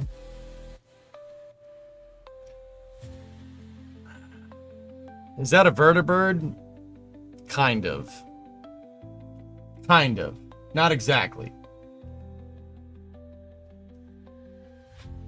It's a, so I use this, we ended up building this for moving Kerbals around, like a very short range transport. It's got the synchros in it. Yeah, it uses a synchronizer, Chief. It'll probably break and crash and everybody will laugh. But now that I've said that, we've managed our expectations. This is an auto gyro, guys.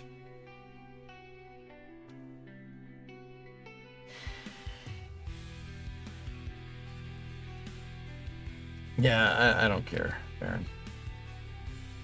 I don't care.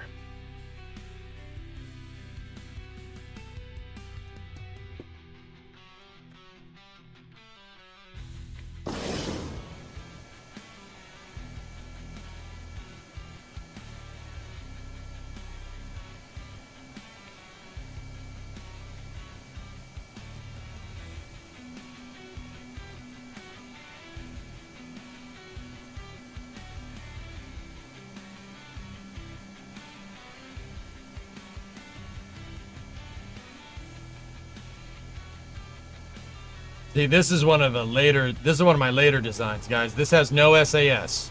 There's no gyros in this because the blades spinning are the gyros. That's what keeps this thing nice and happy. It's just a little small Kerbal transport vehicle.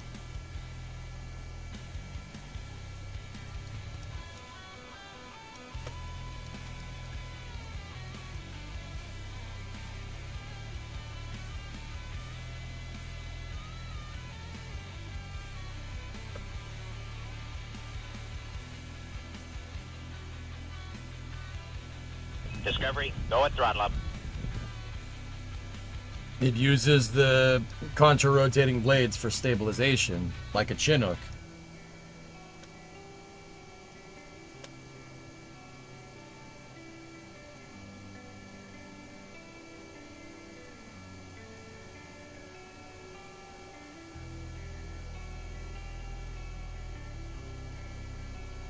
Put one on Duna, it won't work on Duna.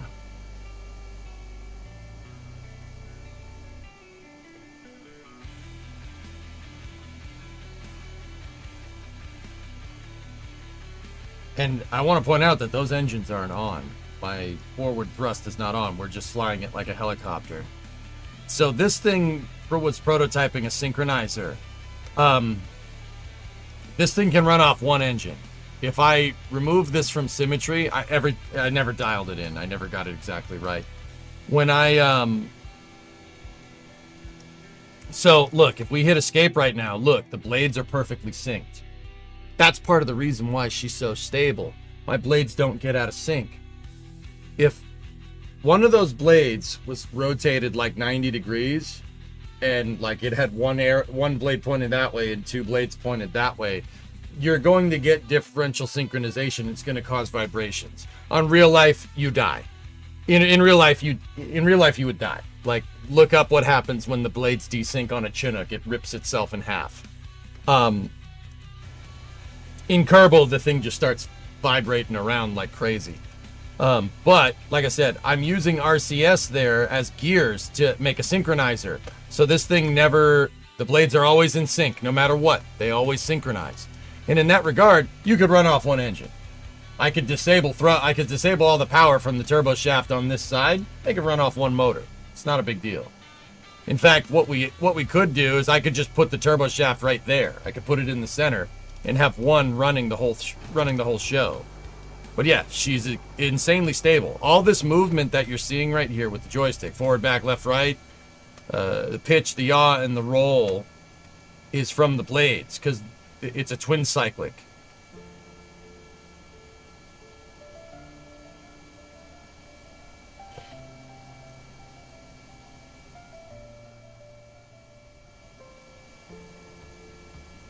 Can't do the motor trick that way, though. Yeah, we could technically, yeah. I mean, if we put another one in there, yeah. So, yeah, this is, it has 2 turbo shafts to be very sure, right? But there's a synchronizer. It's always going to stay in sync. So the end result is something that is absurdly stable. It's using Kerbal's gyroscopic forces to stay nice and synchronized. Now, this is not based off of any particular vehicle. I designed this.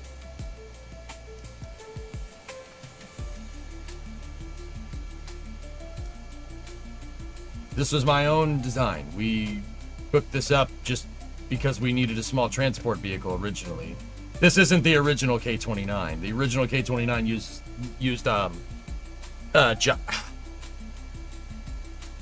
used gyros.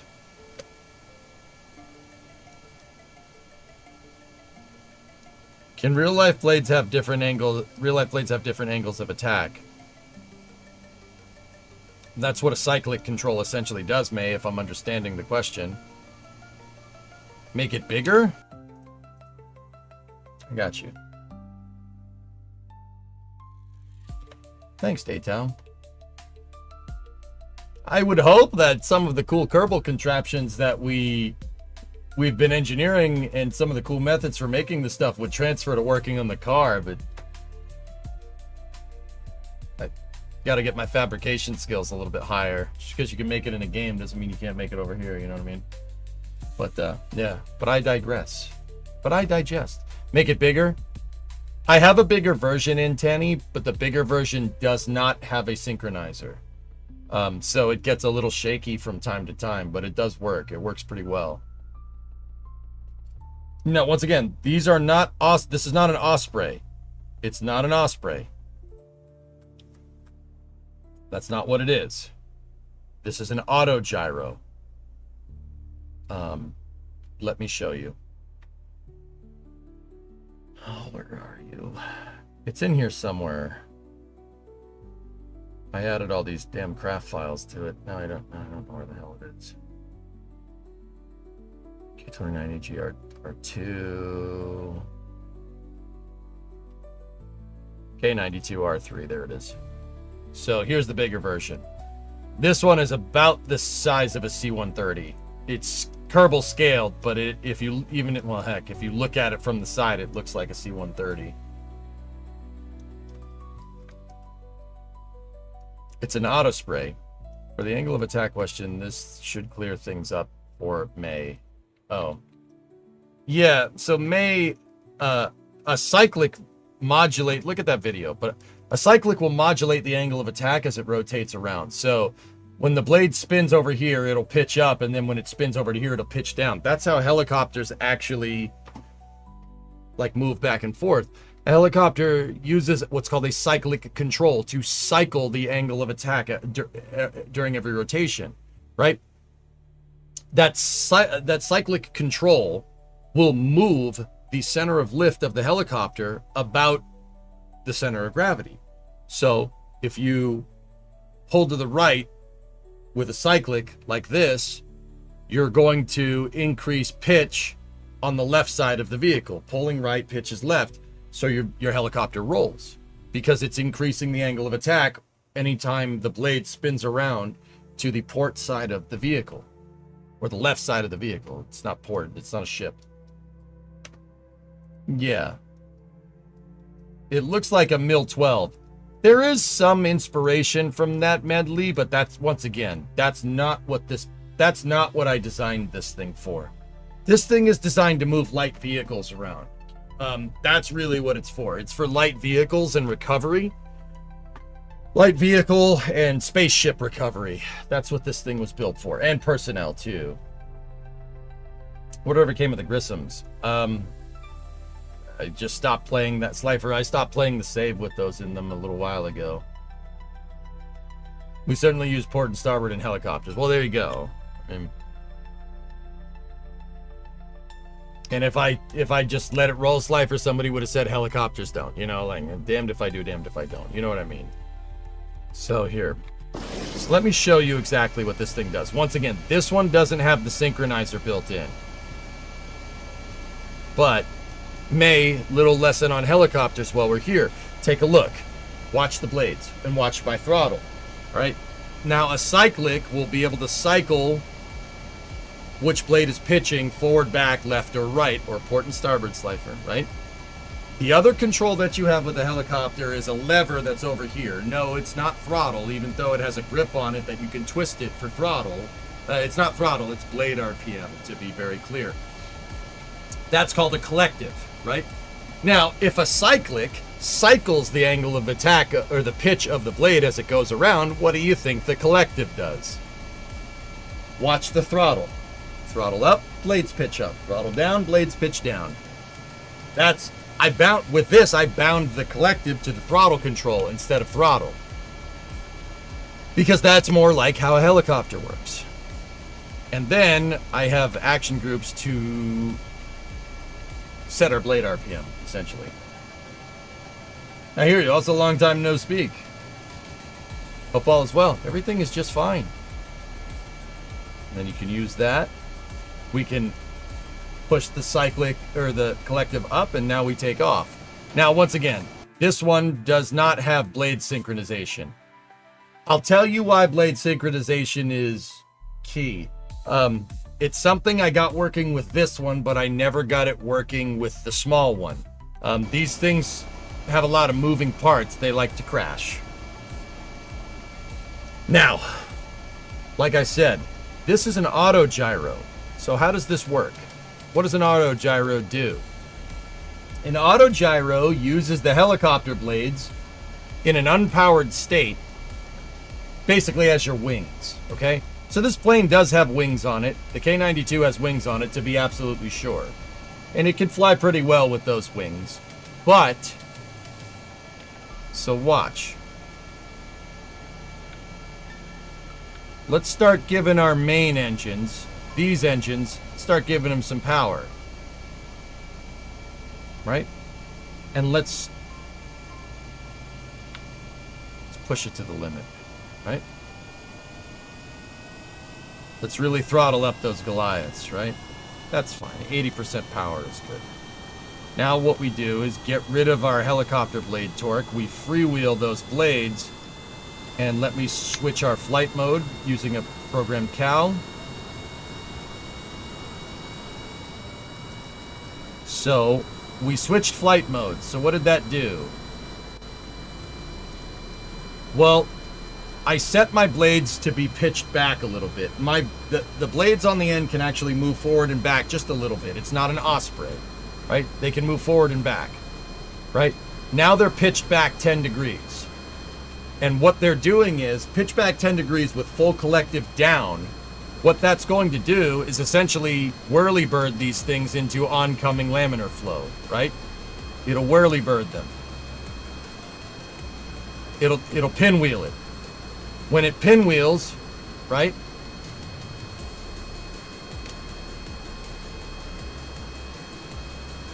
When it pinwheels, these things start spinning. When they start spinning, they start making lift. Now the problem is when you go to turn, one blade's going to spin faster than the other. So I was looking for a synchronizer. Like, look, now they're out of sync. See, they're way out of sync now. And what happens is, if you notice, the vehicle's shaking like crazy because the differential RPM is causing weird gyroscopic vibrations.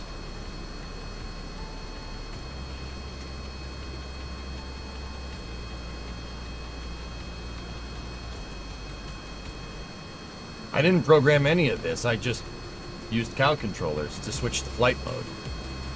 The flight mode also switches the control scheme. You go from helicopter style controls to not helicopter. Dude, see it shake? I was using the small one to try and figure out this problem.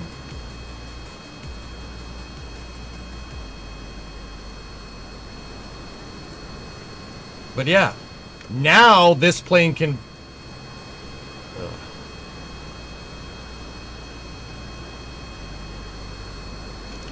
Oh. Sorry, that's the Aero Forces overlay.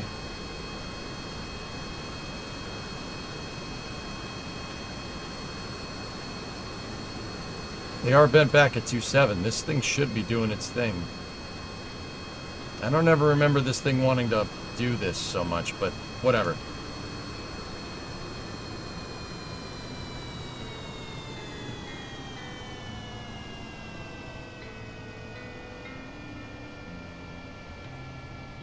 So yeah, the synchronizer was needed, but because your blade RPM changes when you're turning, right?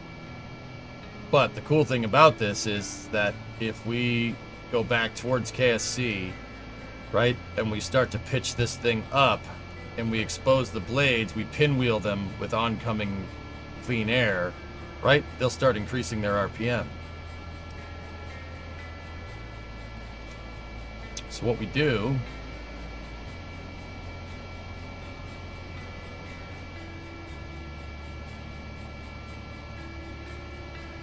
See, I have no power. No power. We have total loss of thrust here. Because it can auto gyro, look. The more we pitch up, gravity is pushing us down, and because our collective pitch is down, right? Gravity is trying to force us down, and forcing us down is making the blades spin faster. And if the blades spin faster,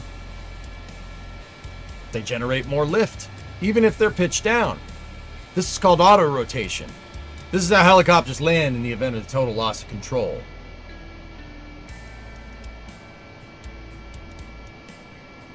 All I got to do is just modulate our throttle a little bit, right? And if we just fly this sucker, blades are going to spin faster.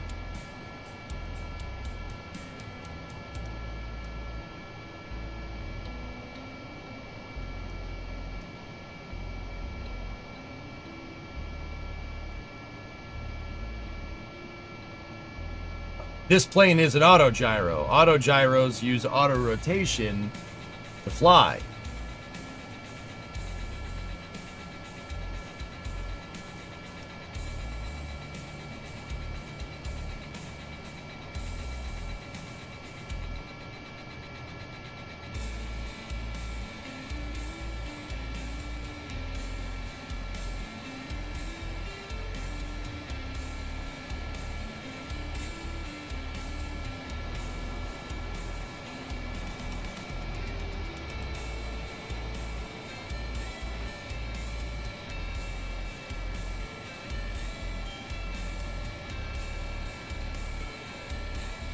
So, I gave my engines power again, and we is the left light on? Yeah, we went back into helicopter mode.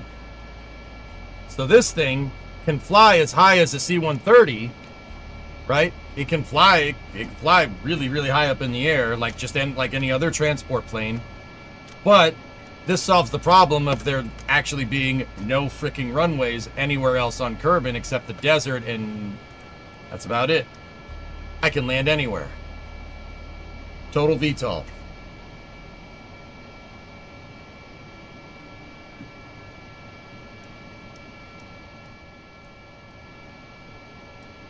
So you get all the benefits of like a Chinook, but all the benefits of a C-130 as well. Should try making the helicopter rotor out of elevons. It will have a higher RPM and auto rotation. Yeah, this was basically kind of when I stopped playing. This is where we were going with recovery vessels and planes and stuff.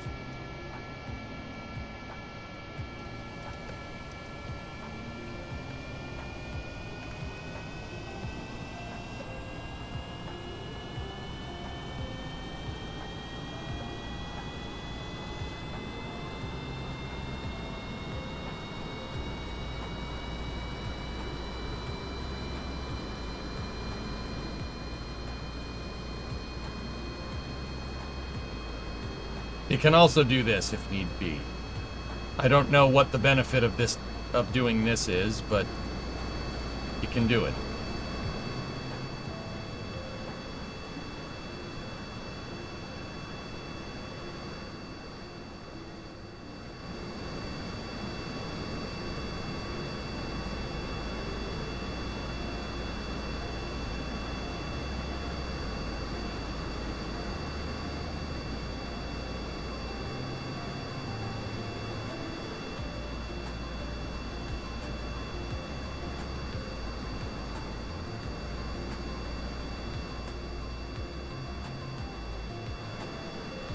Like I said, I don't really know what the benefit of this is, but it can do it.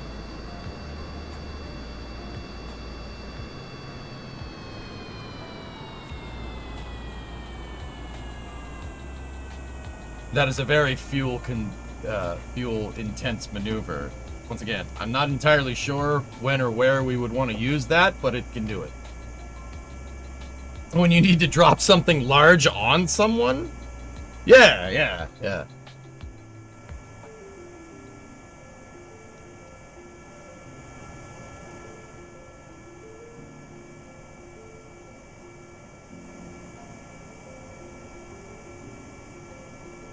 Yep. So yeah, this plane has the range of like a mid-sized cargo plane. But it doesn't need a runway to land. It's VTOL.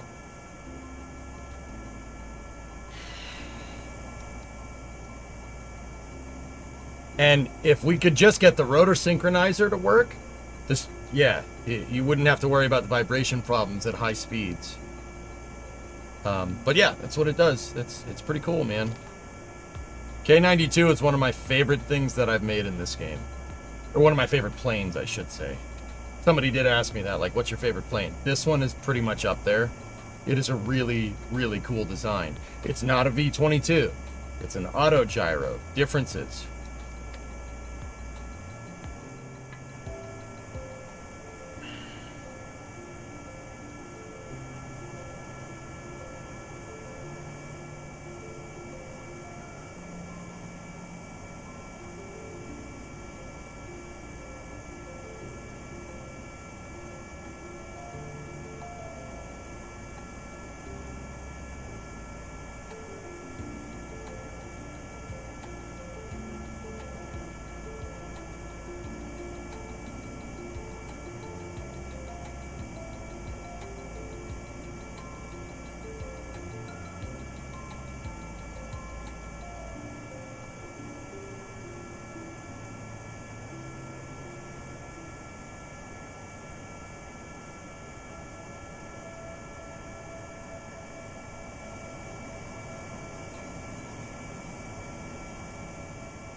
There you go.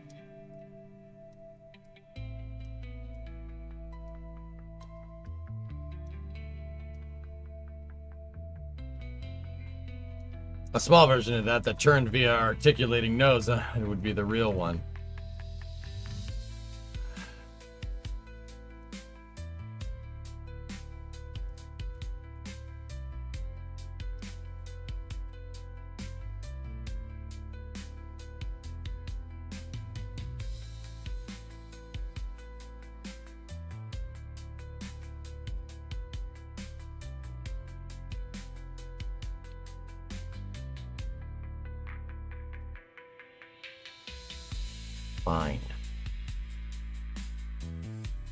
Fine.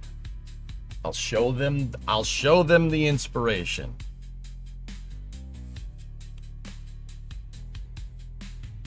This thing's a death trap, dude.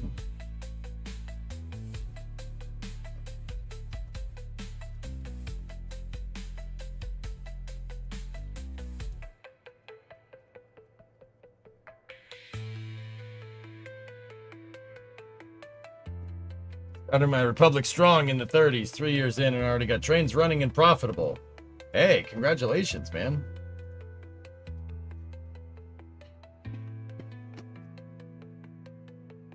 You know what? Let me get the one that. Let me get the 29D. That's the one with robotics. Let's get that one. Well, so a helicopter isn't always auto gyro capable. A helicopter doesn't auto gyro. It can auto rotate, mate. And auto gyro is a little bit different. Auto gyro implies you have some form of horizontal thrust. You have a form of horizontal thrust that's spinning a propeller, and the helicopter blade is freewheeling. So helicopters aren't auto gyros. Auto gyros use auto rotation to fly. A helicopter also uses auto rotation in the event of an engine failure. Does that make sense?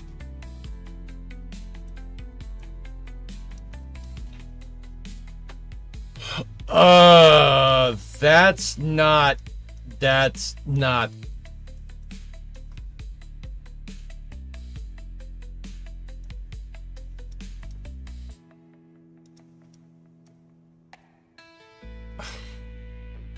Yep.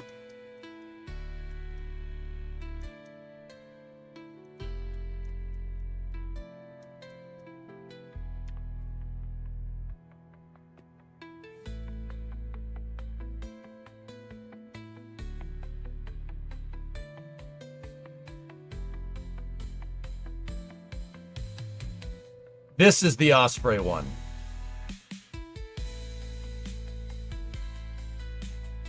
This is not gonna. This is not gonna end well.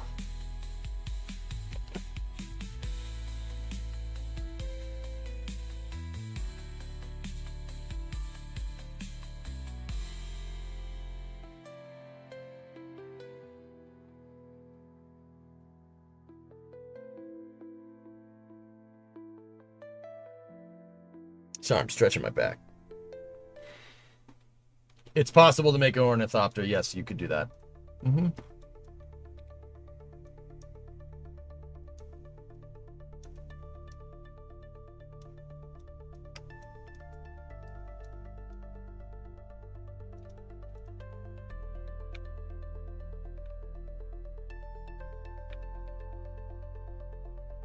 Oh, geez. Okay.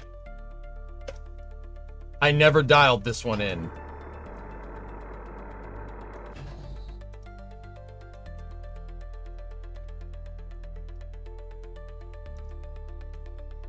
So yaw works. Okay, tilt.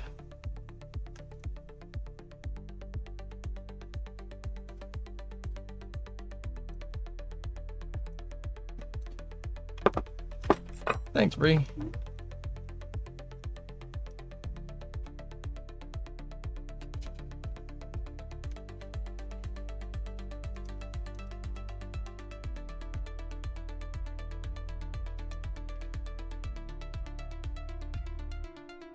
Not good. Really not good.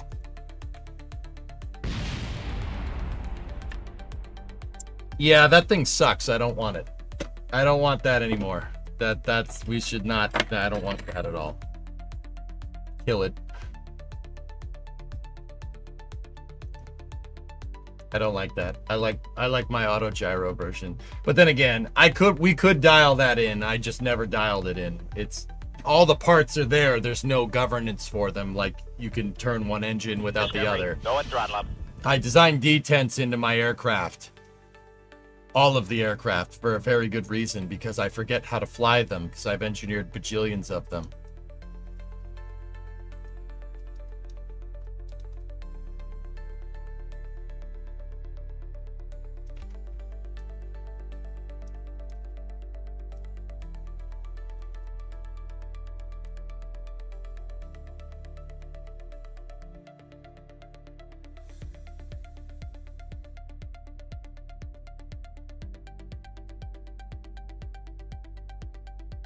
About. This is when they put the firework launchers. Hey, it's me, 32-month resub. That's when they put the firework launchers in the game, dude. Oh, I put a 5-inch Cal 38 on the back of Go Searcher. I don't know why it's missing all the other parts. Send this to water. It pulls pods out. Yeah, I very much doubt that.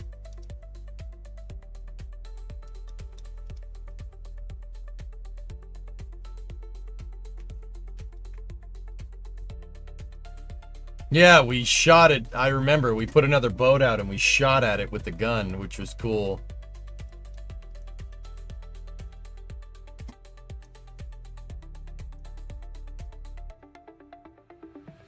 Yeah, see, I've made all kinds of boats, recovery vessels, whatnot, whatever. We should revisit making ships again. Please shoot something.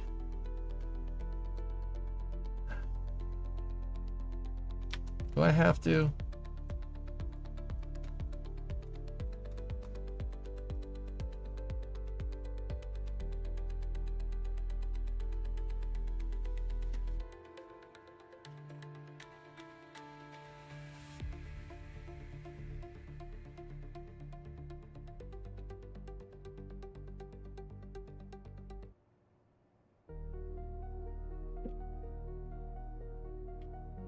wonder if you could make a hang glider.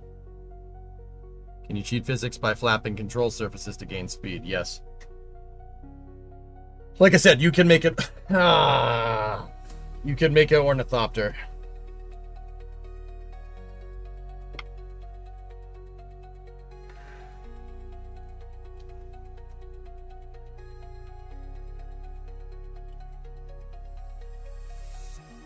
See, this one has the pod recovery system in it, the APS recovery system, where you could. This was before robotics. I made my own hinges out of just different parts, and you could pick the pod up.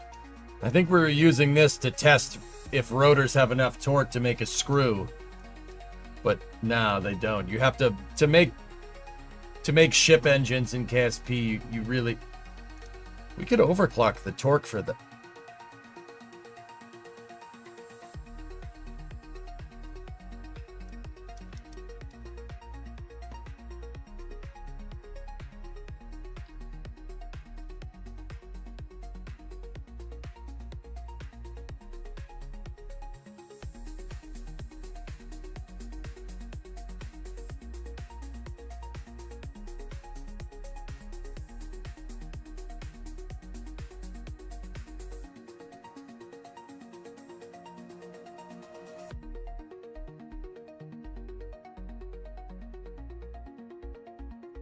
Yeah, you could do that. You could give it enough torque.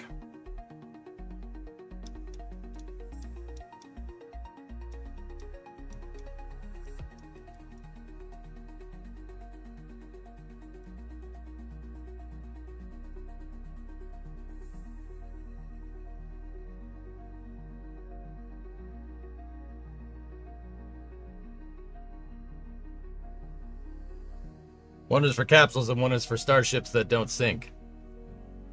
Test it? All right. Gotta get her to water. There's no water spawn here.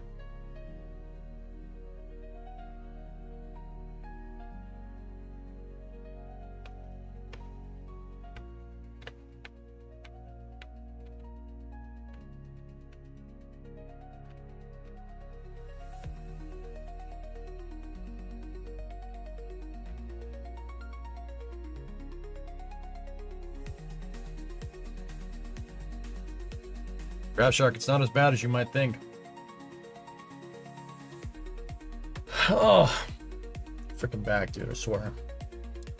We're gonna have to start getting ready for space news here in a second. But,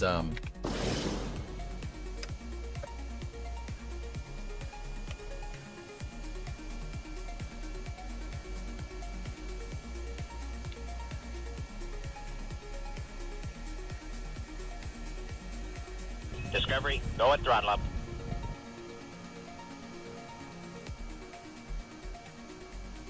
hey, Steegen, 48-month resub. Did you see Honda's making reusable rockets? Yes. I have seen this.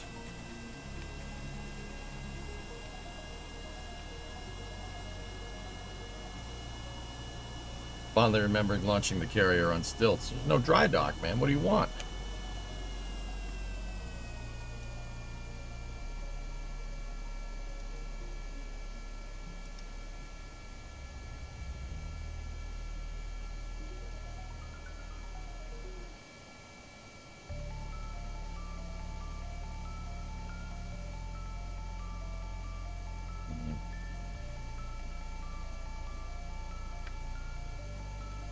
Not sure if you can OC the torque limiter.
how you get ships to water, right? You gotta do it somehow. I can't build ships near water. Oh, that's not good.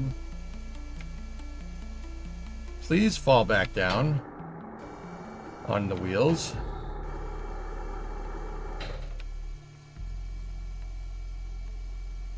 It's fine. It's fine. I'm sure that's fine. I'm sure that's good for it.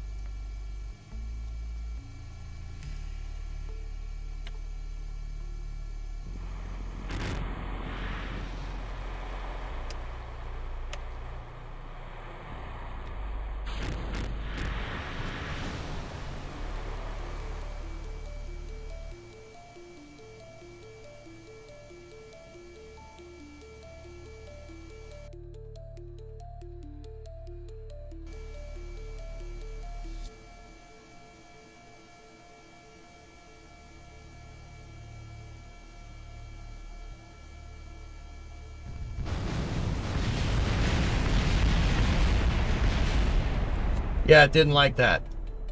Yeah, it didn't like that at all.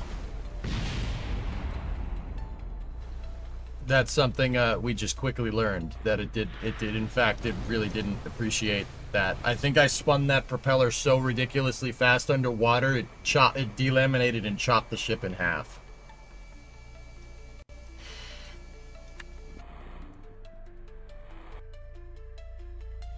The hydrofoil. Yeah, I know. I don't want a hydrofoil. The whole exercise here was to see if we could make screws work.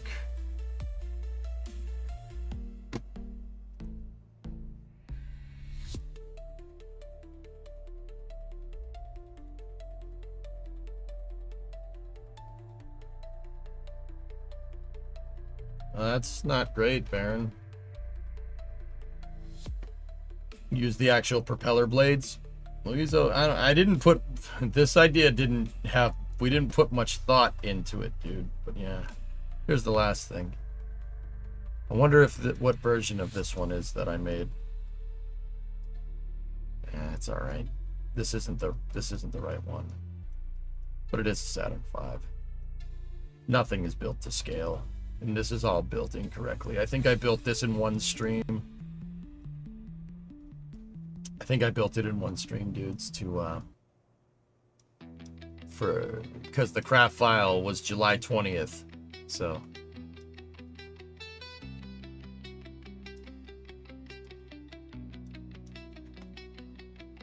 I built a better one.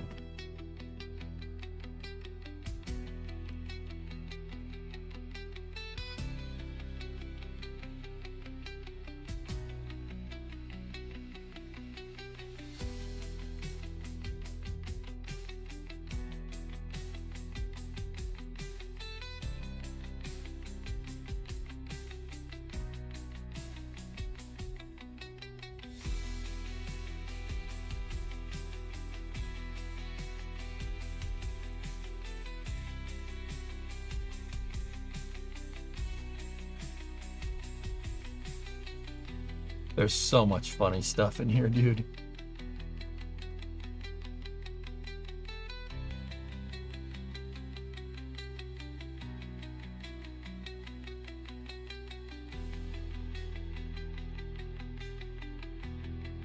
Is the Saturn V boostback what I think it is?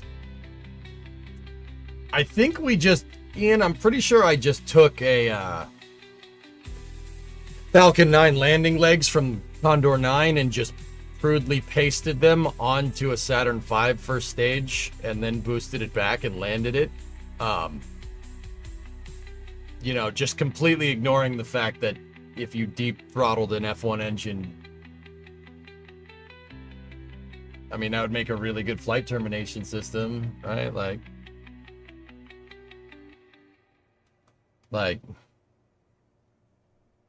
make a really good FTS if you tried to deep throttle one of those things. It'd basically blow up.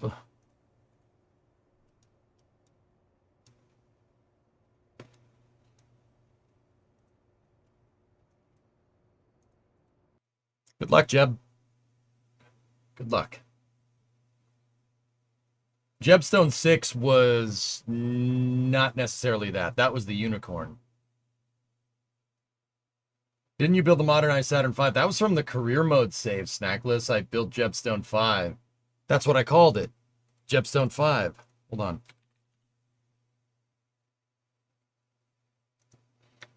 Jebstone 5 Block 2. Yeah, I built a modernized Saturn V. So Saturn V using like regular, like, well, what would amount to carbon fairings, carbon composite fairings, etc., etc.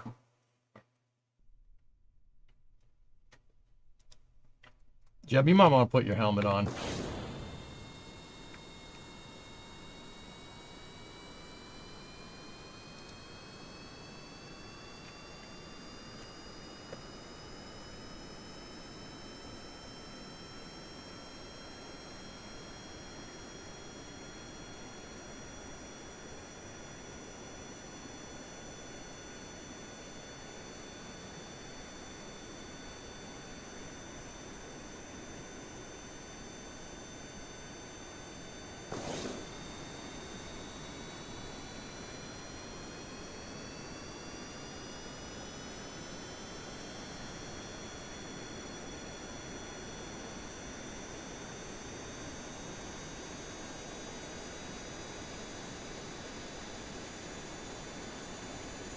Oh my god. Okay. Ba-da-dum, dum, dum, da-da-da-da-dum, dum, dum, dum, da-da-da-da-dum, dum, dum, dum, da-da-da-da-da-da-da-da-da-da. Damn, this thing goes fast.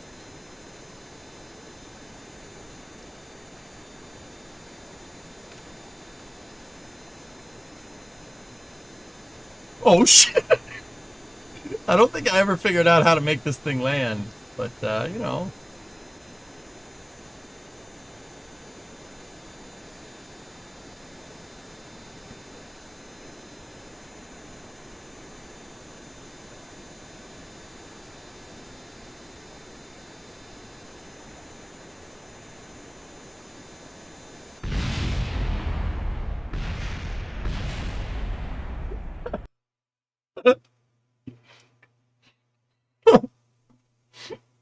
I think I put this on my Kerbal X, dudes.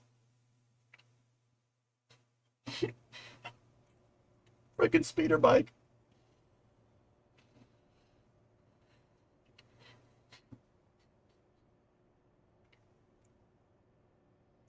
Intercontinental ballistic bike.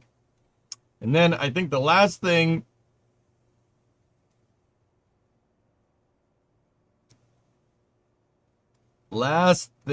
would be here.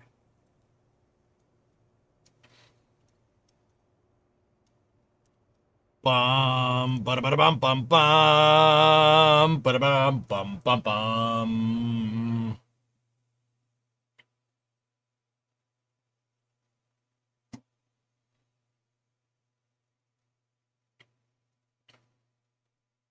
It doesn't have a tow cable. There's no tow cables in this. There's no cables in this game.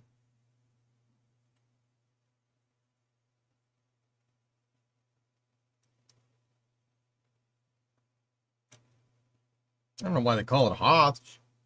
Call it Kolth.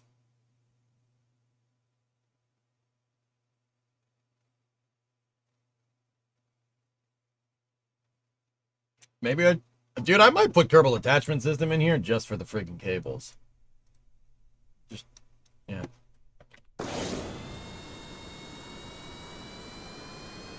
The only way to get any of these Star Wars ships to fly correctly was to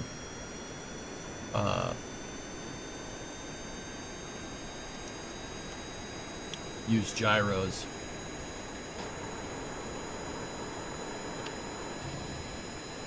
This thing, having a freaking anhedral wing, doesn't really, just wants to flip over.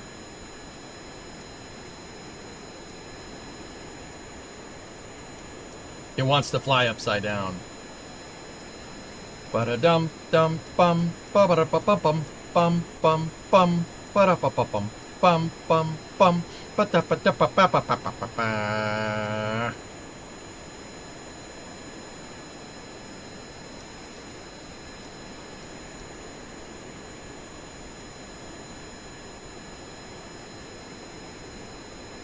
We did make an AT-AT, and yeah, we did make it fall over.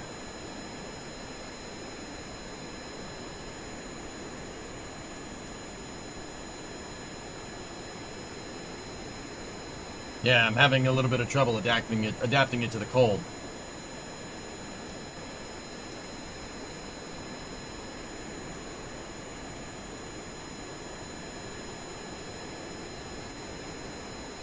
Yeah, they use the repulsors for VTOL. Aqualex, yeah. Yeah, we don't have that luxury.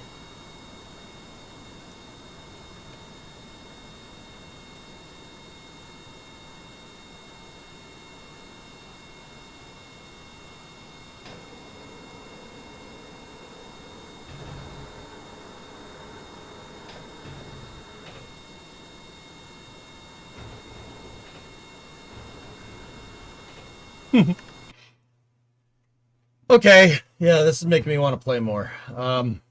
Yeah, guys, we'll find more dates to screw around in some KSP, and maybe you'll get back into the rockets. Here, let me check one more thing. I think I copied. That was the last thing I just did. I copied Jepstone 5 Block 2. Any landing you can walk away from. Yeah.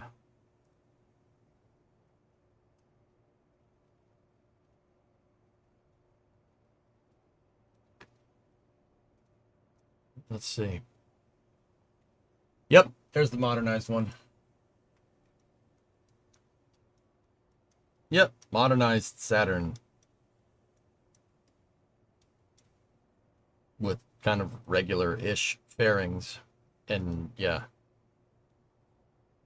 It uses a conic interstage adapter like Atlas. Almost. Oh, God, my back. It uses a conic interstage adapter similar to an Atlas 5551.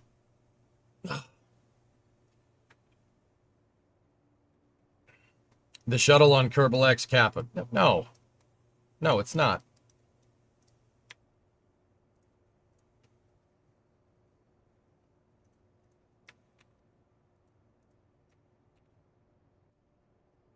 Oh, I already have it in here. So yeah, that was modernized Saturn V. That thing was pretty good, man. It's pretty good. You lighten the fairings and everything. And like I said, instead of tapering up to the S4B, I put the whole thing inside of a fairing and basically took the top of something similar to like an Atlas 5551 and made a forward load reactor. That's what that's called. Works pretty well. It's a pretty good vehicle. It can put 36 tons and the S4B into space. So, yeah. The S4B is pretty heavy. Jepstone 6 was the unicorn.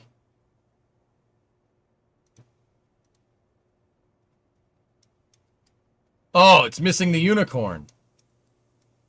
Damn.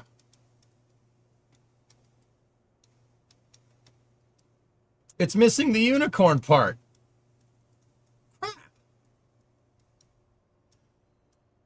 Oh well. And on that terrible disappointment. Actually, hold on. Let's see if we got to start space news here in a moment. But I don't need to take a break. My food's here. Is there anything else? Oh, there's the U2. Somebody said they wanted to see that.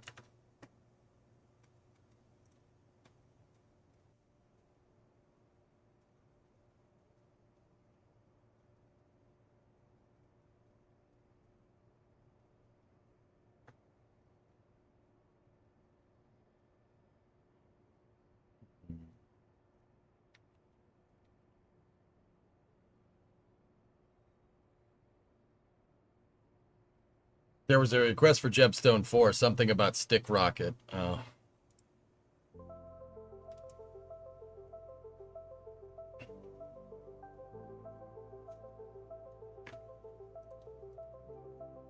There it is.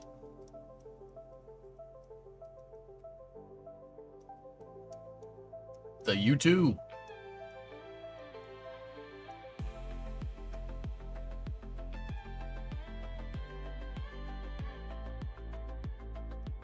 Please go unlock it, I beg you. You can launch boats very easily from the Cove site.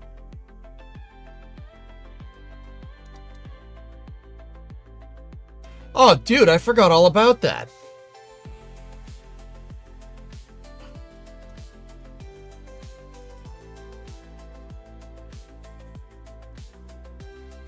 Huh. I forgot they added that.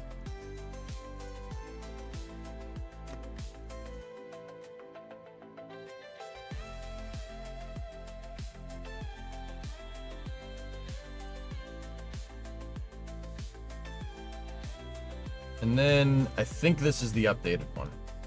Yep. Eurofighter. And, yo, dude, she goes. This thing is quick. Very quick. I am good, Rooster. I'm very good.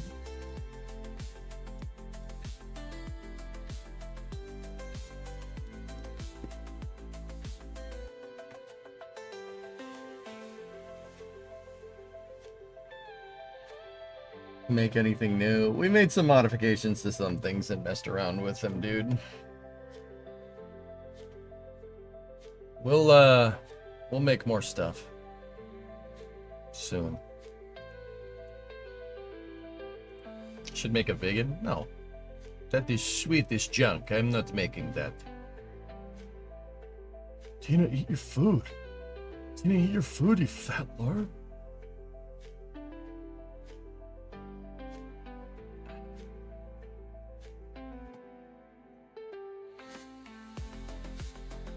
Here, we'll finish it with the SU-35. Watch. This thing's cool.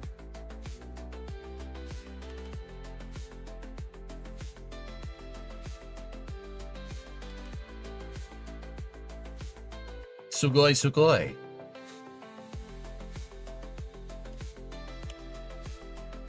Come on, Kerbal.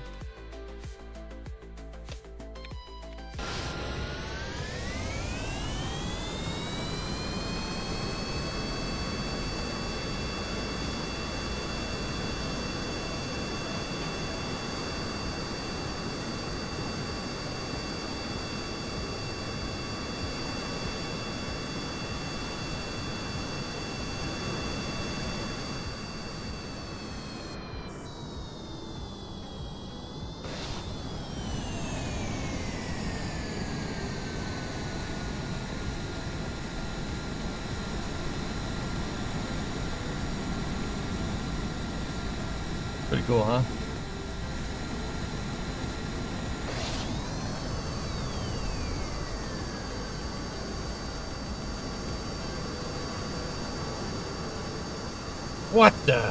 What the frick was that?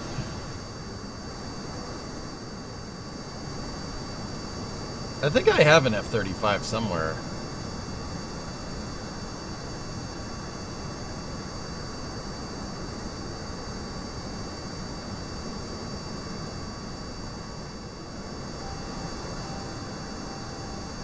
Team is fun. I was doing a half pipe with an 18-wheeler.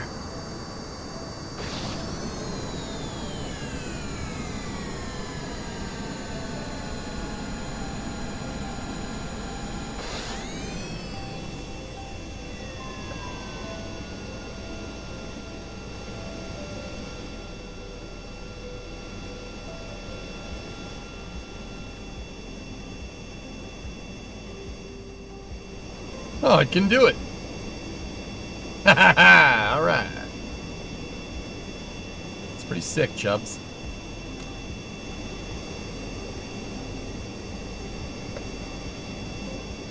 I've made an XB70, yeah. I use it for high altitude testing when I need to basically wind tunnel apart. I put it on the back of it, Mike. Yeah, you can't do the compression lift that the real one could, but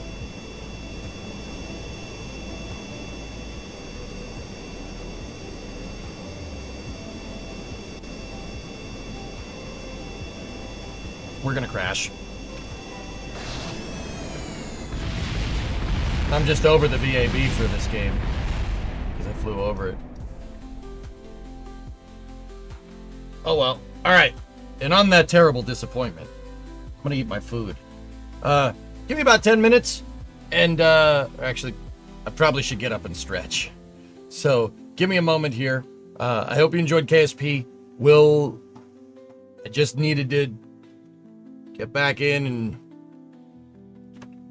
figure out what I want to do. Yeah. Discovery, go at throttle up. It was a great time. Thanks, Jake. We didn't just buzz the tower, we buzzed the entire VAB.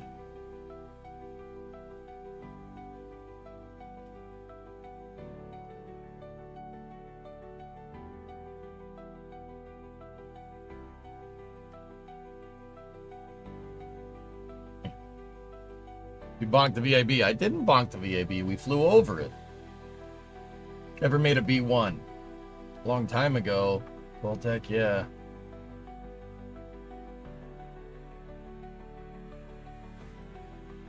Kerbal takes forever to back out.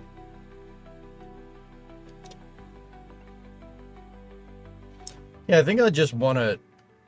I don't want to do a mission mode, guys. Not yet. I have to get back into it. We'll just have some fun playing around, building some stuff over the next, however long. Then when I'm ready, because it took years to get it ready, to get good enough to play mission mode, Play around with mods, figure everything out. Maybe use that Kerbal attachment system and make cranes, make like actual cranes. So we can actually like pick stuff up. So glad to see you tinkering with KSP again. Yeah. Oh, man.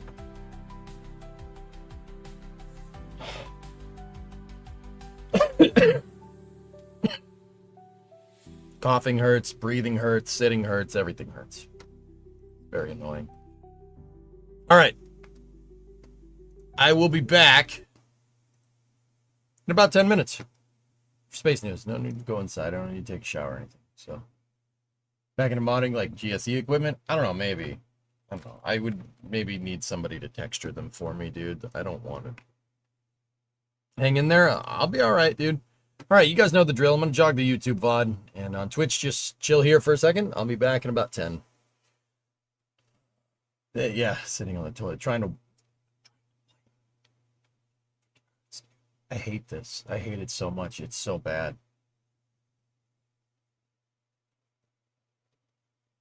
Anyway. You want to do some fun launches? Linux has an excellent camera mod to give you some panoramic SpaceX style launch views. I don't know. We'll see. We'll see. We'll see. T-Money, thanks for the 51-month resub. Anyway, I will be back momentarily. Thank you very much for watching. Stay tuned for Space News.